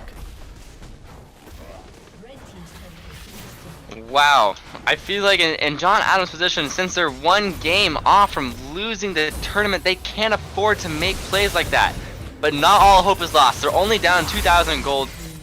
Now, yeah, no, they're only down 2,000 gold, so they're going to need to focus on getting the soul if they're going to want to win this game. But honestly, an insane assassination by Kuki. And Kuki, if you look at it, we've poked some fun at him for missing some pivotal lashes there, some Q procs on Evelyn not finding their target. However, he is now 6-1 with a 350 gold bounty, and he is taking over this game. He killed Walruto while obtaining both of his summoner spells in the mid lane. Walruto caught unaware, flashing and using barrier when he was most certainly already dead. A waste of summoners, a waste of a life, and now he is 1-2, almost 30 CS down, and Eternal Midget really showing off the TP plays and awareness, shoving this lane and putting pressure on the map. Dragon is coming up shortly. It's Mountain Drake, which means it's gonna be Mountain Soul as well. So I'm curious to see. Like, sorry, this is kind of unfortunate for John Adams since they do not have any tanks on their team, so the Mountain Soul for them won't actually be too useful. However, it's still going to be crucial for them to get it instead of Carmel High School. Yeah, I think when you look at both teams here, having an additional source of shielding against these burst assassins from the side of the junglers, Ashe right there, you see almost getting one comboed by the Evelyn. If Ashe gets a Mountain Soul, she will be able to protect herself a bit more. Pookie now caught in a very precarious position here in between towers. This could lose Carmel the Dragon. Kyuki gets a huge combo with, oh wow, Ashe gets the shutdown. Kyuki almost lands the triple kill onto John Adams. And off screen we saw Ender pick up the kill on Walruto. And it's looking like that. This looking like Carmel High School is gonna pick up this dragon. A great pickup for them, getting their first dragon of the game. Rave Master Calvin, though, so close to getting that top tower. Some early fights with King of the Alcove, especially once he got that Bramble Vest, have not gone Rave Master Calvin's way. He needs to play this carefully. He needs to play this for the later game. In about 10 to 15 minutes, he should be able to split uncontested against anyone on Carmel Esports gold. His only worry then would be the Evelyn assassination potential, as Evelyn is now 8-2-1, has Sork boots, has Mejai's with 8 stacks, and almost has a Rabadon. John Adams, they need to try to play around their bottom lane. We have some Jamboni fans in the chat. Jamboni and Dan Jam got off to an early start. That was great. Dan Jam on cue. Jamboni ulting barrels of oranges, not able to finish the job. This Leona is so darn tanky, but Big Red comes in, doesn't have the ultimate, but still lands the E that sets up the Four-man Morgana bot. binding. The Walrito's ult was canceled. King of the Alcove potentially getting a kill into Walrito. Barely doesn't have the damage. Eternal Midget. Will he be able to pull it off? Eternal has no flash. He's going for the long range Q. It's looking like And Yuki's looking for the Kuki. huge ultimate. He's stunned the entire time. Can't get the ult off. That would have been huge for Carmel High School gold. And it looks like it's instead going to be a trade of towers for the schools. But Big Red 7-Eleven caught by the pick potential of this Syndra and King of the Alcove. King of the Alcove played that excellently there. If you could pay attention, he ulted, and while he was ulting the rest of the team down the lane, he went in and interrupted the Walrito ultimate on Vel'Koz with his own root and Bramble Smash, allowing his team to catch up. And now Rave Master Calvin out of mana, out of luck, running away from Leona before Ender can catch up, and because he is level 13 and has just enough mana for a lunge, he's able to get out with his life after picking up 2 towers for John Adams High School. Rave Master Calvin doing his best to help his school stay in this finals. They need to win 2 games in a row to secure the grand finals after running the winners bracket yesterday. On especially since Kuki picked up the Mejai's Soul Stealer, he cannot afford to make plays like he did in the bot lane prior. He lost his 8 Mejai stacks, which is pivotal for them to win this game. They have to rely on the Evelyn snowball with the Mejai's, and if he keeps making plays like that and losing all of his stacks, then that is one way that John Adams could potentially win this game. But you see, Eternal Midget has 10 stacks on his Mejai and is looking to snowball this game.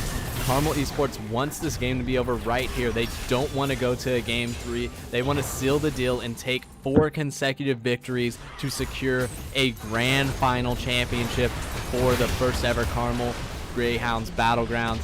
And here you can see on your screen between the scoreboard and our sponsors the plaque that the winning team will be taking as Walrito gets stunned up under tower. Ender going in, Ender sacrificing his life for the betterment of the team. Big Red 7-11 coming in, doing massive damage. We have a Fiora going on to the Maokai in the bot lane, dealing with the split. Will he be able to get all 4 vitals? And as he runs out of time with the ult, it's looking like King of the Alcove might be able to get the solo kill onto the Fiora. However, she barely escapes her life. Unless... Oh, they're both so low. Can they pull it off? And King of the Alcove gets the solo kill onto the Fiora. And that's a map-wide ace as we saw Eternal Midget clean up Shyvana in the mid lane, and Jamboni falls to Kuki.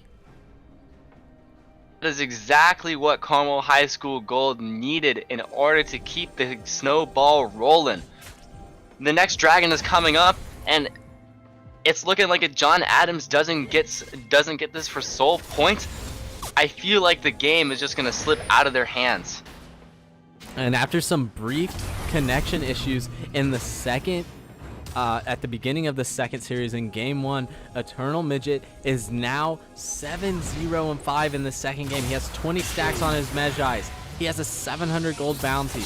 He has been making plays all around the map the entire game while maintaining a CS advantage and extending it, going up 30 CS over Walrito. Walrito has made some great plays on Vel'Koz, but not this game.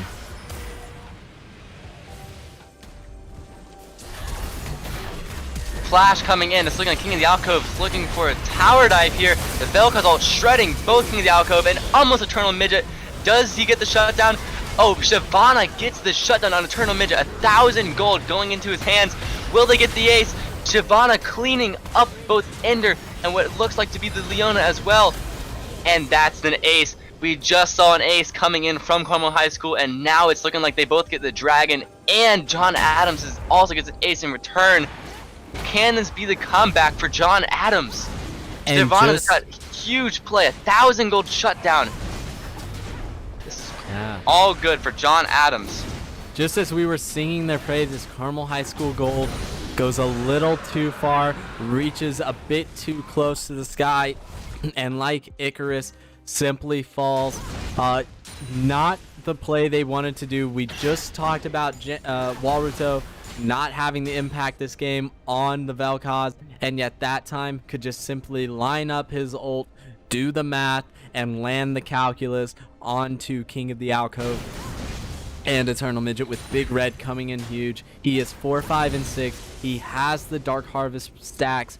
It's not impossible for him to pick up some half health kills and executions on these backline members of Carmel High School Gold. I'd have to give major props to that Vel'Koz. You're 100% right. I feel like that ult is what won them the fight there. It brought down Eternal Midget to low health. Oh, it looked like Kyuki looking for a potential pick onto Walruto. Can he get the kill? Oh, and they're looking for Morgana too. Forces the flash. And this is incredibly bad for John Adams. They couldn't match because Ashe and Shyvana were both recalling. King of the Alcove side laning against Fiora. Oh no. Can he get the pick? Danjan. And Kyuki gets the pick onto Danjan. This is exactly what John Adams didn't want, especially after getting that momentum changing ace earlier. And you hate to see it. John Adams knows that Carmel High School Gold is on the Baron. They're heading over to it. Big Red 7-11 trying to get a steal to keep his team in the series. However, Leona going over barrels of oranges, playing the interruption as he always does. Big Red, he has to flash over, but he's not able to get it. Slays the Baron with Shyvana's Q. Leona sacrifices her life for Carmel High School Gold, and the Baron is secured in the hands of Carmel High School. And here we see Kuki sticking around trying to see if a member of John Adams will single themselves out. They won't.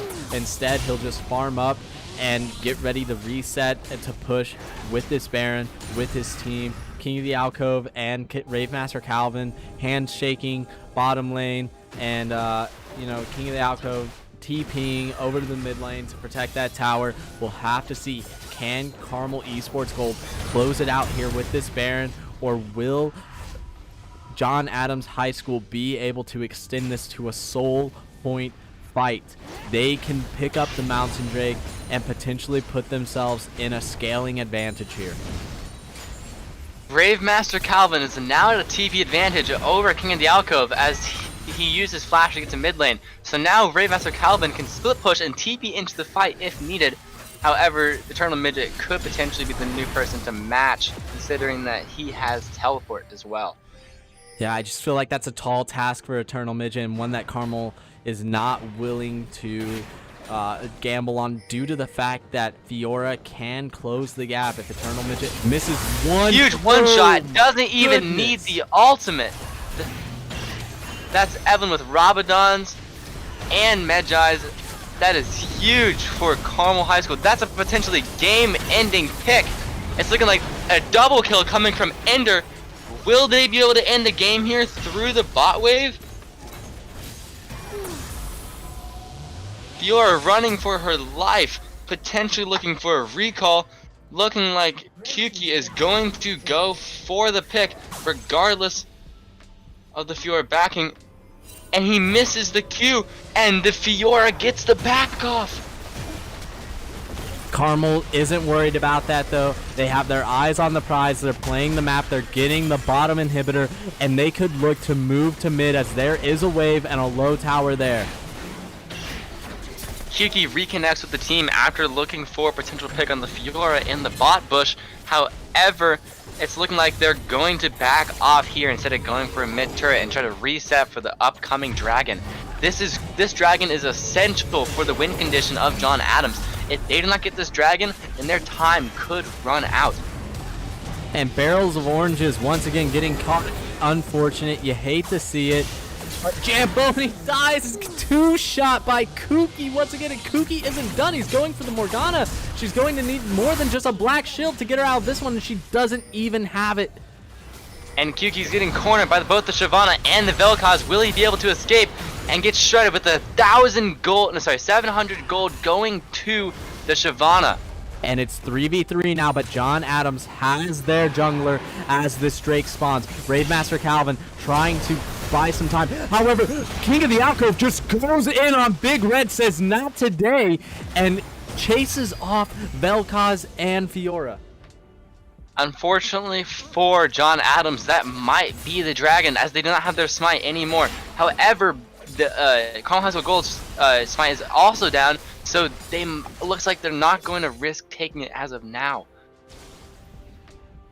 Never mind, it's looking like they're going to take the dragon with both junglers dead. They're just hoping to have enough pressure so that they do not get. Oh, it's looking like a redemption steal. Too early on the redemption. You gotta respect it. It was the one play that could have potentially won them the soul. It's looking like things are looking grim for John Adams. Their only hope is to stall for 5 minutes to try to get the Mountain Soul. And a lot could happen in 5 minutes. We could see another Baron go the way of CHS Gold, but we have seen back-to-back aces here. One from Carmel, one from John Adams. There's still the potential for Carmel to misstep, to overextend, to make an erroneous dive, and for Walruto on that Vel'Koz, Big Red on that Shyvana to do massive magic damage to them real fast, real deadly. But Walruto getting caught out by Eternal Midget there. Pick Kuki What a with greedy path. with forcing the Zanyas onto the Morgana with the flash over the wall from Kuki. Fiora is splitting, looking for a potential inhibitor. However, she might need to recall in order to save the base. Looks like King of the Alcove is just tanking the entire turret. And Walruto playing so carelessly there, just simply neglecting the fact that all of Carmel Esports Gold was pretty much lined up in that mid lane. But we see Fiora in the top lane pushing down an inhibitor, not going quietly into that. Good night, Carmel Esports Gold, though, diving the Nexus towers, looking to take the game right here, right now, teleporting to the cannon minion. King of the Alcove has given up on stopping Fiora's push. He does not care about that. Walruto here has respawned. Eternal Midget with the stun to stop that ultimate from coming out. No calculus today. You fail math, Walruto, and we're seeing Carmel High School back off after getting the TP out, but Ender with a greedy recall simply gets stopped. Will Raidmaster Calvin be able to get the kill? The stopwatch stops the Fiora from getting the kill. That could be a game-ending misplay.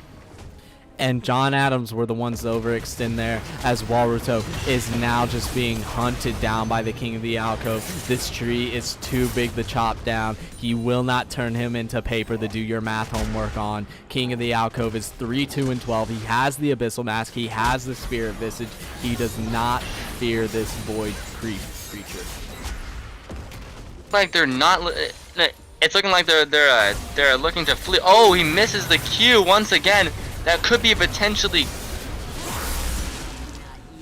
What a greedy play coming in from Kuki. It's looking like he's toast as he gives away 600 gold to the Shyvana. Not something you want to see from CHS Gold. However, that is exactly what John Adams needs to funnel more gold into the huge AP Shyvana carry. Yeah, and the issue there is that they give up positioning on Baron. There's really nothing that they can do now to take this Baron without Kuki. Kuki, once again, we see him be a sort of greedy player, a player that overextends for kills. He's 17-6. Obviously, he's done a great job at shutting down the bottom lane that got rolling early, but you don't want to see him fight in the enemy base 1v3 like that while Baron is spawned. Fortunately for CHS Gold, the minion pressure from the mid inhibitor is stopping them from taking it while he was dead. So that is good for John Adams. No, for CHS Gold.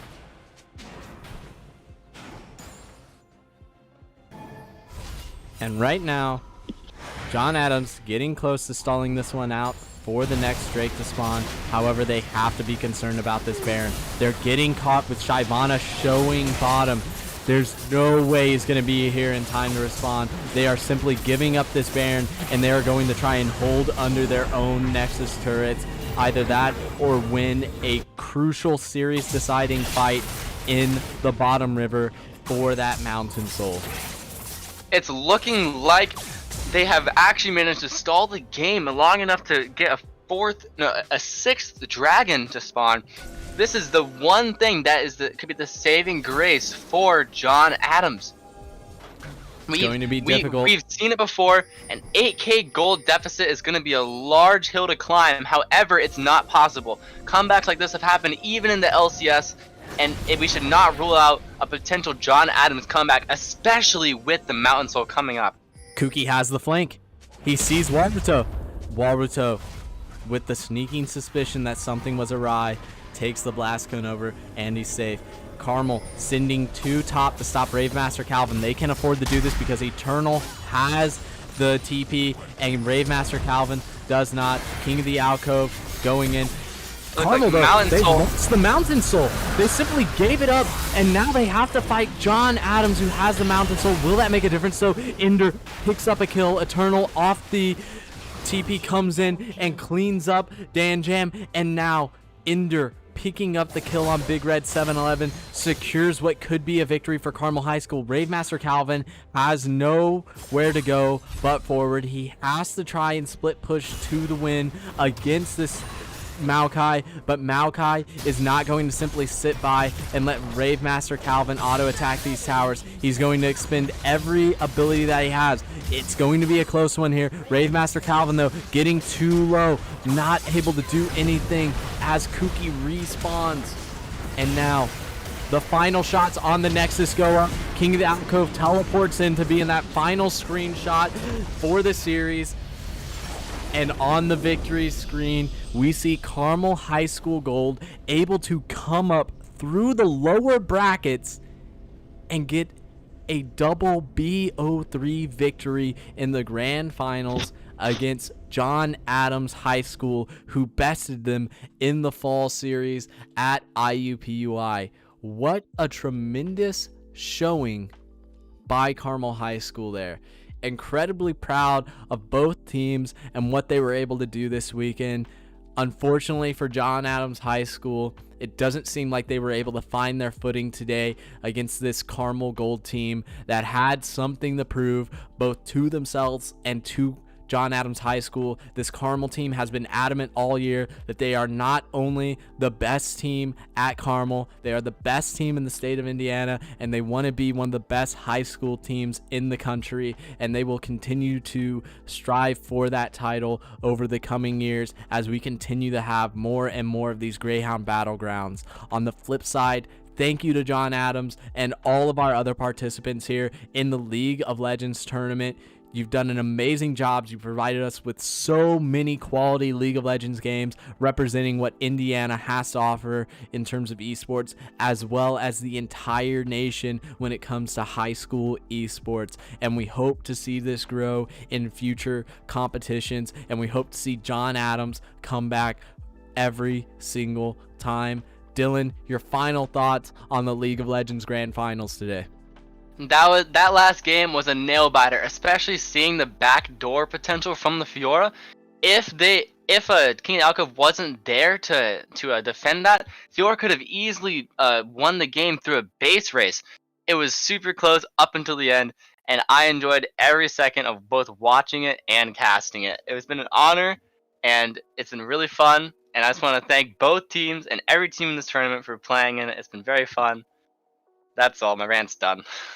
Okay, thank you for that, Dylan. One final question before we sign off on this League of Legends cast.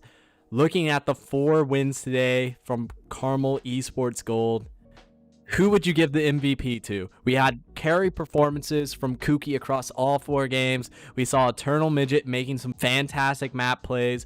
King of the Alcove, holding it down in the top lane, even on tank picks such as Ornn and Maokai. Barrel of Oranges making some great engagements, picking out key targets throughout the entire series. And of course, Ender, his aggressive playmaking from the bottom lane position across 3 unique picks. Who are you giving it to? It's a very difficult question.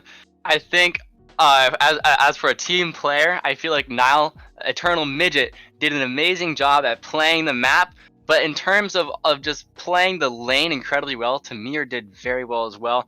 And Alan did a great job in the jungle, but it's a really difficult question for you to answer, but I will just say I'm gonna give it to my boy Eternal Midget for being the MVP of this match. I would say his TPs, his team play, both in Galio, Syndra, and every character he played, he did a great job of being impactful everywhere he could be, and did an overall great job in the tournament. Well, you know what? What about you? What do you think? I'm going to, as their coach, avoid picking favorites. I'm going to send this one to Twitch chat. I'm going to create a poll right now. Twitch chat, you tell me who you think was the CHS Gold MVP. We've got a lot of great choices. You've heard the rationale for each. You've heard Dylan thought. I want to see what you have to say. Put it down in the poll. Who is it going to be? Is it going to be King of the Alcove and his top lane performances on carries such as Vladimir and tanks like Ornn and Maokai? Is it going to be Kuki carrying on jungle assassins as well as Kindred? Is it going to be Eternal Midget for those amazing TP plays across the map, Ender for his aggressive bottom lane carry performances, or Barrels of Oranges and his engages on champs like Nautilus and Leona? You go ahead and make your voices decided. We're going to switch over to the Super Smash Bros. Ultimate broadcast coming up shortly. Stay tuned for that. It's a best of 5 grand finals between Loy Norix's Mal's and Mannheim Township's K-Dog. Don't go anywhere. We'll have a fresh set of casters in there too, straight from the Carmel Smash Brothers teams. Thanks for tuning in. See you in a bit.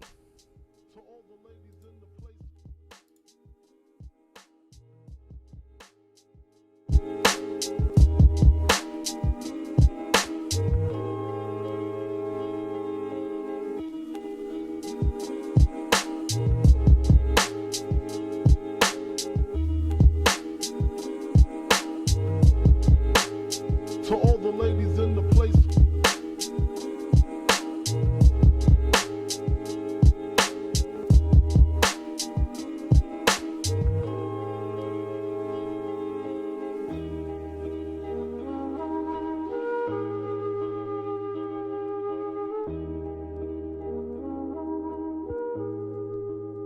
To all the ladies in the place.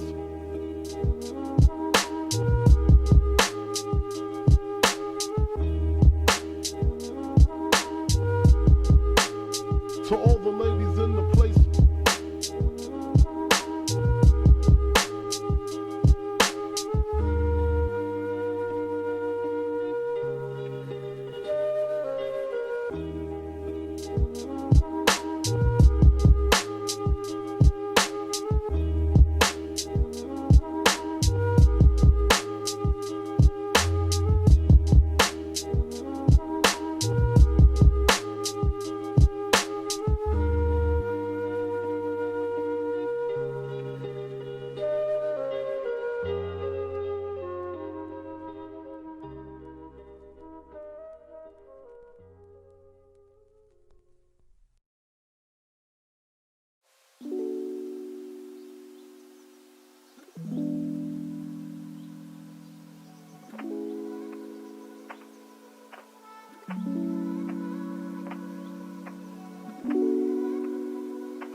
All right, everyone, and we are back with the grand finals BO5 between Manheim Township's K-Dog and Loy Norix High School's Mouse.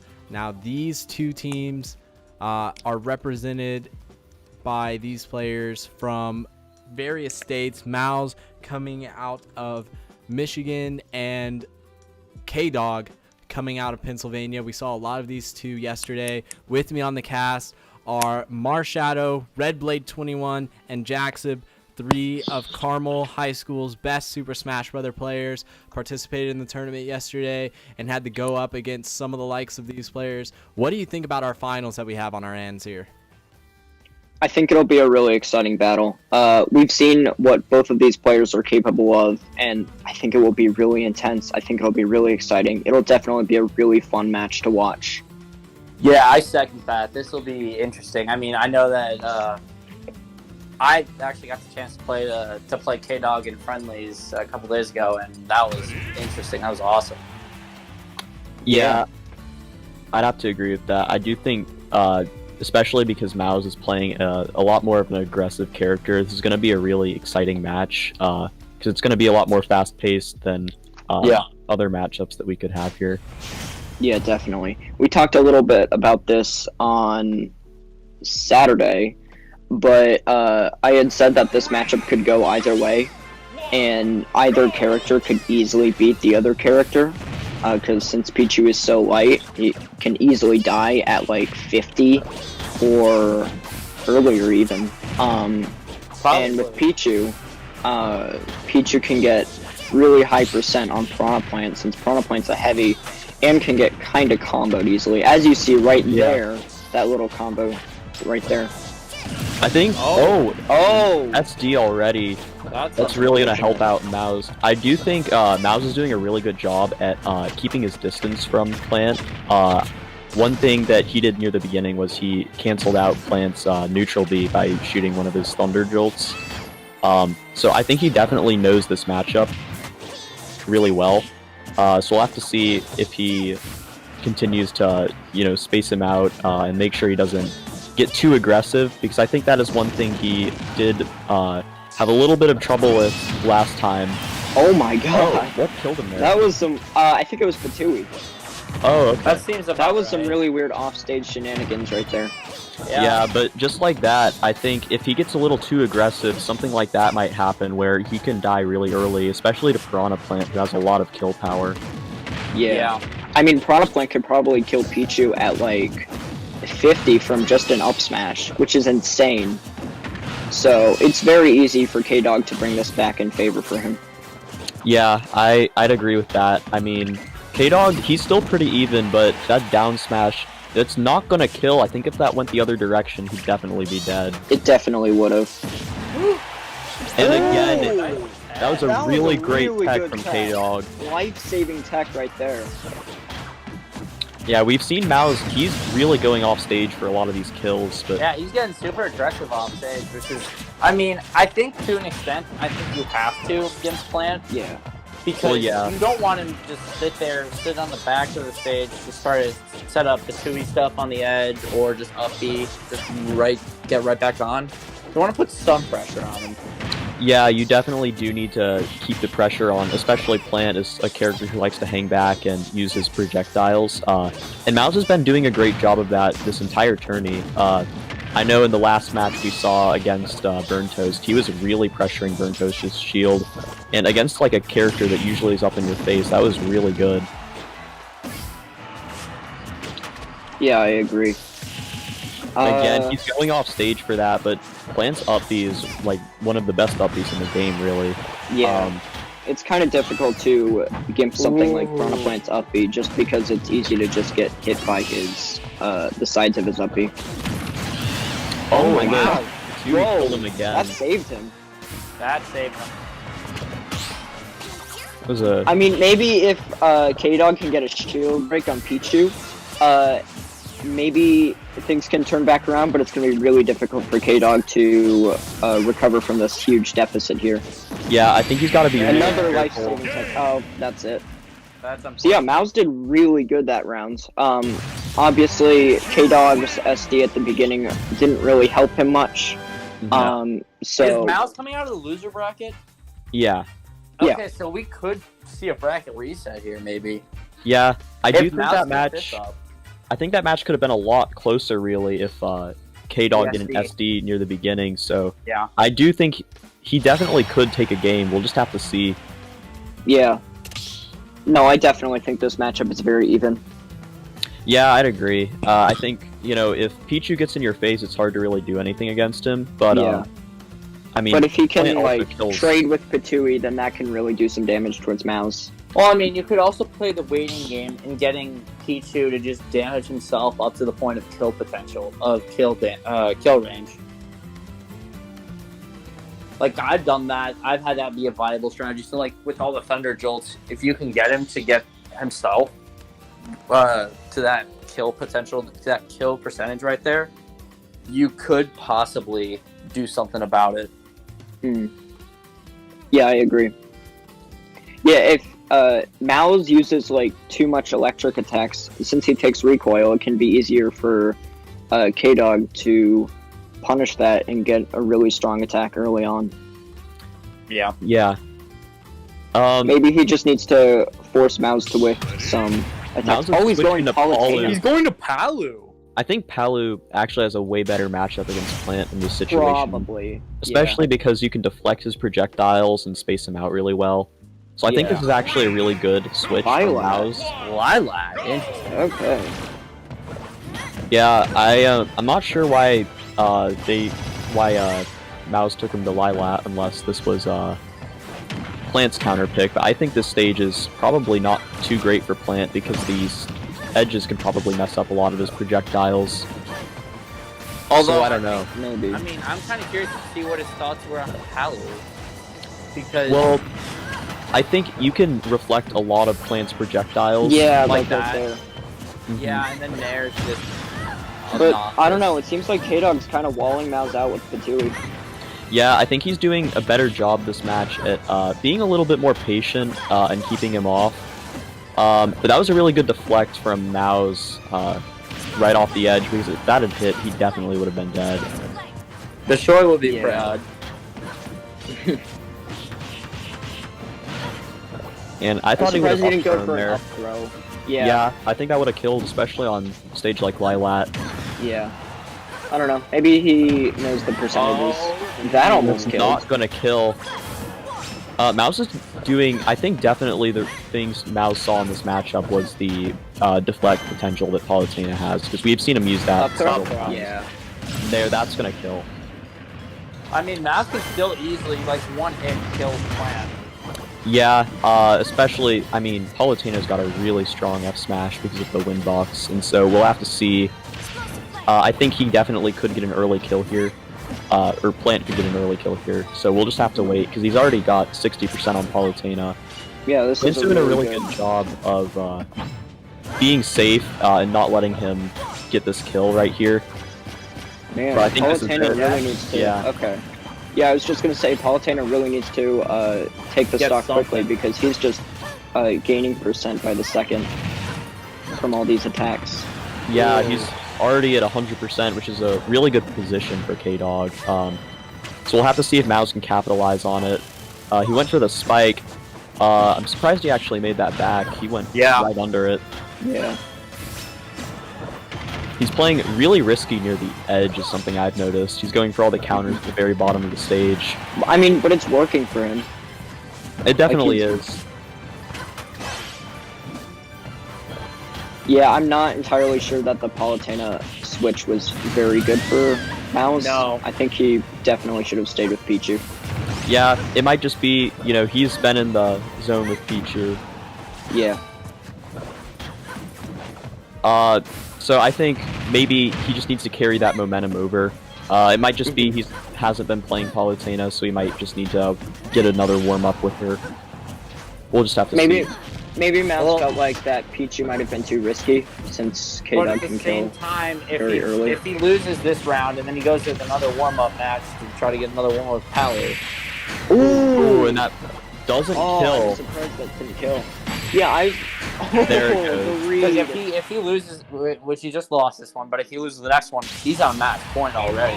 I just want to point out that sequence that Piranha Plant did up to the kill, from absorbing Palutena's side B to hit her off stage, then doing a Fatui, and then reading her roll, I think that was really clean from That was K-Dog. big brain. Yeah. Yeah, I definitely think we're going to see Mao switch back to Pichu. Definitely. Especially Yeah. after that. I think something Mouse could have done better is just, I feel like he was being a little bit too aggressive, or not aggressive, playing a little bit too risky, especially near the bottom of the stage, because the one time he missed that Patui, it almost killed him, really. I think Who if did he was... Mouse? yeah. Do we have the bracket on hand? I kind of want to hear who put Mouse in losers. Yeah, I don't know. I can pull that up right now.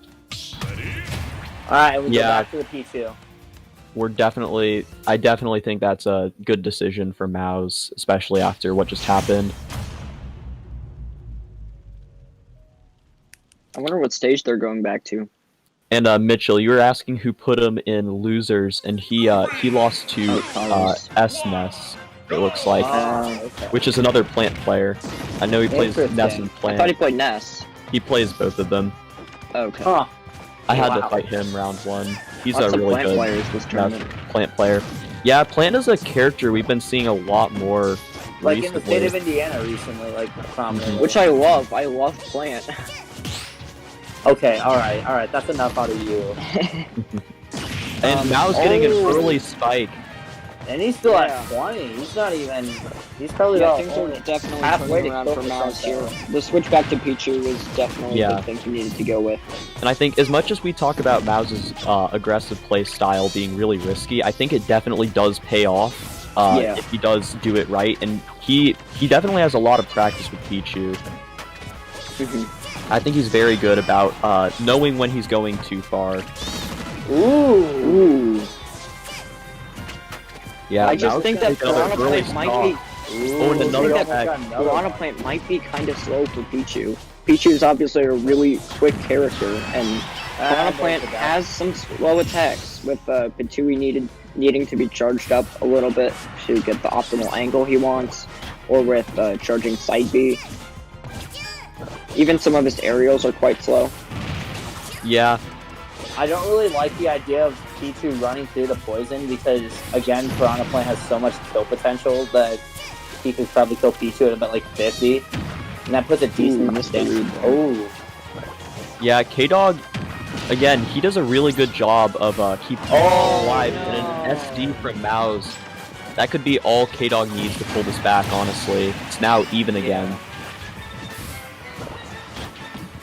One thing K-Dog has done well, though, is he's been playing really safe with Plant, which I think definitely is benefiting him, especially in areas like that where we've seen a lot of, there's a lot more room for error with Pichu, I think, mostly because Mao's is really skilled with keeping him off the stage and knowing when his limits are, but if Mao's messes up, he definitely does get punished. And the that Tui was kill. so smart! Going right under Mouse's Huge thunder thing. attack. That was really, And really just like good that, from we are K-Dog. on match point. Mouse is fighting for his Wow. life. I was gonna say that K-Dog's doing really well at angling his down Bs. Actually, K-Dog's doing really well at most of everything right now. Yeah, I think he's playing a lot more patient, which is what you definitely want to do with Pichu, because Pichu's such a light character that if Pichu does mess up, you can punish really hard. So I'm kind of curious to see what he does. Yeah. Oh, okay. I definitely think he should stick. I think he does play. I think he was playing really good with Pichu, but that one SD might have been all he needed. Yeah. We are seeing a lot of SDs today. I don't know if that's just from nerves or what, but... Who knows? Yeah. In this case, let's just blame it on the lag. Although I'm really glad that there hasn't been a lot of lag. Yeah. Oh, yeah. Everyone's been really good about connection today, so I'm Even pretty happy throughout about the entire that. tournament in general, I really didn't have much of an issue. Yeah, same here. I didn't have Pokemon Trainer. switching to Pokemon Trainer. Marshall, what are your thoughts here? So it's good. I think Squirtle can do really well against Pichu. Just because they're both needs a smaller character to go against him, like a Toon Link. Maybe. I actually think Charizard could really mess up Mouse, especially with like Flare Bits, because that's going to Yeah. come at probably close to 0. I don't know though. I don't really know if I like the switch. There. Wow, Oh is that a 0 to God. death? I think it was an 8 to death. Well, Yeah. if we I was don't just count gonna the damage he did to himself, it I was don't know if I definitely- really like this switch so much because I'm not sure that K-Dog's as good with Pokemon Trainer as he is with Piranha Plant. I think And K-Dog's he's getting kind of won- bodied right now. It could he's just won be, 2 of the matches so far with Plant. yeah. So I think he was just doing well with Plant. I think he should have stuck with Plant. I think Mouse might also have a lot of matchup experience because I mean he just ran up and did that. Yeah. I feel like No, that Mouse, was insane for Mouse. We're seeing a lot of Especially against- really insane stuff. especially against someone like tournament. Squirtle, who's really small. I feel like Mouse definitely does know this He's got a matchup really walk well. out for the Ivysaur. Oh, the and that jab block. Oh, that's unfortunate. This is Yeah, he's interesting. just getting destroyed with Pokemon Trainer. I don't think that was... That roll get up read. But Mouse is still a whole stock ahead. Although we are seeing some nice combos from K-Dog. Yeah, he that definitely was- does know his stuff with Squirtle. That was a good combo there with Squirtle. I agree. Yeah, both players look like they're almost afraid to approach each other right now. Yeah? Yeah. They both have to Dancing play this around really each other. carefully, especially because if K-Dog switches to Charizard or someone, he can easily get an early kill here on Mouse. But on the other hand, he is on his last stock, and all Mouse needs is one down B to end it. Yeah.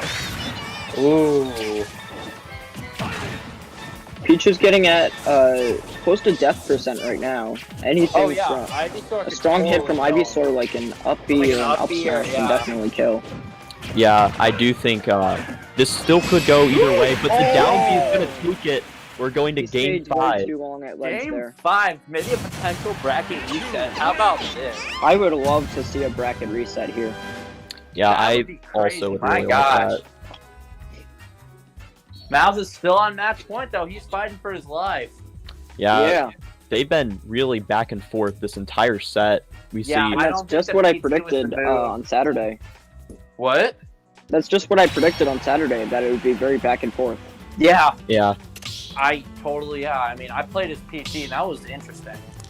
Yeah. No, I also played his PT. In some friendlies. Yeah, he was great. I mean, I think he's probably gonna switch back to the plan. Yeah, definitely. He wants to just end this here, just stop the bleeding here, and just get it over with.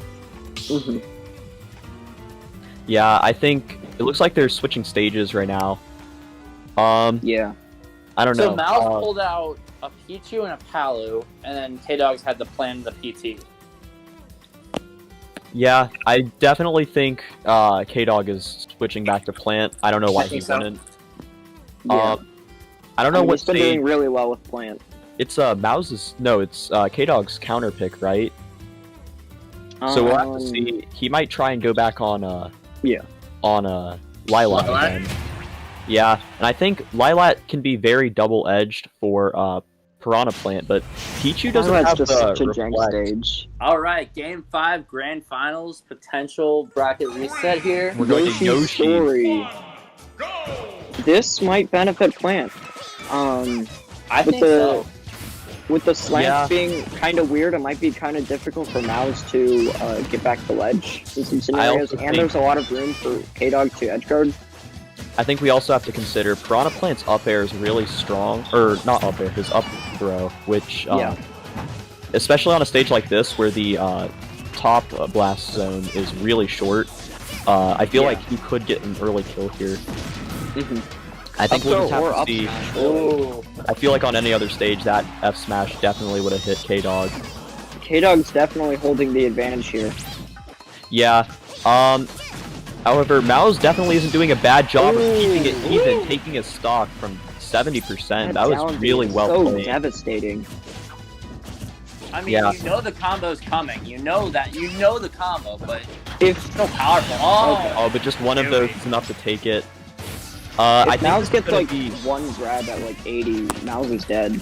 yeah. So he really needs to maybe try to find some opportunities to get a grab and just kill him with it. I think they're both doing a really good job of waiting for the other to attack and then punishing. Again, this whole set we've seen them go back and forth. So we'll just have to see. I think both of them though, especially on a stage like Yoshi's Cookie, or Yoshi's Story. Oh my god. Ooh, I think. Oh, that that text was really saved smart. Mouse right Absorbing there. the down B and then punishing. Yeah. That was really good from K-Dog. K-Dog's Oh, but that up air. Dang. I've never seen up air kill. I think he's just fishing for the down B. Ooh. That's gonna kill. Yeah. They're really even. Mouse Yeah. has got to play this extremely carefully, and I can't imagine the pressure he has because if he makes one mistake, that's That it. could His be whole it. career's over for this tournament. But yeah, he's We are really seeing struggling to get. Mouse. Oh, and an Oh FD. no. Oh, that sucks. That. Looks like K-Dog takes the tournament. Wow. Well, GG's to everyone here, really. This was a really exciting tournament to watch and play in. Yeah, unfortunate we did not get the bracket reset we were looking for. So close there by Mouse. Almost forces a second BO5. Extremely close series. You have to think if they play another one after this, it probably goes to 3-3. So very awesome to see that happen.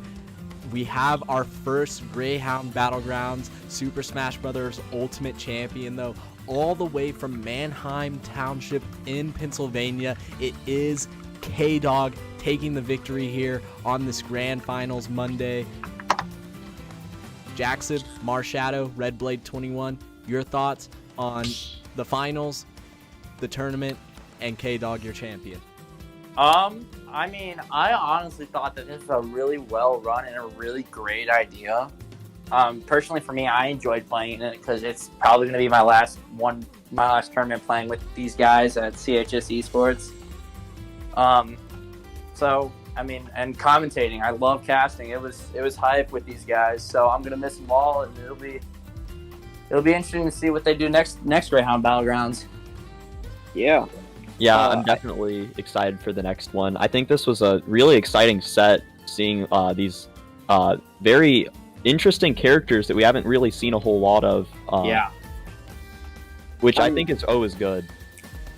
Personally, I think it's really cool that Piranha Plant, which is considered a low tier in most of the community, actually was able to win this tournament without losing a set. I think that's just really admirable for K-Dog to play such a not the greatest character. I mean, no one really thinks of Plant as like a top tier, but I think maybe online could have put things towards his favor. Yeah. But I don't know. I think he just played really well all through the bracket.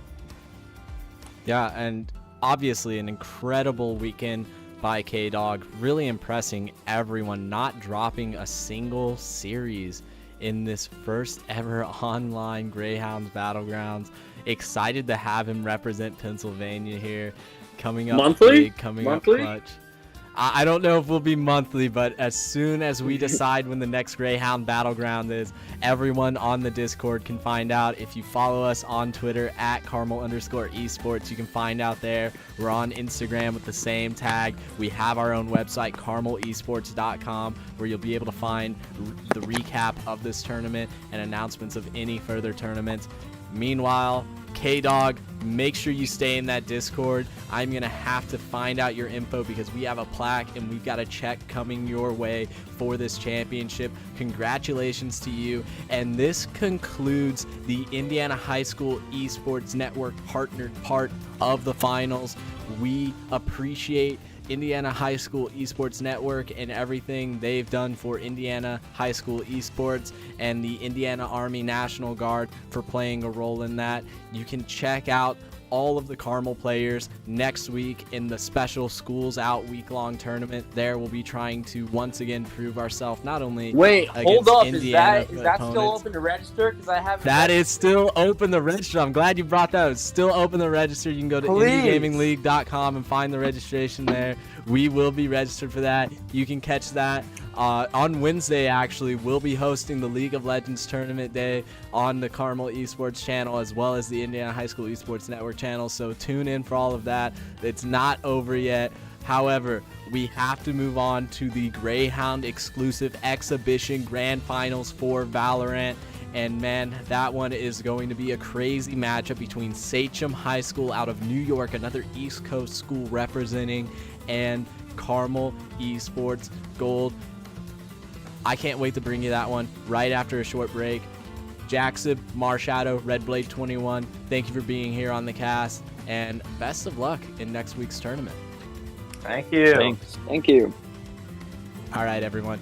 We'll see you here shortly as we get our Valorant teams ready and set up to hit the maps. We're going to be starting with Bind, moving on the Haven, and ending with Split should it go the distance. And remember, if Sachem hopes to take this victory, they have to get that coveted bracket reset. We've seen one today. Can we see another? We'll find out soon after this break. This whole tournament brought to you by Tamar Karen of Talk to Tucker, the best realty broker in the state of Indiana. She has done so much for Carmel Esports and providing us a home here at Carmel High School. Let her help you find a home. See you in a sec.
All right, everyone, and we're back bringing you the Valorant BO3 finals here.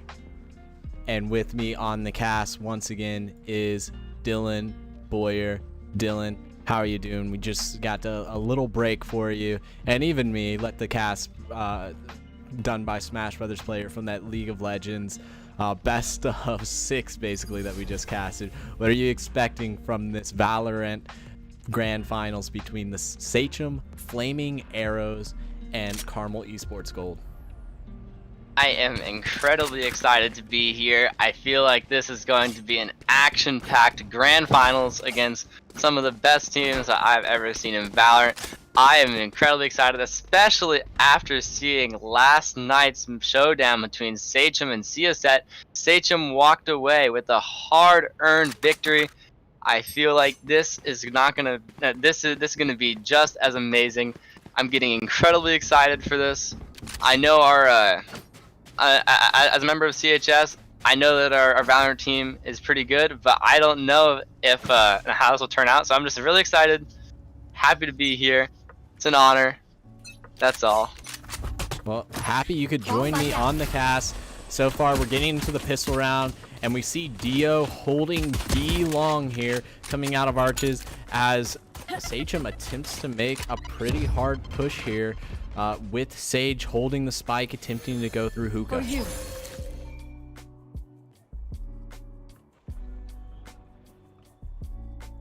We're playing this one carefully. One Juicy Steak here had a great showing yesterday in the lower finals to clinch this grand finals appearance for his team.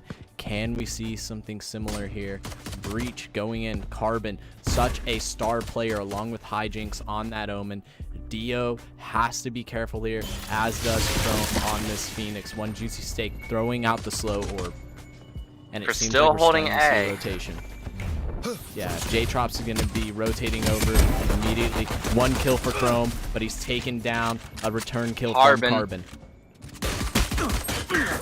Carbon taken out. Dio picking up another kill. Drip, though, returning fire, going around, trying to catch them through spawn. Will he get them? He gets a nice headshot onto dead end. And now it's J-Trops in a 1v2.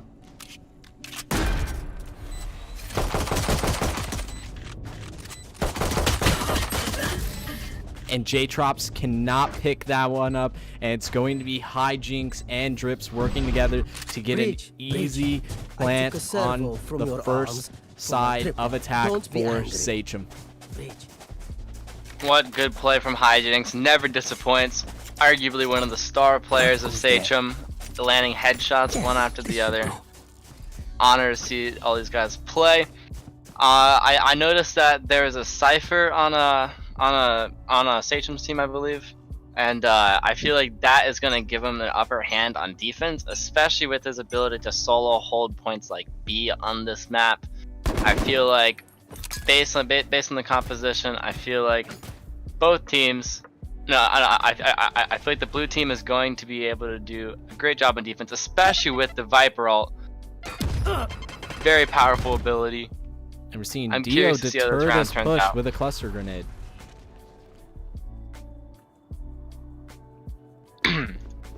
Carbon pushing up solo and A, taking out J-Trops with getting a return kill is Ender there.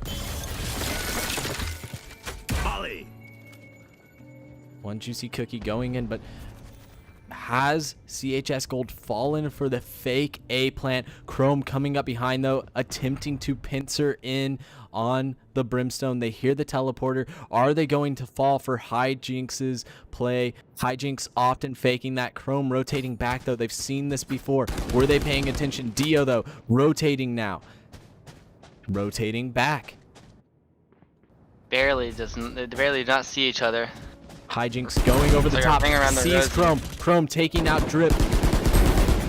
Chrome getting another kill, popping off. With the shorty bucket in hand.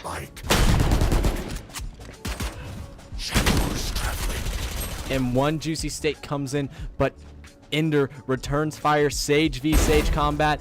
Hijinks with an amazing headshot on the other home, and it is now a 1v1. Both players incredibly low. Sage is not going to have the heal for another 20 seconds. Hijinks gets off the plant. The clock is ticking for CHS Gold. Will Ender be able to defuse the bomb in time after killing Hijinks? It's looking like he's looking into elbow into L Hall. He waited out the heal. He has the health advantage. He needs to go now. Oh no. He gets it. Is he going to be able to clutch out this defusal? He is up against the clock. Time is ticking. This is going to go down to the wire, and he barely gets it. A thrifty defense there by Ender, waiting for his heal, playing it patiently. An amazing job. Great plays from Ender so far. That is gonna the defusal and the kill are gonna give him much needed points for his ultimate. An incredibly powerful tool that they're definitely going to need in the coming rounds. And once again, we see Hijinks here doing so much work for his team on this Omen. Omen on attack, we know, is an especially potent agent, and it looks like they're committing very hard to B this time. Actually, they're committing to A, so let's see how this plays out for them. Carbon leading the charge on this breach. J-Trops holding. Checking showers. Dead End also looking. Throwing the toxin.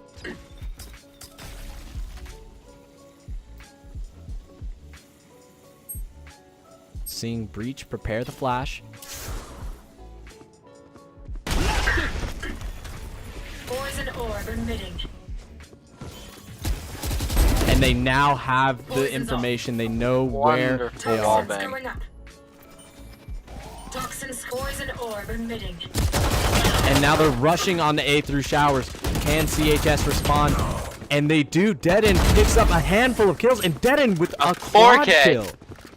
Holy moly. Play. What a 4K play by Dead End, showing that Hijinks isn't the only Omen capable of top fragging in this one. And as we take a look at the econ here, that round was fantastic for CHS Gold, and Sachem needs to play carefully. They have Hijinks on that Omen ult ready, but Dead End can match that. I'm curious to see how this Omen is going to play on the defense. Perhaps he will play a more aggressive and roaming role. However, I'm curious to see what he does with his ultimate. And Dio pushes up and already gets a quick kill onto Drip. Hijinks creeping into B. Will he be able to get a pick? And J-Chops takes out Carbon, who once again making that solo push through shower. Cover going out. Sachem has to be careful about becoming predictable here, but Hijinks outgunning, gets gunned down by his counterpart Omen on the CHS Gold side. Remember, we talked about this yesterday. The CHS Gold squad was able to see some Sachem games. Hopefully Sachem took the time to watch them as well, pick up the tendencies in a game like Valorant, where you have to see strategy going into these points, seeing where people hold, seeing how people approach the different sites. It's crucial here. Wall race. Well, they're walling off the point to try to cover their flank. Defense coming in from elbow. One juicy steak defends. Ender defense on one juicy steak. Great defense. Yeah, and unfortunately for the attackers there, it felt like they just overcommitted to B site. They had the potential, to turn around once things went sour, once Drip dropped in B long, to say, okay, let's go through spawn, let's go through mid, and try and get ourselves a different plant opportunity on A. And this time, we're going to see them commit toward A with the satchel, with the spike, initially. You're dead.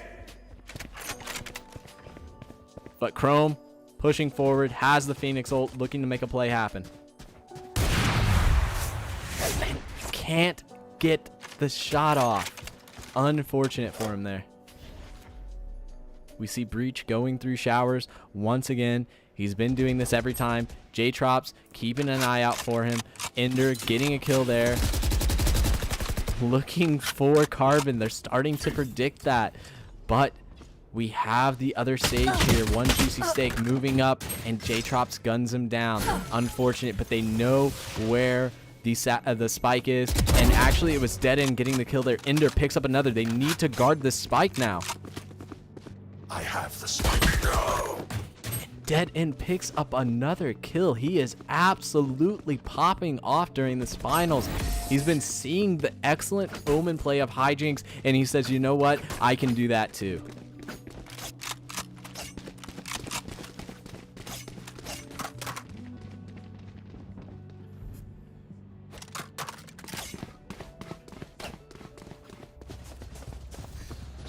But you know, one thing to keep in mind is that this side is so defense heavy. Like, we could see CHS go up 9-3 on this map on defense and still lose this. It's happened before. It could happen again. Sachem needs to keep their mental up, not get discouraged.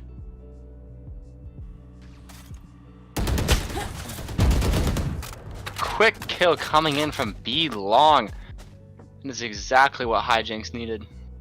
Yeah, and you see the change up in strategy, avoiding that predictability breach instead of going through showers like normal. And J-Trops, watching that point, is now going through arches. And we're seeing 3 rotate over the B. They're afraid of this. Clearing out.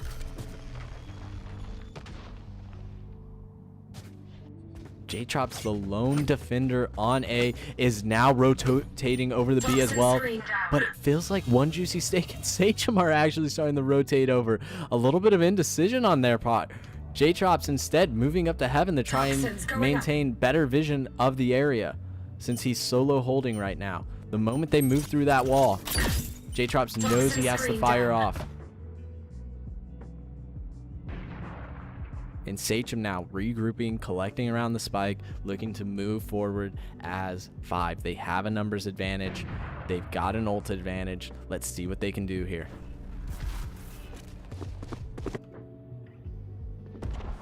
Poison orb emitting. J-Top's firing into the smoke, gets picked off by a Hijinks. Once again, showing off his mechanical skill and aim. I hear footsteps coming in from despawn. Will he be able to pick him off? And he gets the kill, a triple kill. Gets picked off by Ender, and looks like he's getting revived with the ultimate. Now it's 3v4. Will they be able to pull this off?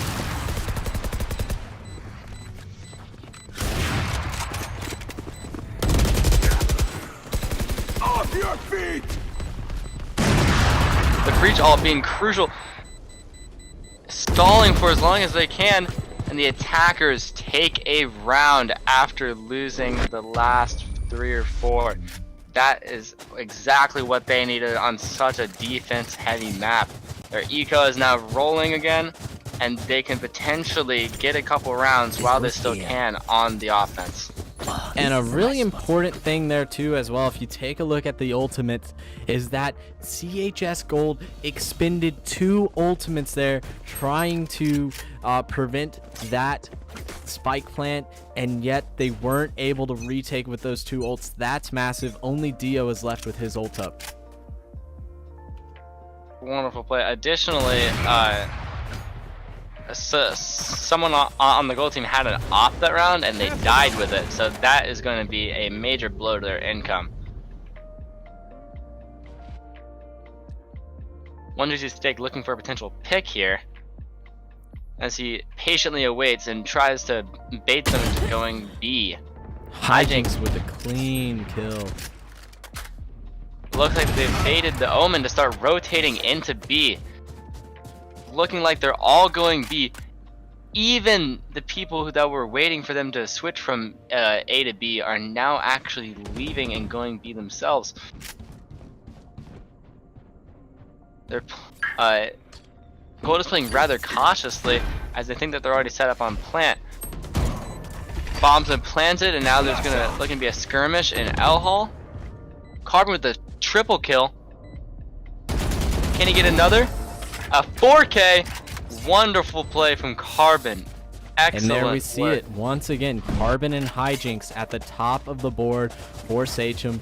Those two have been a deadly 1-2 combo for this team, carrying them here all the way to the grand finals through the lower brackets, and a pivotal part of their overcoming of Syosset in that best of 3 in the lower bracket, where they initially went down 1-0. This is some interesting play coming in. I expected CHS Gold to do a lot better, considering that this is a very defense-heavy map. However, Sachem is doing a formidable job on the offense in this tough map. Carbon's creeping in from B long, gets blinded and killed by Chrome. Hijinks matches the kill and goes 1 for 1. Rays with their all available, potentially looking to make an aggressive play here. Hijinks creeping around, soon about to make contact with Rays. He decides to back off and go through long instead, is what it looks like what's happening. Cover going out.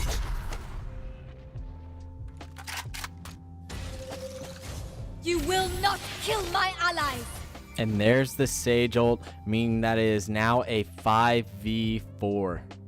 Spike is still actually back in the attacker's spawn. They left it there just in case they got picked off, and they're gonna need to pick it up or else they will not be able to plant. It's looking like they're... Oh, and a breach forces them to relocate, and Hijinks gets a pick because of it. There's no sign of life on site, and he gets killed by someone in the flank as he was putting out a smoke, caught off guard, dead end, does a great job. But now they're rotating over to A. A is left completely vulnerable as J-Trop's moved over the B site, and now they have to try and retake. This is going to be a very tough task for them as Brimstone and Cypher have a lockdown on it. J-Trops misses with the op. He needs to try and connect here.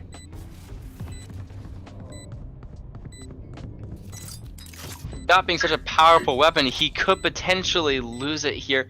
If he loses, it's going to do a huge blow to his eco.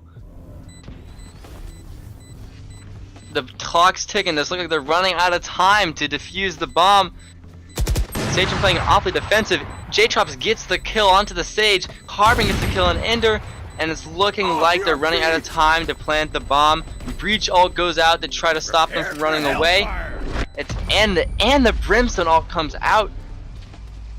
Seems like somewhat of a waste of ults, in my opinion, for Sachem there. Yeah, and one juicy cookie drops there, but most importantly here, Carbon and Hijinks attacking B together, drawing so many defenders over from A because Chrome and Dio are having a hard time matching frags with those two very competent players, making it difficult for CHS Gold to put together the advantage you would expect from this defense skewed map. Looking at the economy here, it's looking like Sachem is in a much better position. Sage throws out the bomb so she avoids getting picked, and it's looking like they're going with the good old B bait once again. Phoenix ult goes out. But it gets killed. It's looking like they're still going for B-long push. He gets walled off. Are they going to peek through it? Careful now. Looks like Phoenix is using most of his utility to stop the B-long push, but it only has delayed it as Hijinks is going back in pursuit towards B. Bomb's still in mid. Healing. As learning from the previous round, it's looking like CHS Gold is maintaining its position on A site just in case it's a bait like the previous times. Looks like they're not falling for anything, and soon Sachem is going to have to commit to one point or another, or else they will not have time to plant. Looks like Ray's ult coming out from Dio. Misses. Does not connect.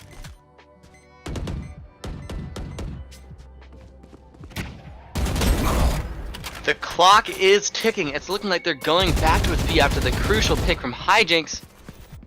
Carbon running low on ammo. Might need to reload. Hijinks down by Figlio de Dio. Dead end kills Carbon. It's looking like their offense might be ruined here. The smoke comes down. They're running out of time to plant. Okay, they have to guard the spike, but Drip He's giving up on this round. It looks like he wants to save his econ. And defenders win there. CHS Gold makes a turnaround in this map. Hopefully they can build this lead. They definitely want to try to be 8-4. At worst, they want to be 7-5 because attacking on this map is not easy, especially when you're pointing out Sachem has the Cypher. That means that they will have a great agent for holding B site solo. This is unfortunately for Sachem last round. They spent too long trying to bait them to going B, so they ended up running out of time to plant the spike. Unfortunately, that caused them to rush into B, and they ended up not taking the round. Once again, Hijinks and Carbon going B, not firing. Look at they fire on the Raze bot, looking for another B bait potentially. Yeah, and we have to keep an eye out for Carbon and Hijinks. They are two players who keep getting the better of Chrome and Dio, and they know that's a 2v2 that they keep getting themselves into, and they keep coming out on top. And there you see it once again. Dio falling so quickly. Chrome rotating Look again, over. Omen ult coming in from behind into elbow.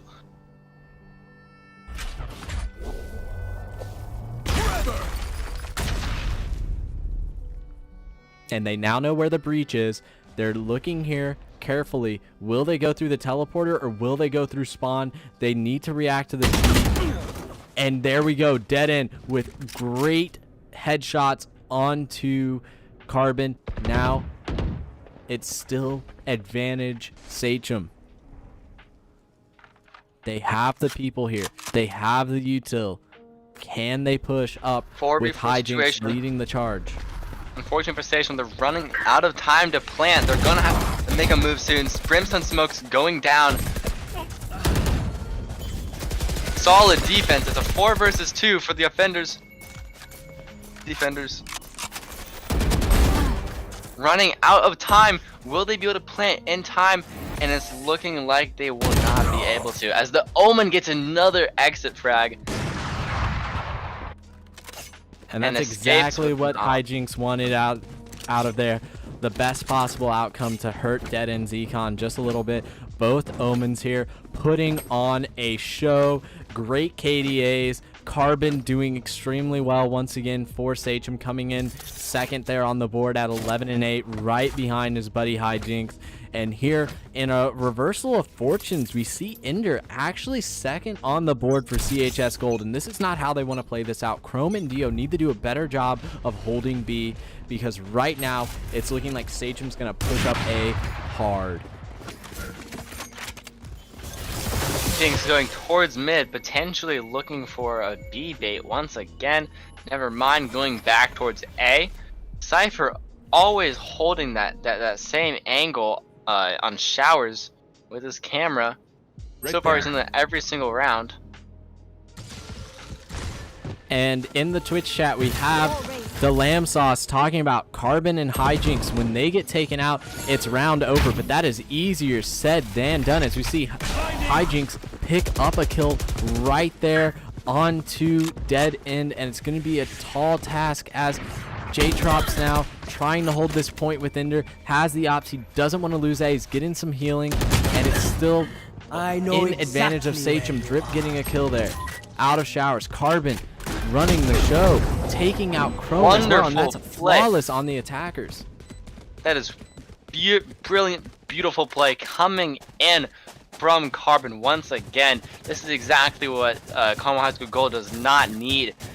It's going to be incredibly difficult to for CHS Gold to play on the offense here, especially since it's a defensive skewed map, and they're going to have a Cypher to attack against. This is going to be a really difficult game for CHS to potentially win. You know, and Sachem doing a good job of varying up their strategies. They're no longer sending Carbon and Hijinks to duo against Dio and Chrome. They're now teaming up and going through this A long point near the teleporter. Looking like a Viper ult, a defensive Viper ult nonetheless. It's the last round of the half. He has to use it to deter an A push here. Looking like they're going to go A regardless. They could potentially go through the T feed to try to switch to a B push.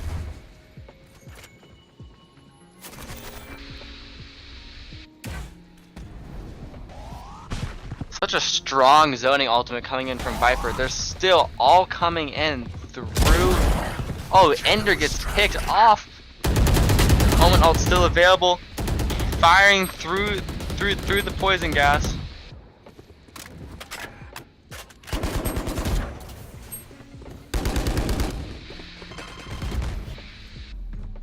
Viper's still in the ultimate. Figlio de Dio getting a kill onto Hijinks. Rocket Fuse going out, getting a kill into Drip. Great play from Figlio de Dio, stepping it up in the final round. Wonderful play coming out, a triple kill nonetheless. And now we're into the second half, the pistol round. And it's looking like Sachem is off to a wonderful start, with Carmel High School Gold actually falling behind even though they were favored on defense.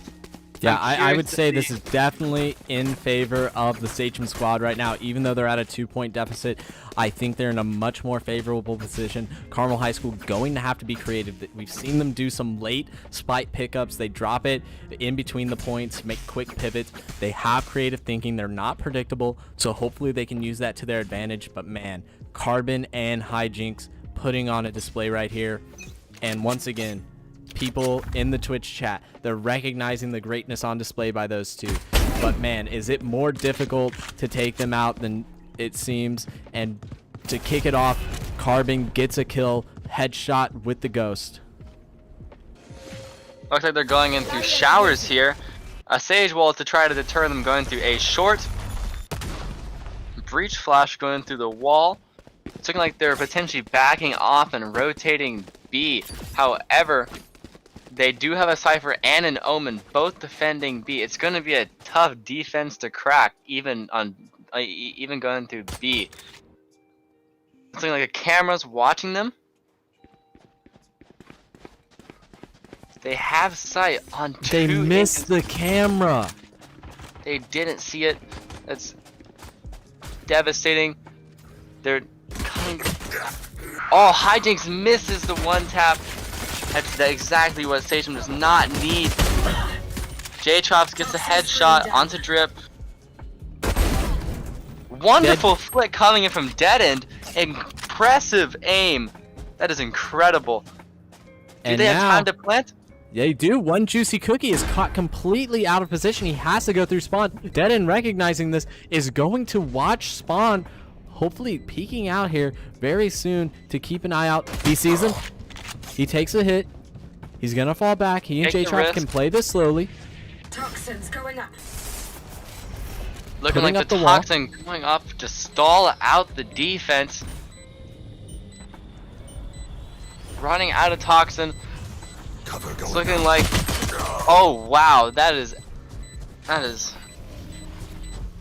looking like they're playing some Ring Around the Rosie here. Wonderful play from J-Trops. The double what an amazing fake out on the pistol round. But it's not that enough. was so close. They almost kept the Ghost. Perhaps if he ran away, he might have been able to keep his weapon. Still, what wonderful play on the pistol round. That was crazy just for the very first round of the second half. Yeah, that was extremely close, and you're seeing what Carmel High School is up against here. Sachem not going to simply let them get away with some of their antics, and one Juicy Cookie late to the rotation there, but still clutching it out and putting up a valuable fight there to make J-Trops lose his pistol. And they know where Hijinks is. Are they going to be able to do anything? These two arches, they get the kill on Hijinks. Can they push forward with that? It's so crucial to take this carry out. Unfortunately, he lost most of his health to the poison. Spike planted on B amidst both sides being there. Drip taken down, same with Carbon. It's looking bad for Sachem. CHS Gold down, and that's a flawless offense. Great play coming from CHS. CHS Gold making it look easy there, taking everything we know about this defense skewed map, and oh my goodness, that was a crazy round for the two teams there, and CHS Gold with a flawless round after picking up the pistol round win. However, Sachem ready to bear down. It's very easy to rack up consecutive defense victories on this map. Wouldn't be surprised at all to see Sachem pick up 6 or 7 in a row here.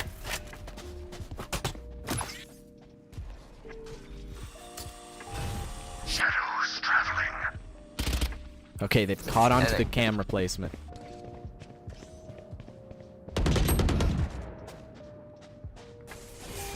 They can hear the footsteps coming in through the garden. Will they catch it on? They break the tripwire. Hijinks gets the kill. Doubles, triple kill actually. What an excellent defense. Hijinks taken down by Figlio. Only at 13 HP. His options are limited. And it looks like he has no choice but to move away from that. The last one left. Can he pull up the 1v4? Unfortunately for CHS Gold, Carbon takes the kill with his pistol, which brings Sachem back into this game. Their economy is not looking the best, however, they are catching up, especially after that last round victory. However, CHS Gold seems to be at the advantage in terms of their economy. Yeah, and that was, once again, another impressive display of skill from Hijinks, getting, I believe, a 3K right there while holding B with Cypher. And that's one thing to keep in mind, that they are not choosing the solo hold with Cypher. They are sending Omen over there because Omen, now that he has the ult, it's very easy for him. If they feel like, hey, there's too many on A, he can just ult over the A. But once again, CHS pushing up through middle, trying to get something on Hookah. They're going to look for the camera placement once again. They see it up there. Chrome, though, not as careful as Ender. Is he going to get that? He's got to look behind the fabric. Okay, he spots it. They have the info, though. They know at least one is going through Hookah. They can probably Looks like they're taking a slow approach is what looks like the current's happening. It's like there's a Cypher smoke right by the entrance to Hookah, right there. And he's got to be careful about all the noise he's making up there. Seems like they're running out of time. They cannot afford to take it this slow if the clock is going to run out shortly. He does not want to break the tripwire because it reveals his location. However, he's going to have no choice but to break it at some point. A pick onto Figlio. And now they make the assault. And a kill from behind, dead end. Great kill by Drip, followed by a J-Trop's kill on Drip as well. Chrome, Carbon trying to get a wall bang. Going up. Looking like a wall to try to. Oh, Carbon runs through the wall and kills Chrome. J-Chops kills Carbon. It's a 2 versus 2. Bomb already planted. Can they pull it off? They have to play this incredibly cautiously. Hackers won the round. And just fantastic positioning there from the side of CHS Gold. You know, dead end had J-Trops back the entire way. One juicy cookie and one juicy steak. It looked like they might be able to get off the 2v2 there, but dead end just in a prime position to clean up once they revealed 2 J-Trops, and J-Trops coming in clutch, trading 1 for 1 there to make an easy cleanup for dead end. It was a total team effort there. Once Hijinks went down, they knew they could go aggressive onto A. Carbon did his best to rotate over with his team, but it just wasn't enough. Drip solo holding, couldn't stall out long enough and prevent the plant.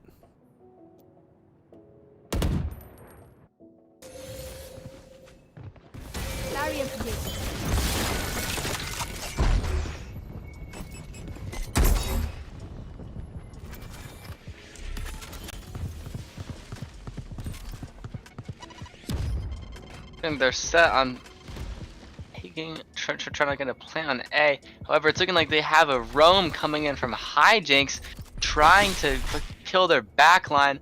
Will they catch it?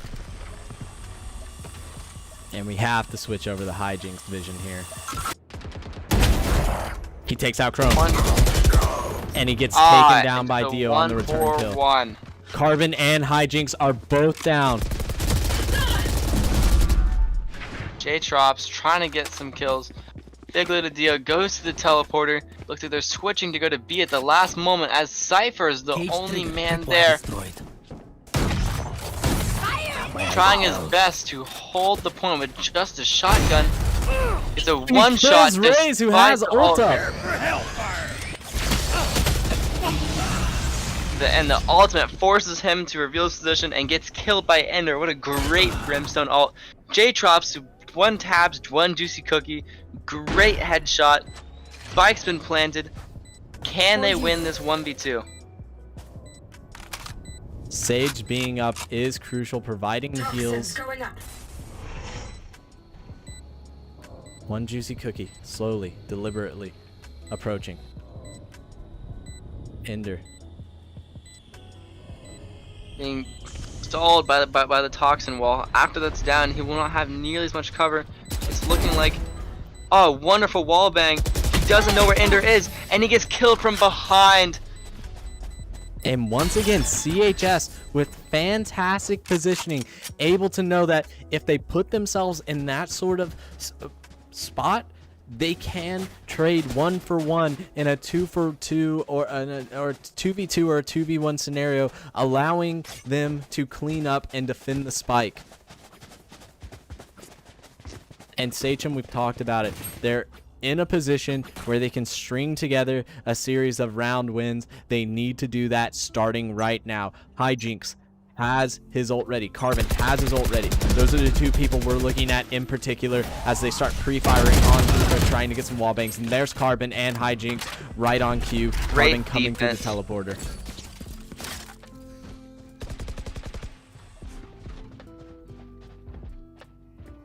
They quickly take out Ender and Chrome, and this might just be a round where the attackers sit back and try not to damage their economy too much.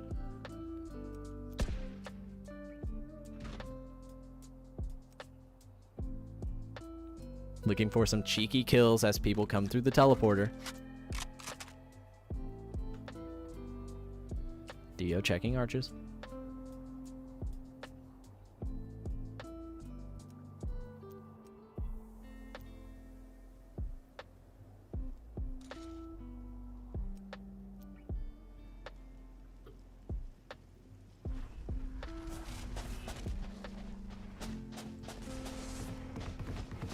They're trying to take the point despite being down 2 people.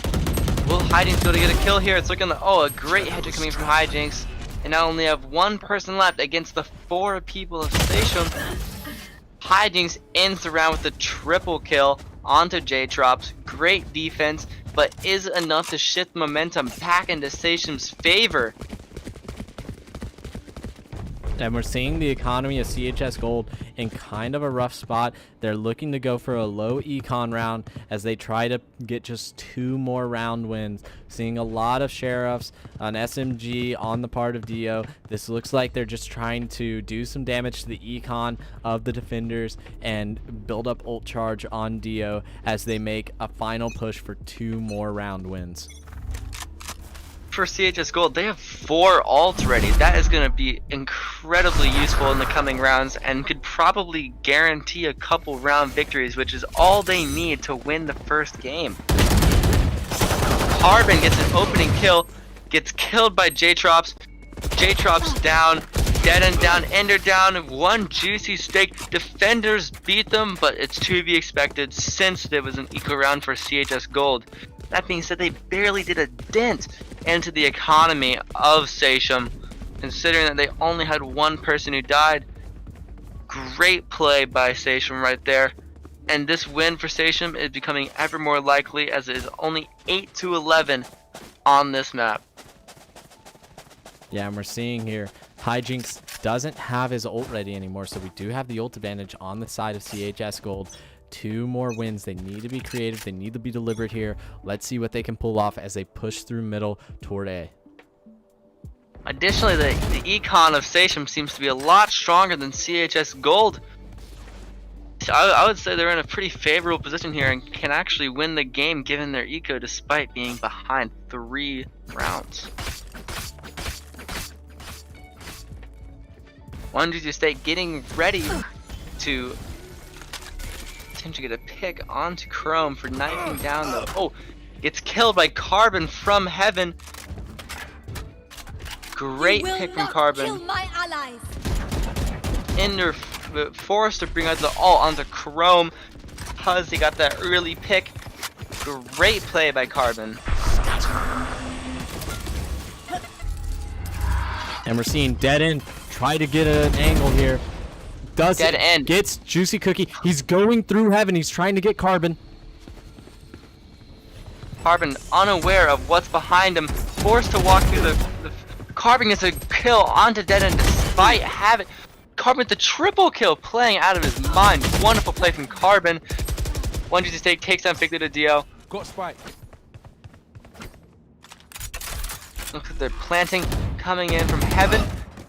Hijinks gets the kill into Chrome. Both Omens are playing exceptionally well today. Running out of time. Will he be able to plant? Will he save the gun that he has? It's looking like as the round goes on, Ender is going to choose to save the gun he has so that so he doesn't want to risk losing even more money to the Sachem eco. If you look at the money that Sachem has right now, they have insane amounts of money. Their economy is perfect. They have all the money in the world and can full buy for rounds to come. This is exactly what Sachem needs against CHS Gold. Yeah, I would like to see Chrome get some great usage out of that Phoenix ult. We saw Chrome yesterday be a top fragger for CHS Gold, but right now he's at the bottom of the scoreboard. He needs to put in the work in these last couple of rounds. He's got a sheriff. He's trying to econ, but man, they cannot afford to keep dropping rounds like this. It's going to be difficult for them to do an eco round too, because that gives another round victory to Sachem. I don't know if they can afford to do rounds like that anymore, especially considering that it looks like they're doing an eco round this round. 1GG State with a Phantom. Will they get a pick? Oh, All creative play Russian here. They good caught TV. Carbon and Hijinks in rotation. Cyber puts down the cage. Oh, Hijinks getting a kill on the Chrome. The rotation was too fast for CHS Gold. Carbon getting a kill on Dead End. J-Trop's killing about Grip. to clean this up. 1GG Cookie getting a kill on Fake Little Dio. J-Trop's killing 1GG Cookie. Hijinks once again killing Ender. It's like a 3v1 scenario. Carbon kills J-Trops and they can defuse the bomb just like that. Man, if you look at the scoreboard, both the Hijinks and Dead End, the two Omens, are both top fragging, playing exceptionally well. Same with Carbon.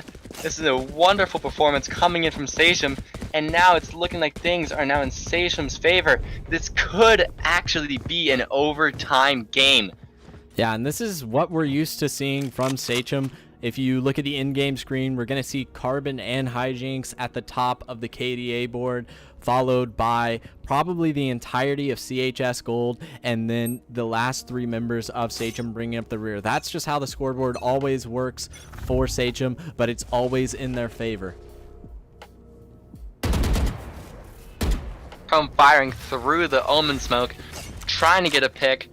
1GG Steak trying to hold the angle. They don't know that there's a Sage Wall there yet.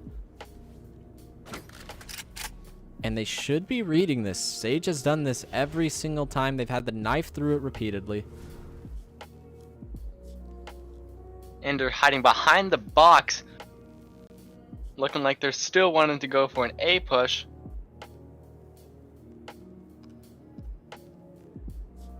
And this time Hijinks staying on B just in case of the teleporter rotation or them going through B long for the flank. Once again, Omen Smoke going down. Just standing patiently behind the wall. Yeah, this round is so incredibly important for CHS Gold. If they win this, this could give them momentum to finish off the series. On the inverse of that, Sachem in a position to close this one out. They could get a series of 3 straight victories. We'll have to see how they play this one out.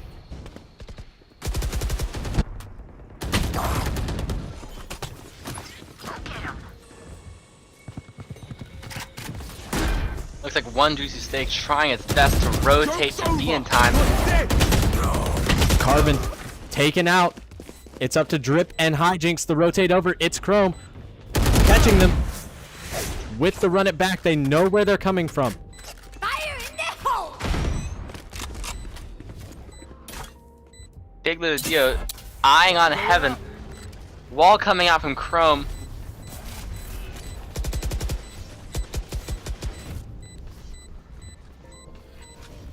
Watching that angle, making sure no one comes from a Drip, trying to go from to where Chrome is watching.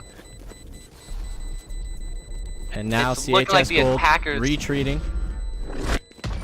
And now for Station, it is now match point. They are now on the line. If they lose another round, it's over for them, and they'll be going to game number 2. They have to all out in every single round from this point forward, or else they will not be able to win. Fortunately for Station, they have almost 4 ultimates ready. 3 are ready at this exact moment, and they're gonna need these to shift the tide and try to get a victory over CHS Gold. That goes there. Yes, this should do.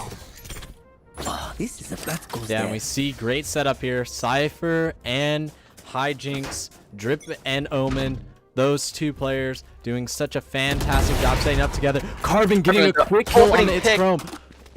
Return kill by J-Trops, not worth it for Carbon, especially considering that he spent 4,500 credits on that op. But we have This is to look. bad news Sage ult is up for one Station. Juicy Cookie. CHS Gold needs to make sure they take out one Juicy Cookie. If not, this could be disastrous for them.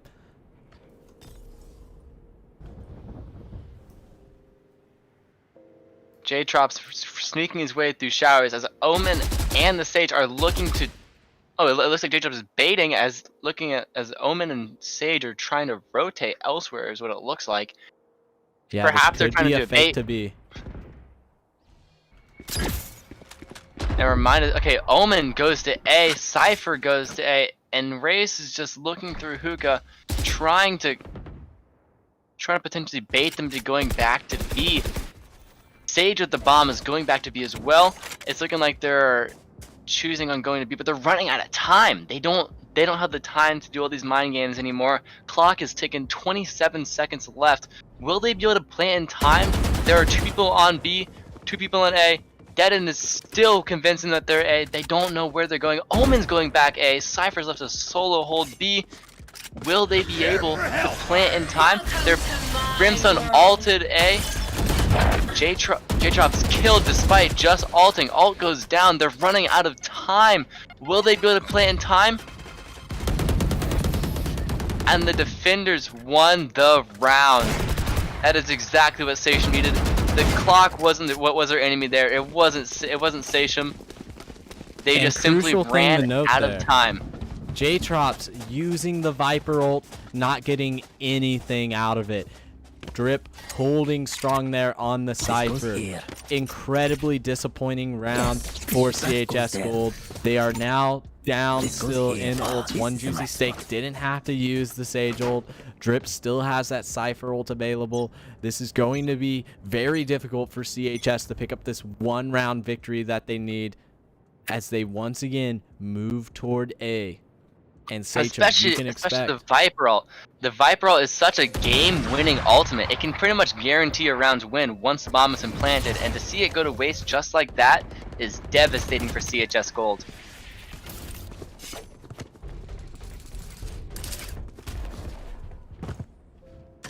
And one Juicy Cookie needs to prioritize staying alive.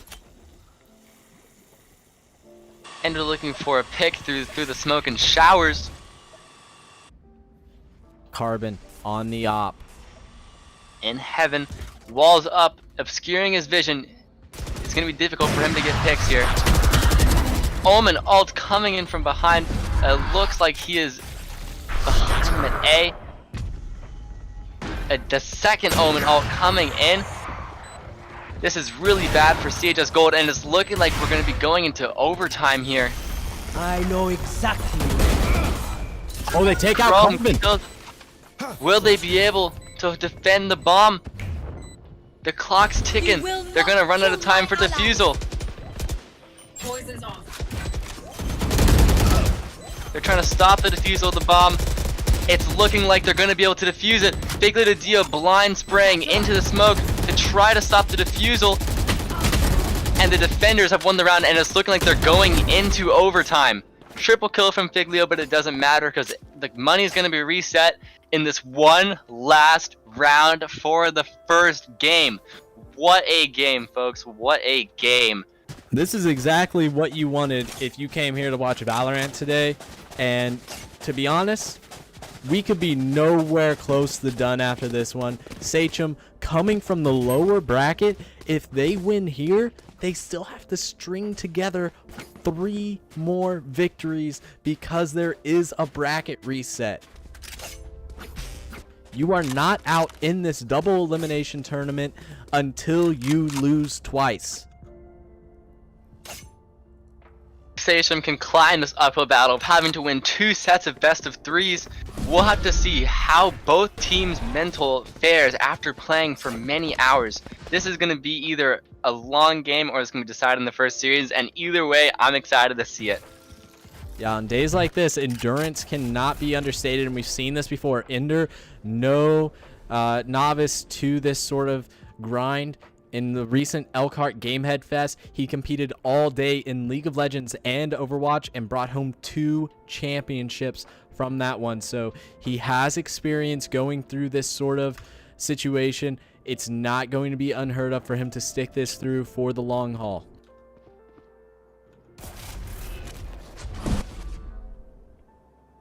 We're seeing the Omen fake out on the teleport there. Hijinks and Carbon on B site, holding B together. If CHS Gold presses in for this A site, that could be huge. Once again, the clock is the enemy of CHS Gold. They're going to need to get the bomb down shortly, or else it's going too late. 30 seconds left. J-Trops gets the kill onto Drip. Will they be able to take this round? Bomb has not yet been planted. Spike planted. It's now up to the defense. The clock is ticking. Hijinks and Carbon making their way over. Carbon defending from heaven. It's 4 versus 4. The next picks will decide the entire round, the entire game. All the past 24 rounds are up to this one last moment. Deadin gets a kill on one Juicy Steak. Deadin gets the kill on Carbon. Hijinks gets a kill on Deadin. Double kill, one Juicy Cookie. What a turn of events. Will they be able to get the last kill? Hijinks with a triple kill. All of them are dead, and it looks like they're going to be able to win this first game unless the bomb blows up. Can they take it? And they win the first game. What an incredible first game from Sachem. Holy smokes. What a performance. Great work all around. It's a very admirable game from both sides. Incredible.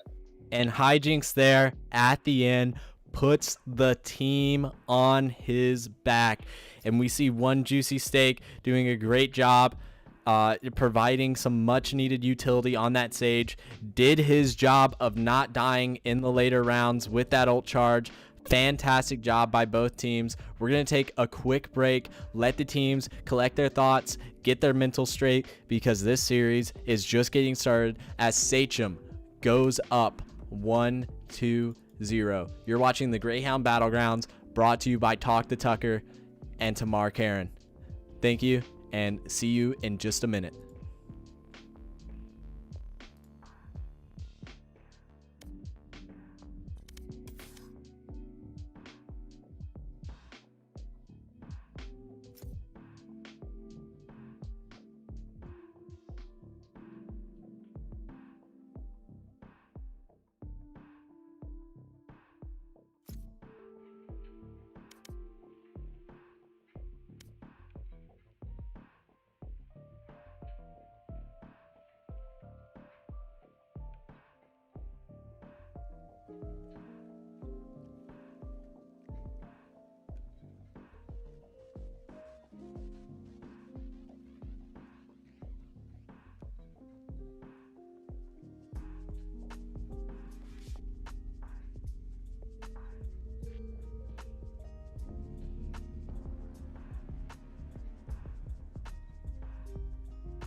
All right, everyone, and we're back with Game 2 of the BO3 Grand Finals, Sachem versus CHS Gold, and Sachem is up 1-0, which means we could have a bracket reset. What do you think about that, Dylan? Our second bracket reset of the day, a possibility? I think that is going to be a definite possibility in the future. I feel like having a bracket reset will definitely test the endurance of these players, because Hijinks and Carbon have been playing really well, but who knows how they'll fare after hours of playing. I think that is a question that we'll have to see answered in the future. It's going to be really interesting. It's going to be a fun series regardless, and I'm really excited to cast Let's move through them like smoke through llamas. Yeah, the 3-point map here. Looks like they're running a very similar comp as last time.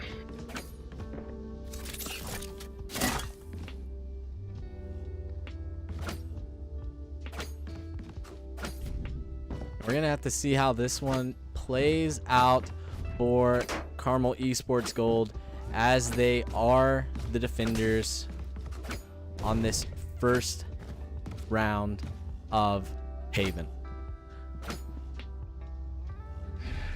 And as always, we're seeing the same picks out from the side of Sachem. Hijinks on the Open, Carbon on the Breach, Drip on the Cypher, and one Juicy Cookie on Brim, one Juicy going Steak for on an Sage. aggressive play.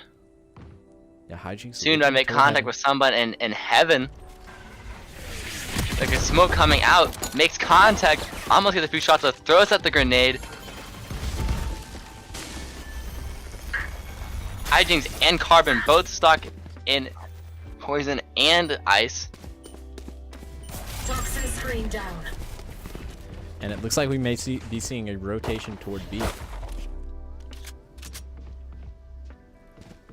Rotations in a map like this are going to be especially common, especially considering how close together they are. Since this is a 3-point map, it's looking like they expect a rotation to be here. However, they're continuing on their push to A. It looks like completely unaware. And It Dio looks like just they were getting run baited. over. They were baited by a potential switch to B or C and left A completely open.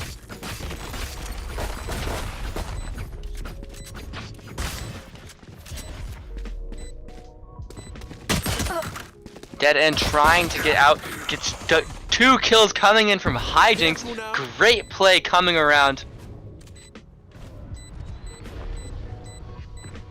They're running out of time because the bomb is ticking. A triple kill coming in from Hijinks. Ender shoots at Hijinks, almost gets the kill. Will he be able to get the 4K? He gets the 4K. Beautiful play coming in from Hijinks. Once again, showing off his aim and mechanical skill with the Ghost. Wonderful play. And Hijinks once again popping off, showing why he was at the top of the scoreboard last map, looking to make a name for himself in this tournament as he pushes forward to make this bracket reset happen. Sachem is up 1-0 so far on Haven as the attackers.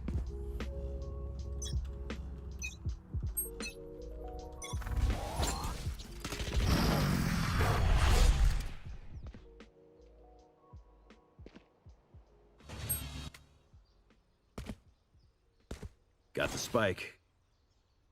And we're seeing Chrome, per usual, sit to that left of the entrance to Garage.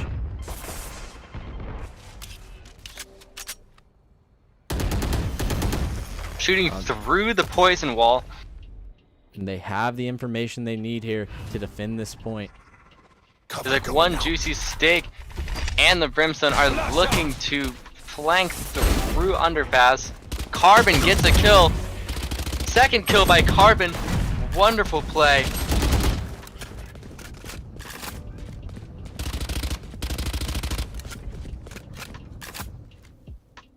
And this was an econ round by CHS. So no harm done here really, as they're just really sticking to those pistols, sticking to that shotgun, and trying to save up for their third round where they can start to make their stand.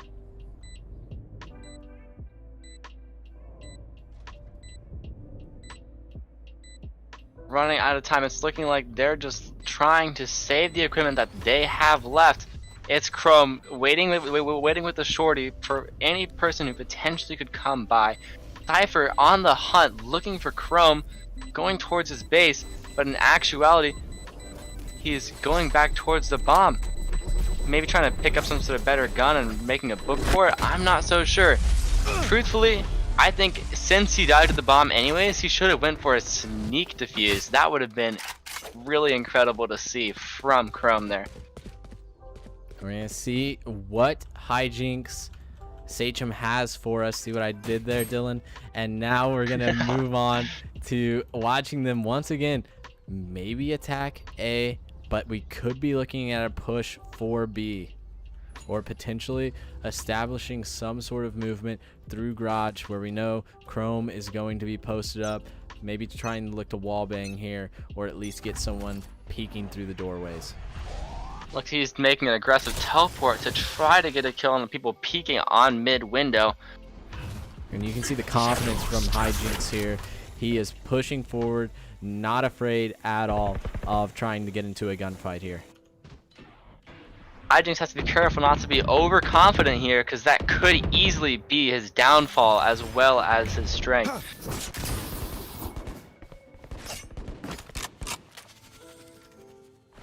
Drip looking through mid window, looking to potentially get a kill. It's looking like they're going to be going towards garage, maybe trying to get the bomb on C. Could easily rotate into mid though.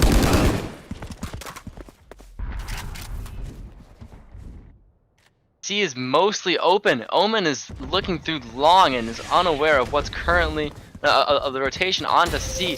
Will he be able to get a few kills? It's looking. Oh, he got a kill. Sorry, I confused hijinks with dead end there. My bad. But it's looking like they might finally able to win this round. Yeah, and Dio needs to make the rotation over. That way he can cover them from spawn to see if anyone goes through the backside of garage. Ender trying to keep an eye out for that, but Dio needs to help out with that as well. Being very careful, very deliberate. He can catch hijinks out right there, and that is definitely a round win for CHS Gold. I don't see Drip being able to do anything with the remaining few seconds left on the clock as CHS Gold puts up its first point. Great play from CHS Gold, defending the bomb, forcing the Cypher just to save. This is all but over for a CHS Gold. They're only down one round, and I personally do not know whether this is offense or defense skewed. Do you know anything about that, Mr. G?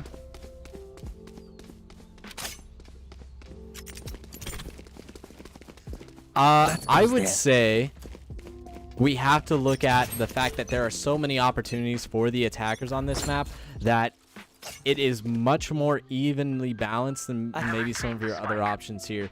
We do see, though, on our next map split, if CHS Gold is able to pick up this win, that there are options through mid. Mid control is a priority on that map. So I would say this is a bit more even with a slight edge to the defenders, which is why you have to think CHS Gold has to make a comeback here. And hijinks taking out dead end. Chrome, though, gets a return kill. Chrome now rotating over. No, he's holding garage. Hijinks, though, going down.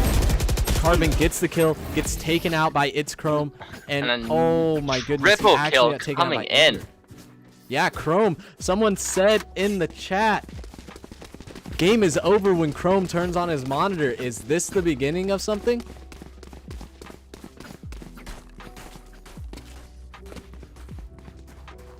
Wow. This was Chrome's map yesterday. He's just now 3-3. Hopefully he can turn this into his map after having a very rough showing on Bind. Looking like they're going through mid doors. is all already being thrown out by the Phoenix, getting a kill onto one juicy cookie. Great they use know of where the ult Chrome there. is, but that's not gonna stop him. Aggressive play coming from Chrome, walks direct to the smoke, gets killed by Hijinks, and then after that, Dead End gets a kill on both Carbon and Hijinks, leaving him with just Drip and one juicy steak.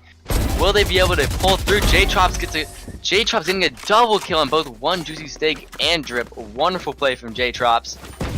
Glad to see him stepping it up. Wonderful plays all around. And there you have it. Hijinks and Carbon getting taken out, and CHS pulling ahead 3-2. Chrome in that garage. He is not going to give up his footing there. They can go ahead and try to push through there, but man, it is going to be a rough go of it for Sachem. They need to go back to the creativity they showed, swapping between faking out B and A in the first 2 rounds, and it looks like that's exactly what they're going to do.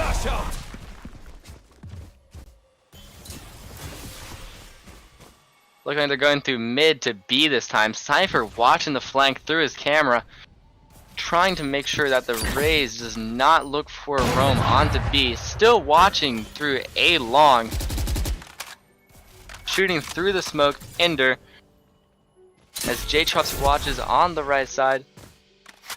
Will they just walk through the smoke? They get blinded. Hijinks coming out, gets a kill into J-Trops. Headshot.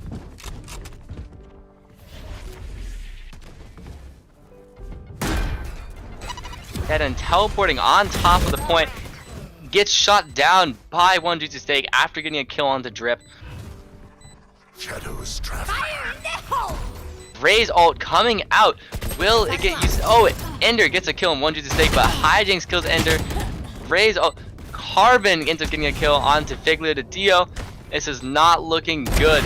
Chrome gets a kill on Carbon. Perhaps he can turn it with the op. Will he be able to? Flashed. Fakes the defuse. Chrome needs to make this happen. Instead, opting to keep his op. A smart play here as the attackers win this one and tie it up 3-3. But Chrome getting some key kills there on the op as he keeps that gun. We need to see what he's able to do with it in this round, as CHS needs to try and pull ahead by at least a few rounds before swapping sides. Although he did not win the round, he got 2 crucial picks onto Sachem, which was a huge blow to their economy. Additionally, he kept the op on top of that, and that is huge for CHS gold right there. And he looks like he's opting to defend garage with the op here. I'm curious to see if he'll be able to get a pick with that, as there are some people aggressively positioning to try another aggressive teleport. Omen continuing to make that play happen. J-Trop's holding that same angle. Honestly, expect nothing less of Hijinks at this point. And J-Trop saying, you are not coming through this point. Carbon, though, picking up a kill on Dio as they move toward A long.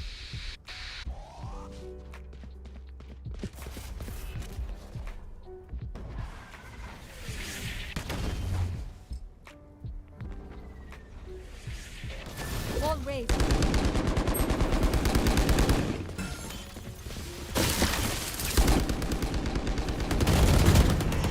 Finally rotating from C to A. That end gets a kill on the Drip. J-Trop's hit a kill on the Hijinks. Can Carbon pull it together? Will he be able to get this 2v4 comeback? Carbon gets a kill on Chrome. J-Chops takes on Carbon. J-Chops with a triple kill into Juicy Steak. Wonderful play from CHS Gold, and this is the lead that they need in order to get into this game. And wonderful we take play a look all around. at the econ here, looking really rough actually for Hijinks and Carbon at the moment. They've been spending big, and now we're going to see a 100% econ round. CHS Gold needs to play it careful because Sachem does have a ton of ultimates available. They just want to pick up some cheeky kills with some pistols here.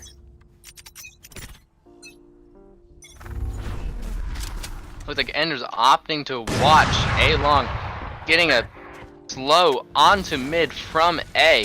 What a wonderful slow. Out of charges. Looks like they're going into the garage. Looks like Dead End is trying to defend them from coming into garage. Backs off because there are too many. Dead End gets the kill into hijinks. Dead End popping off. It's a triple kill on one Juicy Cookie and Steak and hijinks. Looks like Drip is going to be forced to save with the spike. Yeah, and they're trying to run him down because they do not want to let Sachem get away with this econ round. But Drip getting free access to A, and J-Trops now needs to make his way over. He's sprinting over, he's picking up his toxin, and he's got to move on. He's putting down the wall, and he's rotating over, followed closely by Dio. The spike has been planted. They know they need to go in and make something happen here. Ender might be able to pick him up on the backside of it. Scenario, that just gives him one alt point for Cypher. It's looking like he's taking a rather interesting position, holding from A long, and they get the defuse easily with plenty of time to spare. Yeah, we're gonna see if they share defuse. Probably not. They might have already, actually. I got a little late to the camera on that one, but man, what a great defense from CHS to prevent Sachem from getting anything on that econ round. That could have very easily gone the way of Sachem. They could have gotten a couple kills, done some damage to CHS Gold's econ, and then come back strong with 4 ults. Instead, we see J-Trops charging up that Viper ult, but Sachem still in a prime position. They could pull ahead in this first half on attack. We need to see if they're going to put something together here with Hijinks and Carbon working together to push through A. It's like Ender, the Phoenix is watching garage. The Omenal TPing behind into heaven from A. Let's see if he'll be able to pull anything off. They storm onto A, and they're all forced to leave the site. They get a free plant onto the site. Cypher looking at the cameras to check their flanks. And they're all coming in from spawn. Let's see if they'll be able to retake this. Looks like Hijinks hiding in heaven dropped down.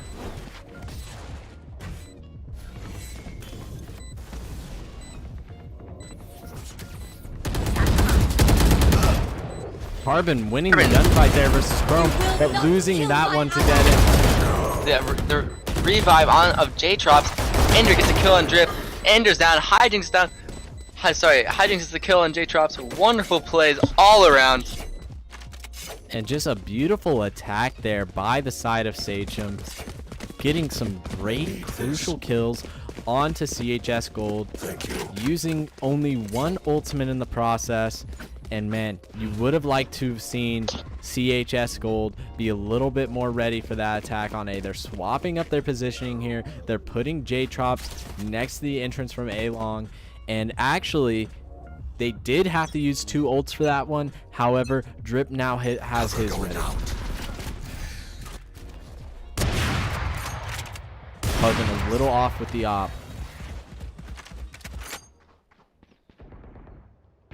Welcome to my world. Viper ult coming out. Such a powerful tool, stopping them from going on to A. Toxins going up. J-Trops holding from inside the ult, forcing them to leave. Looks like they're choosing to go to B or C from there. Dio rotating over to heaven. Mid window. Dead End holding mid solo. Carbon though getting peak killed. Oh my goodness, but Drip is pushing up. Sage ult coming through, and it's still a 5v5. What can Dead Cypher End out do here planting solo onto B without any backup on site.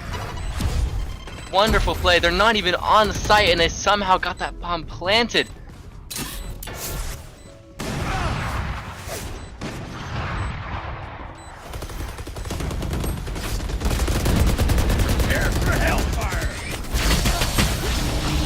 And the defenders had won the round.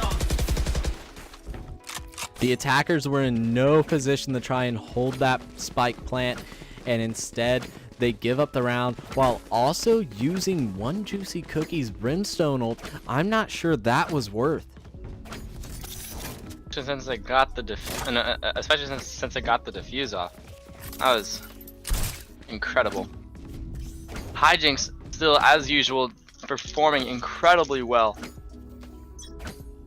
As well as Dead End. Both Omens have been doing absolutely fantastic today.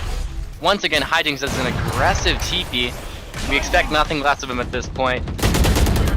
And Carbon fearlessly charging forward. He knows that he and Hijinks have the capability to outfrag people, but Dead End feels that same confidence, and we'll have to see. They're closing in on B from both directions. Can Dio make something happen here? He needs to step up. So does Chrome. Chrome on that up, walking through the smoke.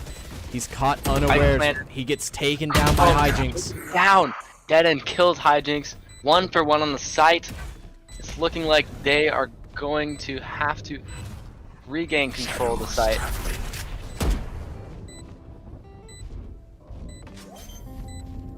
Let's see what Brim does here. A fantastic kill by the Brimstone. Dead End realizes where he is. Kill onto Ender. Dead End. Attackers won the round. Wonderful plays by Sachem. And it is now 5-6, barely in favor of CHS Gold. This has got to be a full buy round. 2 ults in the favor of CHS Gold. They can afford to have Dead End sort of play the map a little bit more carelessly, a little bit more recklessly, using that ultimate to rejoin his teammates. However, Hijinks and Carbon, you have to watch out for them. Carbon is 1 charge away from ultimate, and he's moving in window middle. And he's taken out Dio already. And that was one of the 2 ults available for Carmel. Ender picks Great up pick by Ender. Chrome getting almost wallbang killed. Hijinks, wonderful play. Hijinks and Carbon down. 1 juicy steak does not have the Sage res. We're going to see a hard push onto C. 1 juicy steak planting, and the defenders are left completely unprepared. They were all at B and A, and it's looking like Brimstone's watching long.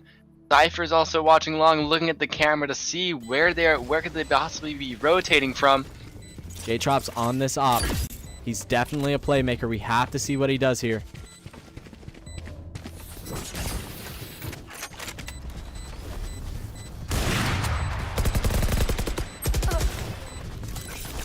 Chrome kills 1 juicy steak with the flashbang.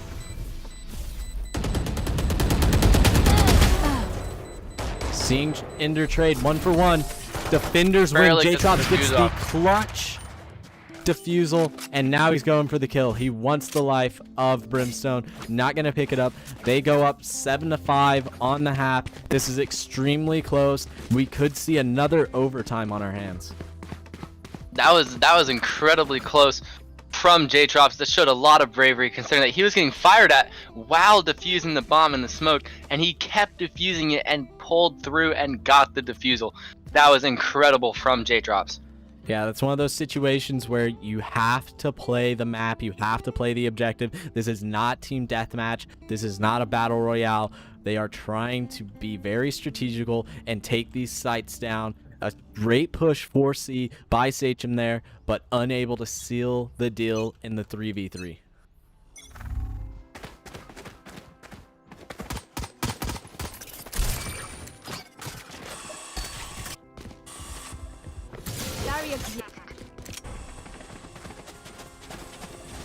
The wall blocks a lot of vision for the defenders, as they should be able to get a free spike plant by J-Trops here.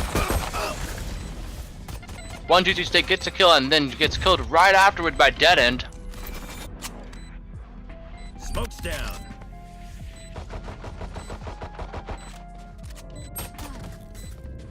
Things are not looking the best for Sachem here. They only have 1 person left, 1 juicy cookie only. Dead End getting... He's actually know top where he is. He's just chilling in spawn, potentially trying to get a kill. Dead End gets a 4K, playing exceptionally well. He's actually outfragging Hijinks. This is looking like an Omen difference here. Wonderful plays coming from Dead End. And important to note here that Hijinks is just 15 years old. Playing exceptionally well. Yeah, in this streamed event, we have viewers from around the country here, and Hijinks putting on a display, but Dead End, a senior, not trying to be outdone, doing very well, holding his own here. We're going to have to see, though, what can Carbon and Hijinks do as they're solo holding A.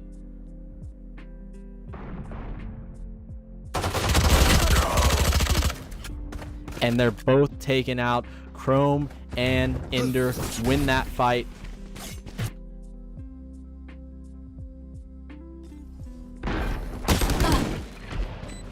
J-Trops gets to kill on one juicy stick. Additionally, Figure the Dio gets to kill on one juicy cookie. These are not looking good for Station. Drip gets a kill on Dio. Chrome ends around with a 3K. Great show by Chrome. Wonderful. You know, a great econ round though by Sachem. Now they're able to full spin and really max out armor, util, and guns. And we will see them try and put together a string of victories just like they did in the last one. CHS though, very close here. They just need 4 round wins, and we've seen that the creativity on attack on Haven has been so pivotal, being able to outfrag on those key entry points and then rotate through to points.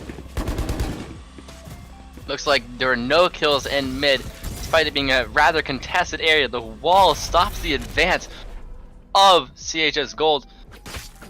They're being forced to break through it, makes a lot of noise. Dead End is simply waiting by garage to watch the flank. Cypher starts to rotate towards B, watching his cameras to make sure they're not going through C. And it's looking like they're starting to rotate through garage. They're gonna have to watch out for some potential Cypher tripwires, I presume. Just as I was said, one just went off. Neither teams have gotten a kill, and there's only a minute left in the round. Cypher, oh no, Dead End. Dead End picked by one juicy cookie. Hijinks the kill in Dio. Being disciplined. Spike planted regardless. J-Trops gets the kill in Hijinks. Wonderful recoil control. This is doable. All you need to do is play the clock. It's a 3v4 situation, but the spike is down for CHS Gold. J-Trops cannot see one juicy steak and Carbon get kills. J-Trops with the triple kill.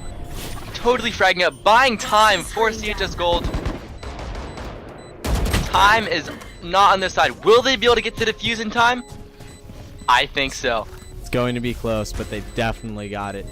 Great job by Sachem there. Unfortunately for CHS Gold, Dead End, who we've been singing the praises of, was not disciplined in holding that angle on garage. He turned away at the most inopportune moment, and what could have been 2 easy frags for him turned into his resting place.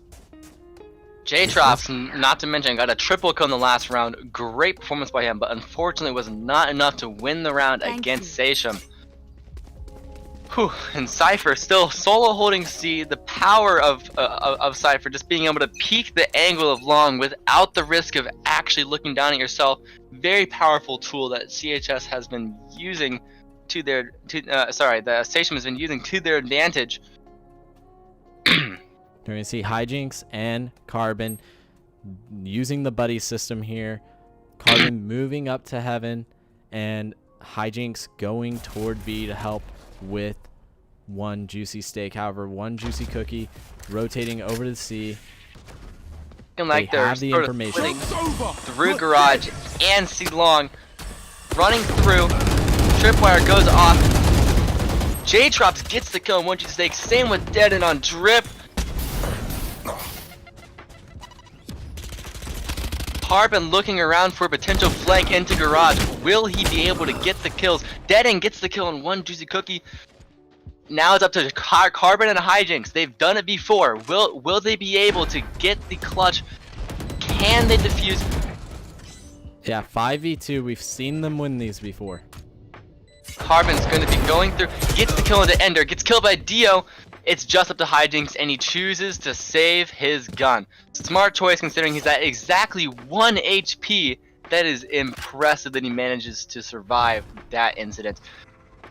Yeah, but CHS not content to let him just run away, are sending Dio and Chrome his way, and they're checking every angle. They are not going to get cheesed by this Omen that has been fragging hard all day.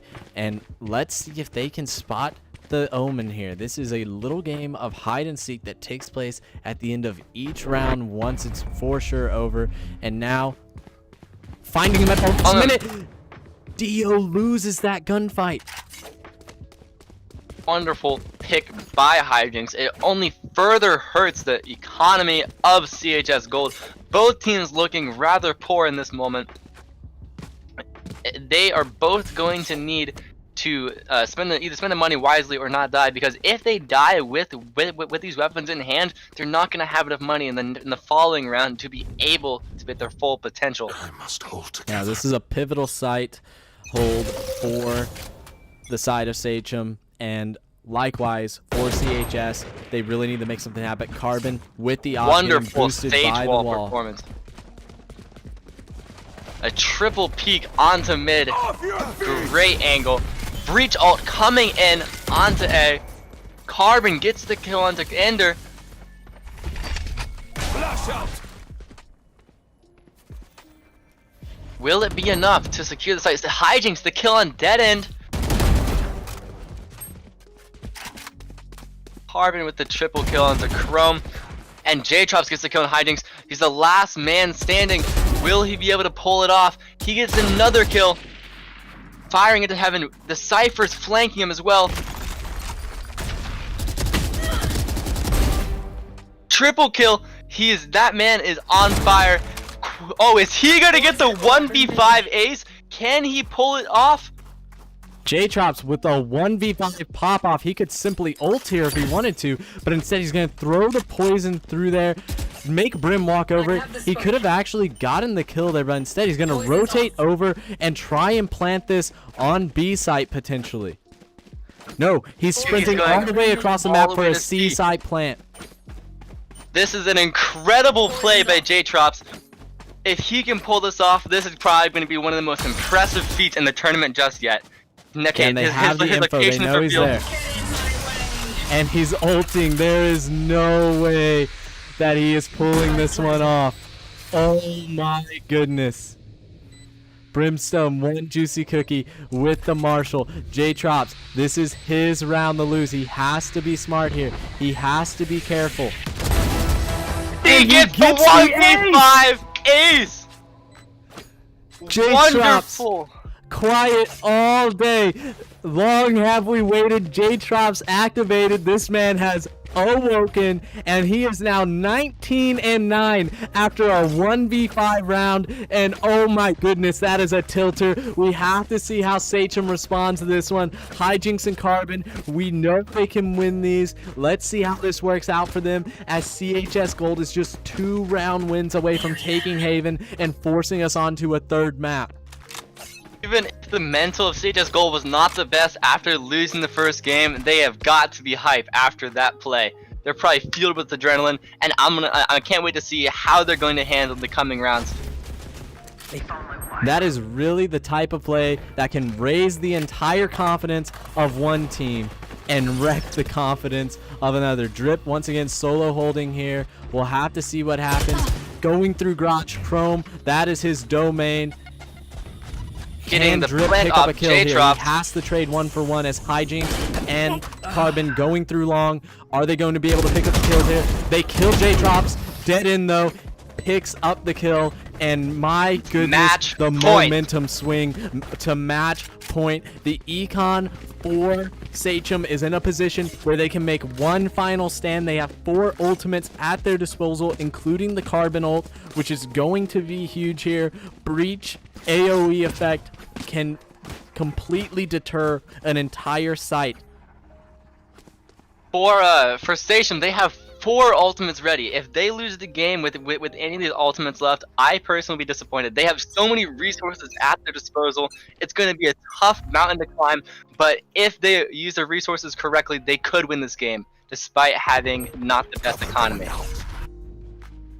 That's not a good start. Hijinks down. Kill my ally. With 1 juicy stake getting the res on Hijinks, Carbon taking down Chrome. Things are now in Sachem's favor. Playing it very carefully here. Sachem knows they have the advantage. They had to use the ult for it. That's fine. Will Ender do the same? And then we see Hijinks going to heaven. Cover going out. They think they're making a play for A. Wall going down to cover the flank. Carbon gets the pick onto Dio while stuck in the ice. Drip still holding C. What is the cookie? Watching Garage. Hijinks with the kill on J-Chops. Triple kill by Carbon before being taken down by Ender. Oh, and the Omen ult to 8 site, matching what Hijinks was able to do. Deaden needs to make a play here. We need to see him get some great fragging done. Can he take out Hijinks? He does. This could double be it. kill. He's getting support from Ender. The heals are coming out. It is the utility of Sage matched with the fragging of Omens piloted by Deaden here. Can they take on Drip and 1 juicy cookie? For approaching the bomb, trying to get some pressure on point so he can defuse it. Incendiary grenade zoning off people. Deaden gets the triple kill. Incredible play by Carmel High School to end the second game. This is a series, folks. And great sneak Omen plant. Oh my goodness. You could see the tides turn as the players go ahead and take 5 before going into split. My goodness. Deaden 24 and 9. Coming up right behind them though, Carbon and Hijinks having stellar map play as usual, but then followed immediately by J-Trops and Chrome. Much better second map from them after a rough first map on Bind. J-Trops in particular, maybe the highlight of the entire tournament there with the 1v5 ace into the plant. Dylan, overall, amazing performance. Amazing indeed. And you know, we're heading into split. You just saw how Haven went. A big turnaround for CHS. The first half of that map, man, it looked like it was going to be a rough one, and that once Sachem got on defense with Cypher being able to solo hold C, that CHS Gold might be in this for the long haul with a bracket reset. But now, after seeing J-Tops rally the troops, it's going to be crazy. Anything can happen. I don't know what's going to happen. Carmel High School could win. Well, after this very next game, Sachem could win the game and have a bracket reset. Anything can happen, and that is the greatness about this tournament. I love the mystery. I feel like this is probably one of the most even matchups we've seen in all of Battlegrounds so far. This has been wonderful to watch, wonderful to cast. I'm loving every second of it, and I wish both teams the best of luck for winning this tournament. You guys have both done a great job. Yeah, and we know that for sure Sachem is not to be underestimated. They played split yesterday a couple of times, and they really enjoy that map. We're going to have to see how they take this one back to CHS Gold and try and force a bracket reset. We're going to take a short break for all of the players and even the casters here, but you at home, stay tuned. Keep here, keep in on the action. This is the Greyhound Battlegrounds Spring 2020 Valorant Championship. We're in the grand finals. We're not going anywhere. This was brought to you by Tamar Karen of Talk to Tucker.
All right, everyone, and we're back. It is the Dylan and Dylan cast here. My name is Dylan Gentlecore. I run Carmel Esports. I founded it a couple of years ago in fall of 2018, and with me along the way has been Dylan Boyer, a student at Carmel High School who competes on our Carmel Esports Blue League of Legends roster and has been joining me on the cast for a couple of, actually a few great BO3s today, and it might be 4. I am getting incredibly excited. This could potentially be the last game of the tournament. I'm looking forward to it. And Sachem, we're going to be seeing here, is fighting for their tournament lives as they have to force a bracket reset after dropping to that lower finals. Carbon and Hijinks doing their best to make that happen with the support of One Juicy Steak, Drip, and One Juicy Cookie. They've been playing so well together as a team. They had a rough time on Haven, but let's see if they can establish mid control here and push forward to try and take split. Since this is the last game, I'm eating my this is potentially the last game. I am eating my last taco that I got from Chipotle a couple hours ago. I heard that's how you get food poisoning though, so be careful about that.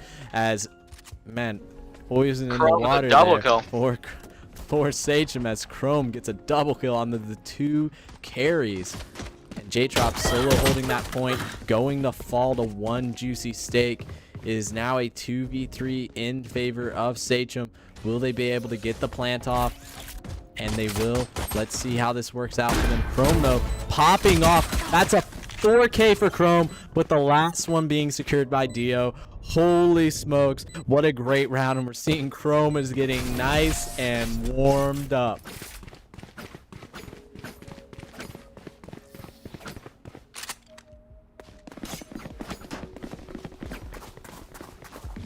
A great pistol round from Chrome. Let's see if he can keep that momentum up.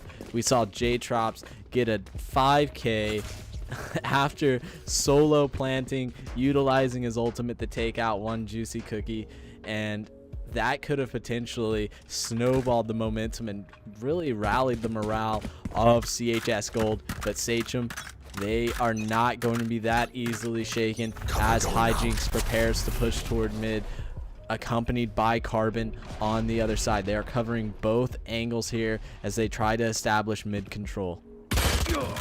But Dead End gets Carbon with the headshot.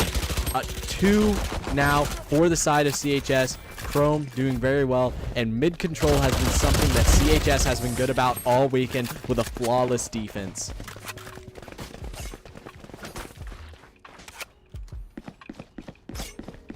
And Dylan, you might have heard on the cast last night, we had Ender of CHS Gold cast this very map and tell us his thoughts on Syacid's and Sachem's strategy, and he preached vehemently about the importance of mid control, and you're seeing that come into play here every single time. Now, another common strategy for Sachem here is to send Carbon off on his own into A long, but we're gonna see him on a collision course with Dio, and it looks like Dio's robot will get some useful information there about the location, prompting Chrome to rotate over.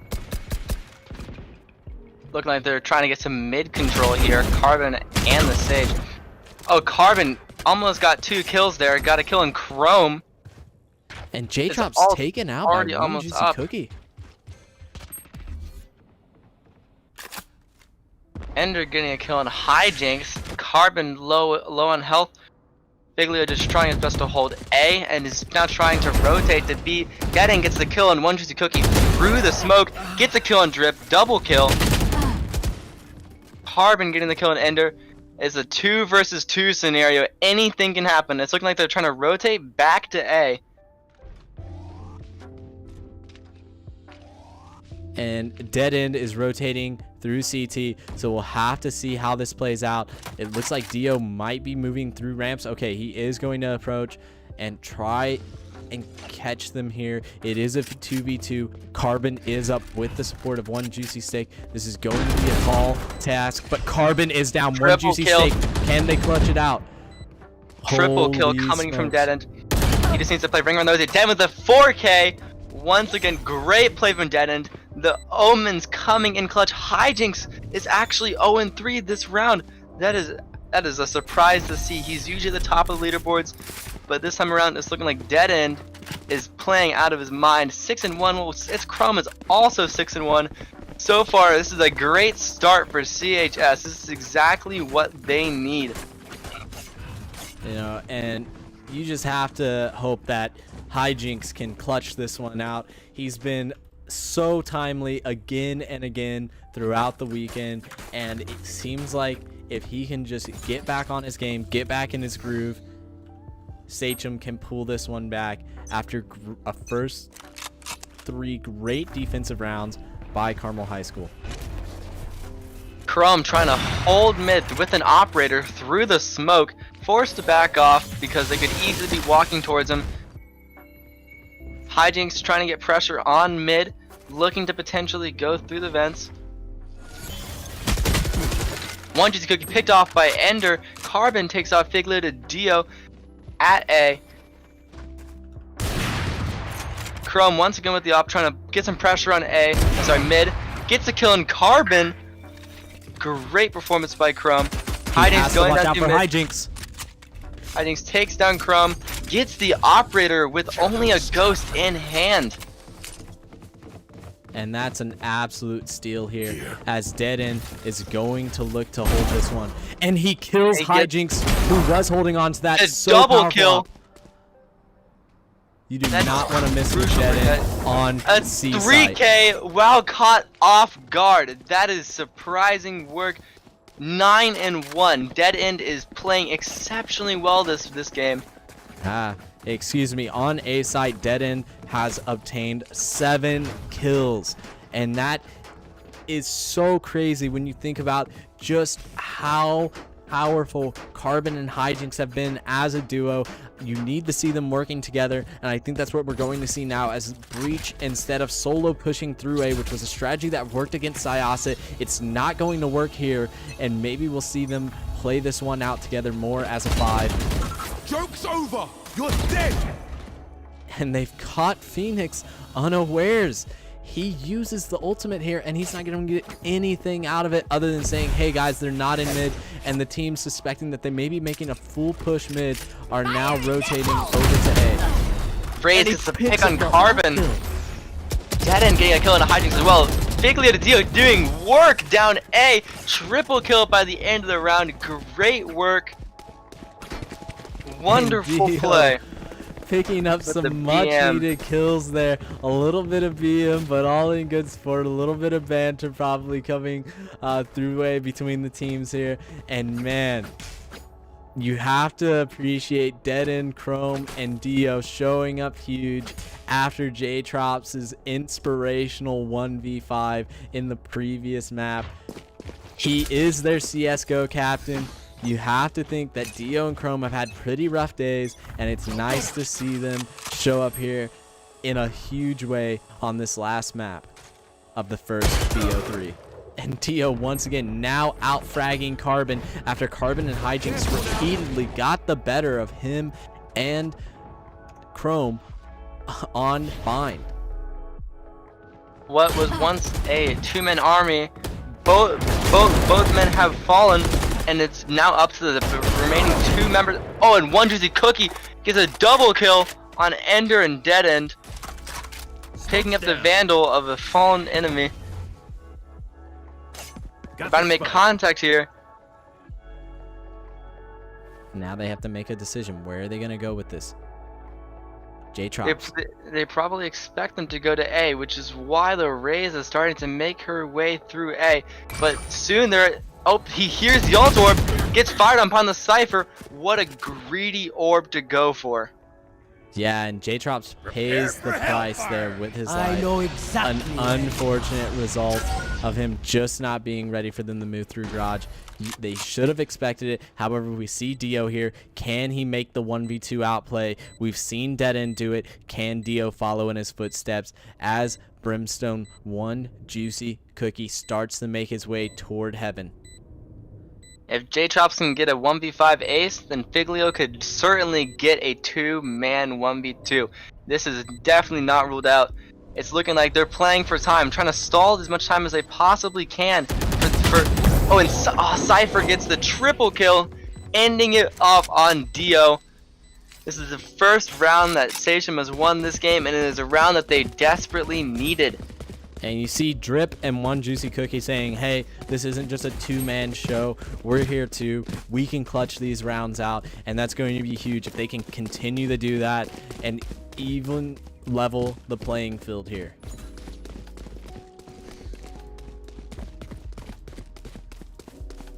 As we have 3 ults on the side of Sachem ready to go. Carbon solo pushing up on A again. Let's see how he's going to do holding this angle with the owl, looking for Dio to make an unfortunate peek.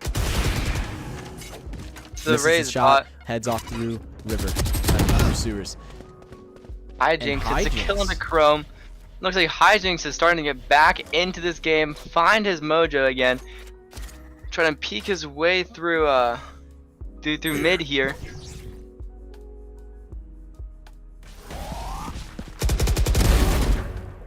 Hijinks instinctually turns away at the sound of the breach flashbang. Gets the kill on stage. Will they be able to get the B side plant yet again? Dead End gets a double kill after getting killed by Carbon. And now we see Dio, once again, the lone remaining member here, trying to Holding stop a A. B plant. Can he retake this site 1v3? It's going to be extremely difficult for him to make this one happen. He might be better off trying to save, but he is going to make a slow, steady approach to see if he can catch anyone walking toward him. It's a 1v2 situation is a lot more doable than a 1v3, especially since they have practically every single front covered. Hijinks, watching spawn, gets the triple kill, punished for not saving, and it's looking like the momentum is starting to shift into Sachem's favor. Can they pull back a couple rounds before the end of the first half? Yeah, Sachem definitely getting their confidence back, and they've made a crucial pivot here. They decided to stop hard committing for mid like they were earlier. They weren't winning those mid control fights, and now we see them pushing toward B. They maybe spotted a weakness in CHS's defense of B. We're going to have to see how J-Trops holds this point solo right now, because he's been doing that all tournament long. Once again, Carbon trying to peek against the raise. Misses. Oh. Never mind. No charges. Hiding the double kill onto Ender.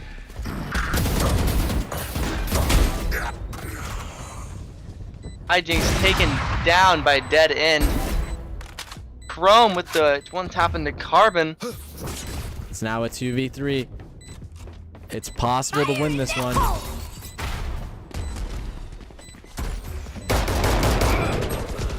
Tries to go for a flashbang and gets the kill into Cypher. Can he pull it off? Gets one juicy steak, gets the kill, and the attackers have won the round. This is looking like a shift in momentum towards Sachem's favor. You can never count them out. That was a better defense of B, but CHS needs to switch things up, and it looks like that's exactly what they're doing there. Instead, putting Dio on B, shifting over J-Trops to hold A, and moving Ender around as well. This is a big change up in how they're doing this, and this may be exactly what they need to regain control of this map. Cover going out. So again, it's just looking like they're pushing through mid. Carbon once again trying to get control of A. Potentially trying to draw some pressure there as well, just in case. J-Trop solo holding A against Carbon. making him back out and potentially look to go B. You're dead. They're about to make contact once more. Chrome gets a kill on a hijinks. Excellent ult. Gets 2 kills. Is he able to pick up a third one? He is not, but he gets so much information for his team there. And Deaden just comes and cleans things up as Brimstone needs to try and pick up the spike and make a play here. But Chrome knows that. Brimstone with an amazing kill there. One juicy cookie, not flinching at all. Fortunately for Station, it looks like Carbon lost the one-on-one against J-Trops at A. And the round is over. It looks like the momentum is shifting back towards CHS's favor after they won the last round. Deaden is still doing exceptionally well this game. Omen's still on top, same with Chrome. And, you know, you have to be happy with the change up in defense strategy there. It seems this slight adjustment has done them well. But, man, the economy of Sachem is so powerful right now. It's going to take a little bit more than just that one loss to take them down. However, a key loss here could be huge. 3 ults ready on the side of CHS. Dio, no, he's holding this point, throwing the grenade. Pushing them Taking back. a rather aggressive peek.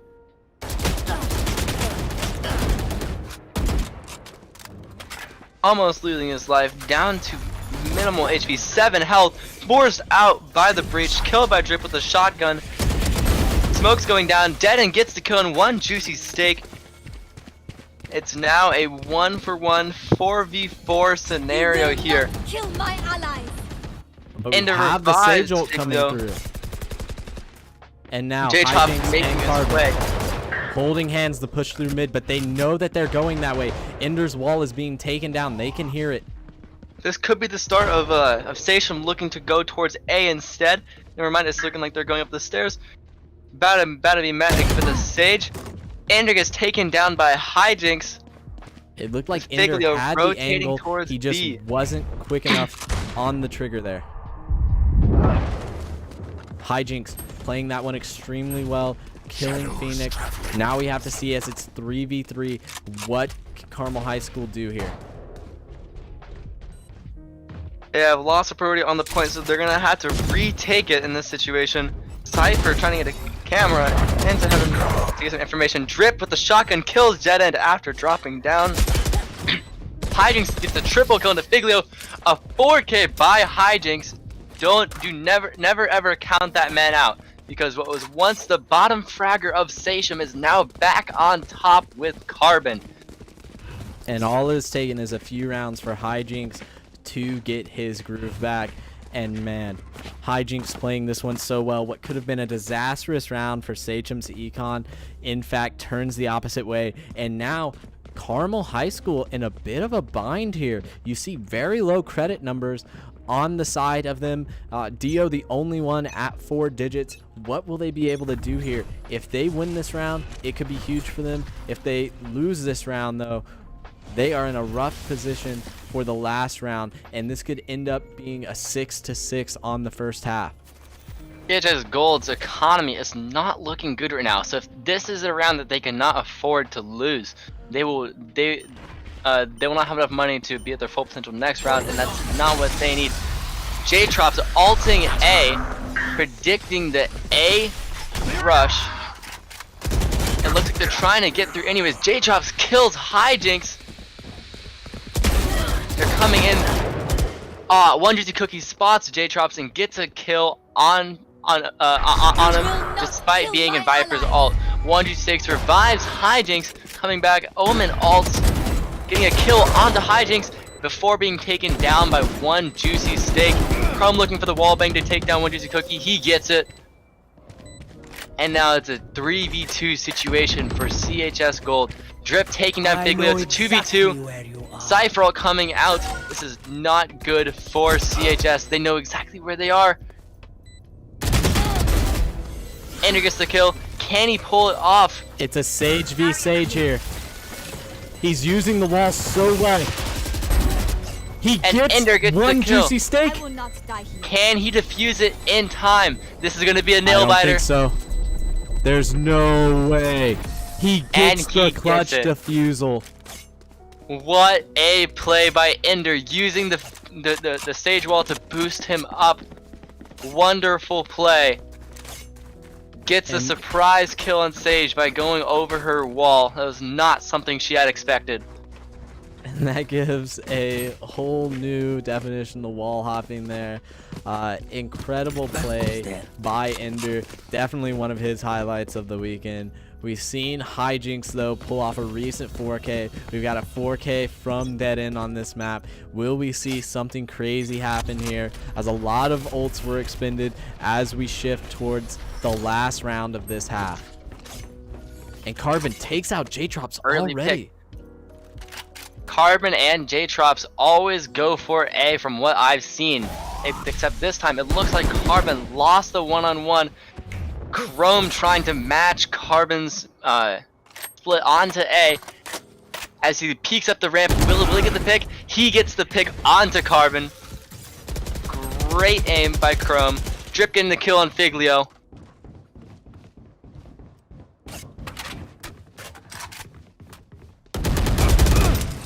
Oh no, Hijinks. Chrome. Kill onto Chrome.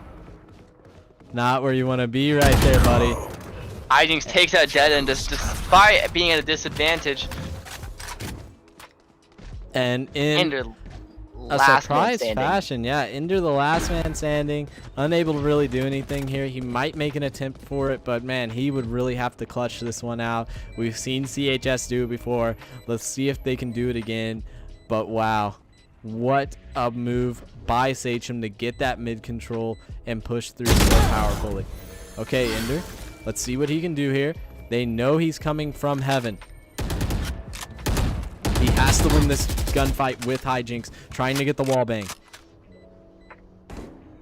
J-Trops has gotten the 1v5 ace before, so can Ender follow in his footsteps, get a 1v3? He gets the kill. Can he get another? The clock is ticking. Will he be able to get... And he has run out of time. And a valiant effort there by Ender. It'll move him up the scoreboard. But, man, we are 5-7 into the side swap now. And Split is a very difficult map for both sides here. So we'll have to see what happens. I'm not sure if it leans defense or offense based on what we've seen here. Attack, though, did do very well. Let's see how things go when CHS takes the offensive. This is going to be an amazing second half, I'm sure of it. I could easily see this going into overtime. I don't know what to expect, and that's my favorite part about it. I have no clue what to think about this. I wish both teams the best of luck if they're hearing this. And we're seeing J-Trops line up a toxin wall very carefully here. Let's see how this one lands. It entirely cuts off heaven and ramp. What a wonderful wall. J-Chops with the kill with the pistol onto Cookie. Hijinks taken down. Same with Carbon. Dead End with the one. This could be a flawless offense by CHS Gold. Can they do it? Cypher still on B, rotating his way through mid, trying his best to pull off this 1v5. There's not much point in saving considering it's just the pistol round, so I'm curious to see what Drip will do here. Yeah, and that's just CHS Gold being so good at using their abilities and finding those opportune wall placements as well as smoke placements. J-Trops has shown us repeatedly that he has these points memorized on Viper, and that one was beautiful. But Drip, can he get off the defusal? He's going for it. At the last second, there's no way. A great attempt. Almost gets ult charge off of that. Maybe really he close. does actually. Did he get that halfway? I am not sure. However, I think that would have been amazing to see that potential sneak defuse. That would have been hilarious. I mean, that was the only option he had. He took it. It was a nice try. It's not like it's going to have any impact on his econ going into this round. And we're going to see another econ round out of both teams, it looks like, really, with Carmel not buying too much. We'll have to see how this one plays out. Toxins going up. As they just rush A, and Carbon and Hijinks nowhere to be found. We'll see if Hijinks can clean this up. They take out one juicy cookie, and it is free real estate.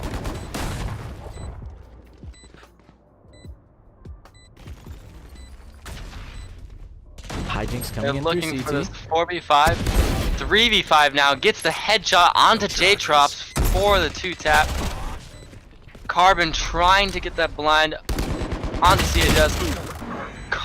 The long, trying to use a shotgun in the long range was not the most effective. Hijinks gets taken down by Dead End after a double kill. What a great offense by CHS Gold. And just when it looked like that Sachem was about to turn this one around, CHS Gold taking a commanding lead here, 9-5, winning 4 of the last 6. We'll have to see, can Sachem string together a few key victories here on the defensive side of the map. Their assignments so far haven't been that great. Previously sticking just one juicy cookie all by his lonesome on A site. Not the best use of his utility there as Brimstone.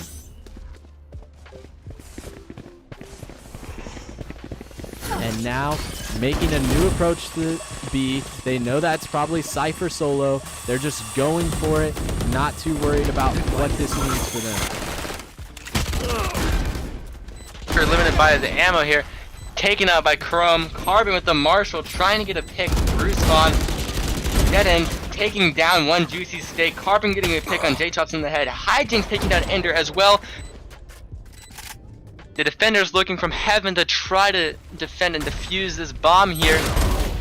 Carbon takes down Dead End after, just before Chrome takes him down as well. Looks like they're just playing for time here. It's a 1v2 situation, but Hijinks, will he be able to defuse it in time? I think so. What a great defense by Hijinks right there. A triple kill to end off the round. Yeah, and what initially looked like a great attack onto B site by CHS Gold just simply ends up in Hijinks outgunning them.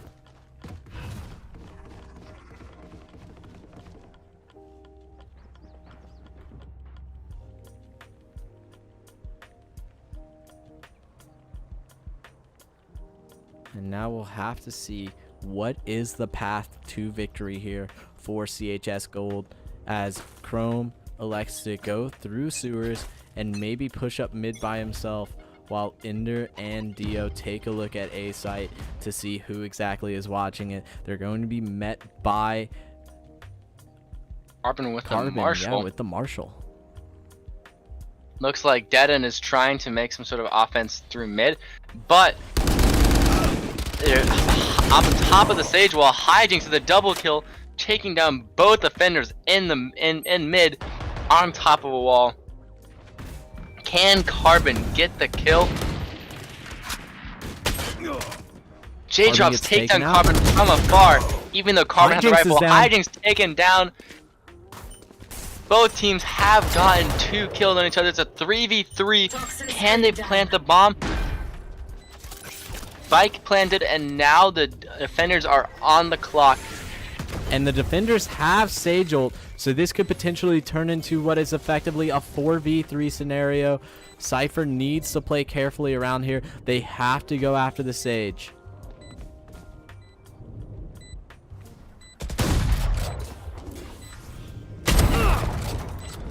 A great job there by Cypher. Kill.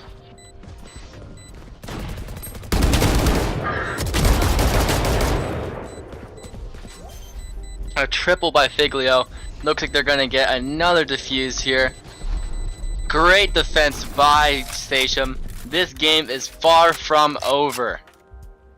And Sachem on point, gets exactly what they need. A couple of key rounds to narrow the gap. It is 7-9. Even though the tide seems to be shifting in Sachem's favor, you can never be comfortable in this instance. They are only 4 rounds from losing the entire tournament here.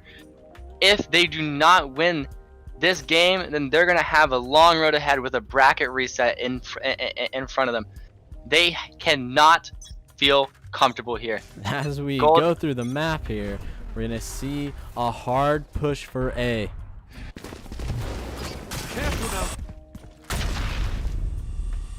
Carbon watching long here. So Molly goes through the ramp. One Juicy Cookie gets the kill on the J-Trops with the headshot.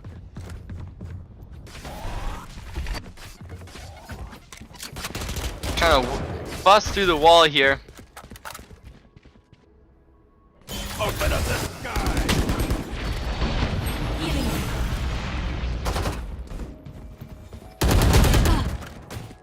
He loses the gunfight to Hijinks, gets taken down by Hijinks. Dead End gets the one tap onto One Juicy Steak, and One Juicy Cookie takes down Dead End, and this is looking like another Defenders win for Sejum. They've won the past 3 rounds. Things are not looking too good for CHS right now. However, their economy is doing surprisingly well for having just lost the past couple rounds. Yeah, they strategically took an econ round there, and now they are bought out with 4 ults ready. We're going to see them look to make a play here as they shift toward B side, knowing that's just Cypher solo holding like usual. CHS cannot afford to get double killed again by Hijinks in mid with the Sage Wall. I'm curious to see if Hijinks get picked off here. Surprisingly, there was no death there. I thought surely that they'd have some sort of confrontation in mid. It's looking like he's baiting B and they're sort of gonna rush through mid or A or something like that. Yeah, this is definitely a bait. They're trying to catch someone in rotation. And they catch Hijinks, but Hijinks gets the Sage. And now they're going to go through sewers, but Carbon is savvy to their tricks. And here, One Juicy Cookie setting up. Picks up Dead End, picks up Dio. Double kill, that's exactly what CHS was looking to do themselves. Getting people caught in transition, but it looked like they got caught in a transition themselves. That is not a good time for CHS Gold, but it's looking like Chrome gets taken out by by J-Trops. And Sachem ties it up here. 9-9. They are in a fantastic spot regarding their economy. CHS in a tricky position. 4 ults are still up. They have that advantage. They have fully bought. They are down to single-digit credits for some people. We're sitting at 0 on Dio, Ender, and J-Trops. They know this is pretty much it. They have to win here. Dire straits. This could potentially be an overtime game, a nail-biter into a series. However, it's all reliant on what this next round will bring. They cannot afford to lose another round. Chrome activates the tripwire. Cypher still solo holding B. And Hijinks picks up 2 quick kills. This is exactly what Gold cannot afford to happen. Drip gets a double kill after Hijinks gets a double kill himself. Things are not looking good for Gold. And it seems and like the spike is stuck in a corner too. Yeah, Drip's ability to solo hold B as Cypher here is just way too impactful. And now we see Sachem going to go up 10-9 after stringing together 5 straight victories. CHS strung together 5 earlier. Now Sachem's turn. We have to see CHS be able to recover. They're not using their ults. They just lost their guns. This is going to be an uphill battle for them as Sachem has just all of the econ right now that they could possibly want as they try and finish this one out and force a bracket reset.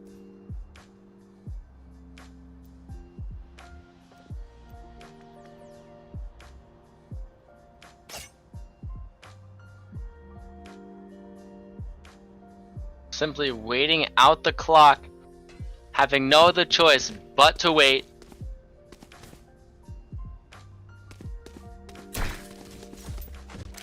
Cypher even marks himself with his own camera.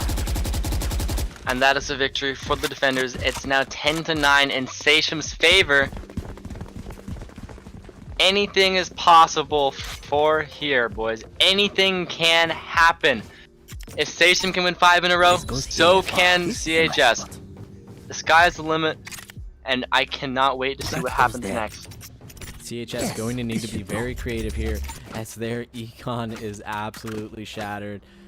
However, J-Trops does has that Viper ult. They could push in, make a quick push for A, and try and get the Viper ult down and just hold steady. We're seeing the smoke on Heaven. They know Carbon has been setting up there consistently. Chrome falls to Carbon, but it's a 1-for-1. Hijinks revived. That is not good for CHS.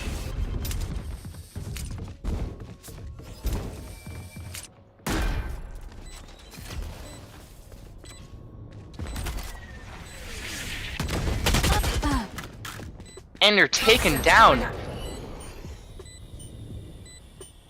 And they don't want to use too much here because they know that they have horrible guns right now, and there's not much they can do about this. Dio trying to getting the 4K, and he gets the ace. That is exactly what Carmel needed. And that was a huge ace for Dio. Unfortunately, coming in just a second too late. This is a game of inches. If he was able to pull that off 1 second earlier, that would be the 10th point of the round for Carmel. However, it is now 11-9. Carmel's economy has recovered. Can they stabilize here? Can they string together some victories while the Cypher, Carbon, and Hijinks Omen ults are all up? CHS probably cannot afford to lose another round. They have to deal a significant blow to their economy once more if they want any hope of winning this game. This is a nail biter. Carbon gets a pick on Ender. One Juicy Cookie taken down by its Chrome.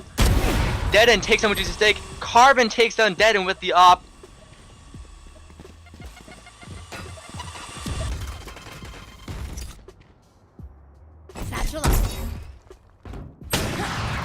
And Carbon just stringing together 3K. an impressive performance here. Hijinks getting the flank off, and these two working in tandem is a beautiful sight to behold. J-Trops has done it once. Can he do it again? Will he be able to pull off the 1v3? Can he do it? He wants to Time hold on is to his gun. not on his side. He has his ult. He cannot afford to peek and op. His position's revealed. It's looking like this could be the end for Carmel High School Gold. And this is map point. We could be seeing the bracket reset here, in which case we have a lot more Valorant up for you after this. But for right now, we have to see what happens here as Carmel High School. This is it. This is their last hurrah. They've saved the Viper ult. They've saved the Sage ult. Will it be enough to overcome the Breach and Brimstone ults that are so good at defending these points? Carbon still holding on to that op. That's what's crucial here. Molly. Devastating to peek against that operator. They're gonna have to kill Carbon if they want any chance of ever getting through this chokehold. He flashes himself, Chrome, running through A. One Juicy Cookie gets the kill. Deaden takes out One Juicy Cookie. Carbon with the kill, and Figlio, unscratched. Viper ult comes out. Can Carbon carry the round? He still has his op. J-Trop's taken down by One Juicy Steak. The ult's going to be going down. They still need a plant. Can they do it? Chrome taken down. It is a 1v3 situation, and that is it. That is the series. It is now a bracket reset. And Carbon and Hijinks once again topping the leaderboard there for the side of Sachem, but getting the help they so desperately needed. We're seeing One Juicy Cookie and Drip doing much better than they have previously. One Juicy Cookie having the best match of the day so far, I would say, and we're going to look into getting this bracket reset started real fast. Don't go anywhere. This is the grand finals you've all been waiting for to end the weekend. This is the Greyhound Battlegrounds 2020 Spring Valorant Grand Championship. Don't go anywhere as Sachem attempts to pull off the same feat CHS Gold pulled off against the previous team.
All right, everyone, and welcome back to our stream.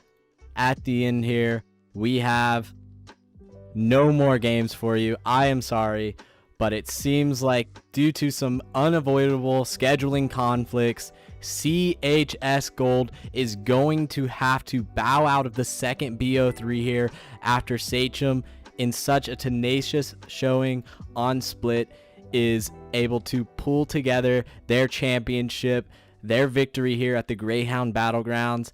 It seems like Hijinks and Carbon, their efforts, as well as the assistance of their teammates, Drib, one juicy cookie and one juicy steak, they put on a show throughout those 3 games and were able to make a tremendous comeback during the side swap on Split. Hats off to Sachem, showing that they, toward the end of this Valorant beta, are the best high school Valorant team in the nation, and it was a pleasure to host them for this weekend's tournament.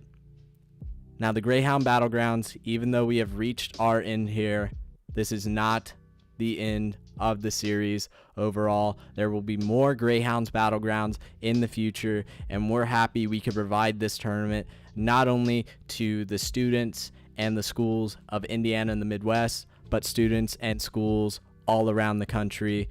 And we are happy that you could join us every step of the way as we made this thing happen. I want to shout out a few people here at the end. First of all, thank you so much to our student admins. It took an entire team of Greyhounds to make this Battlegrounds happen, and we have our 3 tournament admins to thank for that. Nico Zimowich, Evil, you saw him today win the Rocket League Grand Finals. Niall Nasser, and he won the League of Legends Grand Finals with James Linos. That was Eternal Midget and Ender respectively, bringing it home for CHS there. And then I want to shout out our victors for the day and the weekend. First off, CHS Gold won both Rocket League and League of Legends. And then after that, we saw some amazing showings out of the East Coast.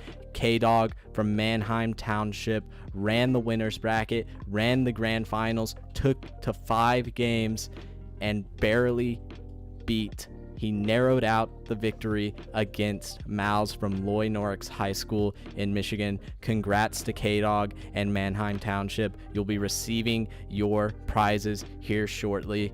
And same goes for Sachem High School in the first ever Greyhound Battlegrounds exhibition tournament featuring Valorant as it comes to a close in beta. The Sachem Flaming Arrows made a tremendous run through the lower bracket, coming back into the grand finals, forcing the bracket reset, and then by default winning after CHS Gold had to bow out. Respect to Sachem for being here and putting up such a tremendous fight today. You have earned this victory. Thank you so much for attending, and we hope to see you in the future. And the future of this tournament is going to be dependent not only on the support of its viewers and its attendees, but also on the sponsors that we are able to obtain. And for this tournament, I would like to thank Tamar Karen of Talk to Tucker for providing the Greyhound Battlegrounds a home this Memorial Day weekend. And she can do the same for you. So if you're in need of any real estate needs whatsoever in the Carmel or greater Indianapolis area, please talk to Tamar Karen of Talk to Tucker. And as for me, this is Coach G from the Carmel High School Greyhounds of Carmel, Indiana. And it's been a blast. It's been a long weekend, nearly 30 hours on the cast. And I'm so glad I could share this tournament with all of you. And I can't wait to share the next one real soon. See you next time.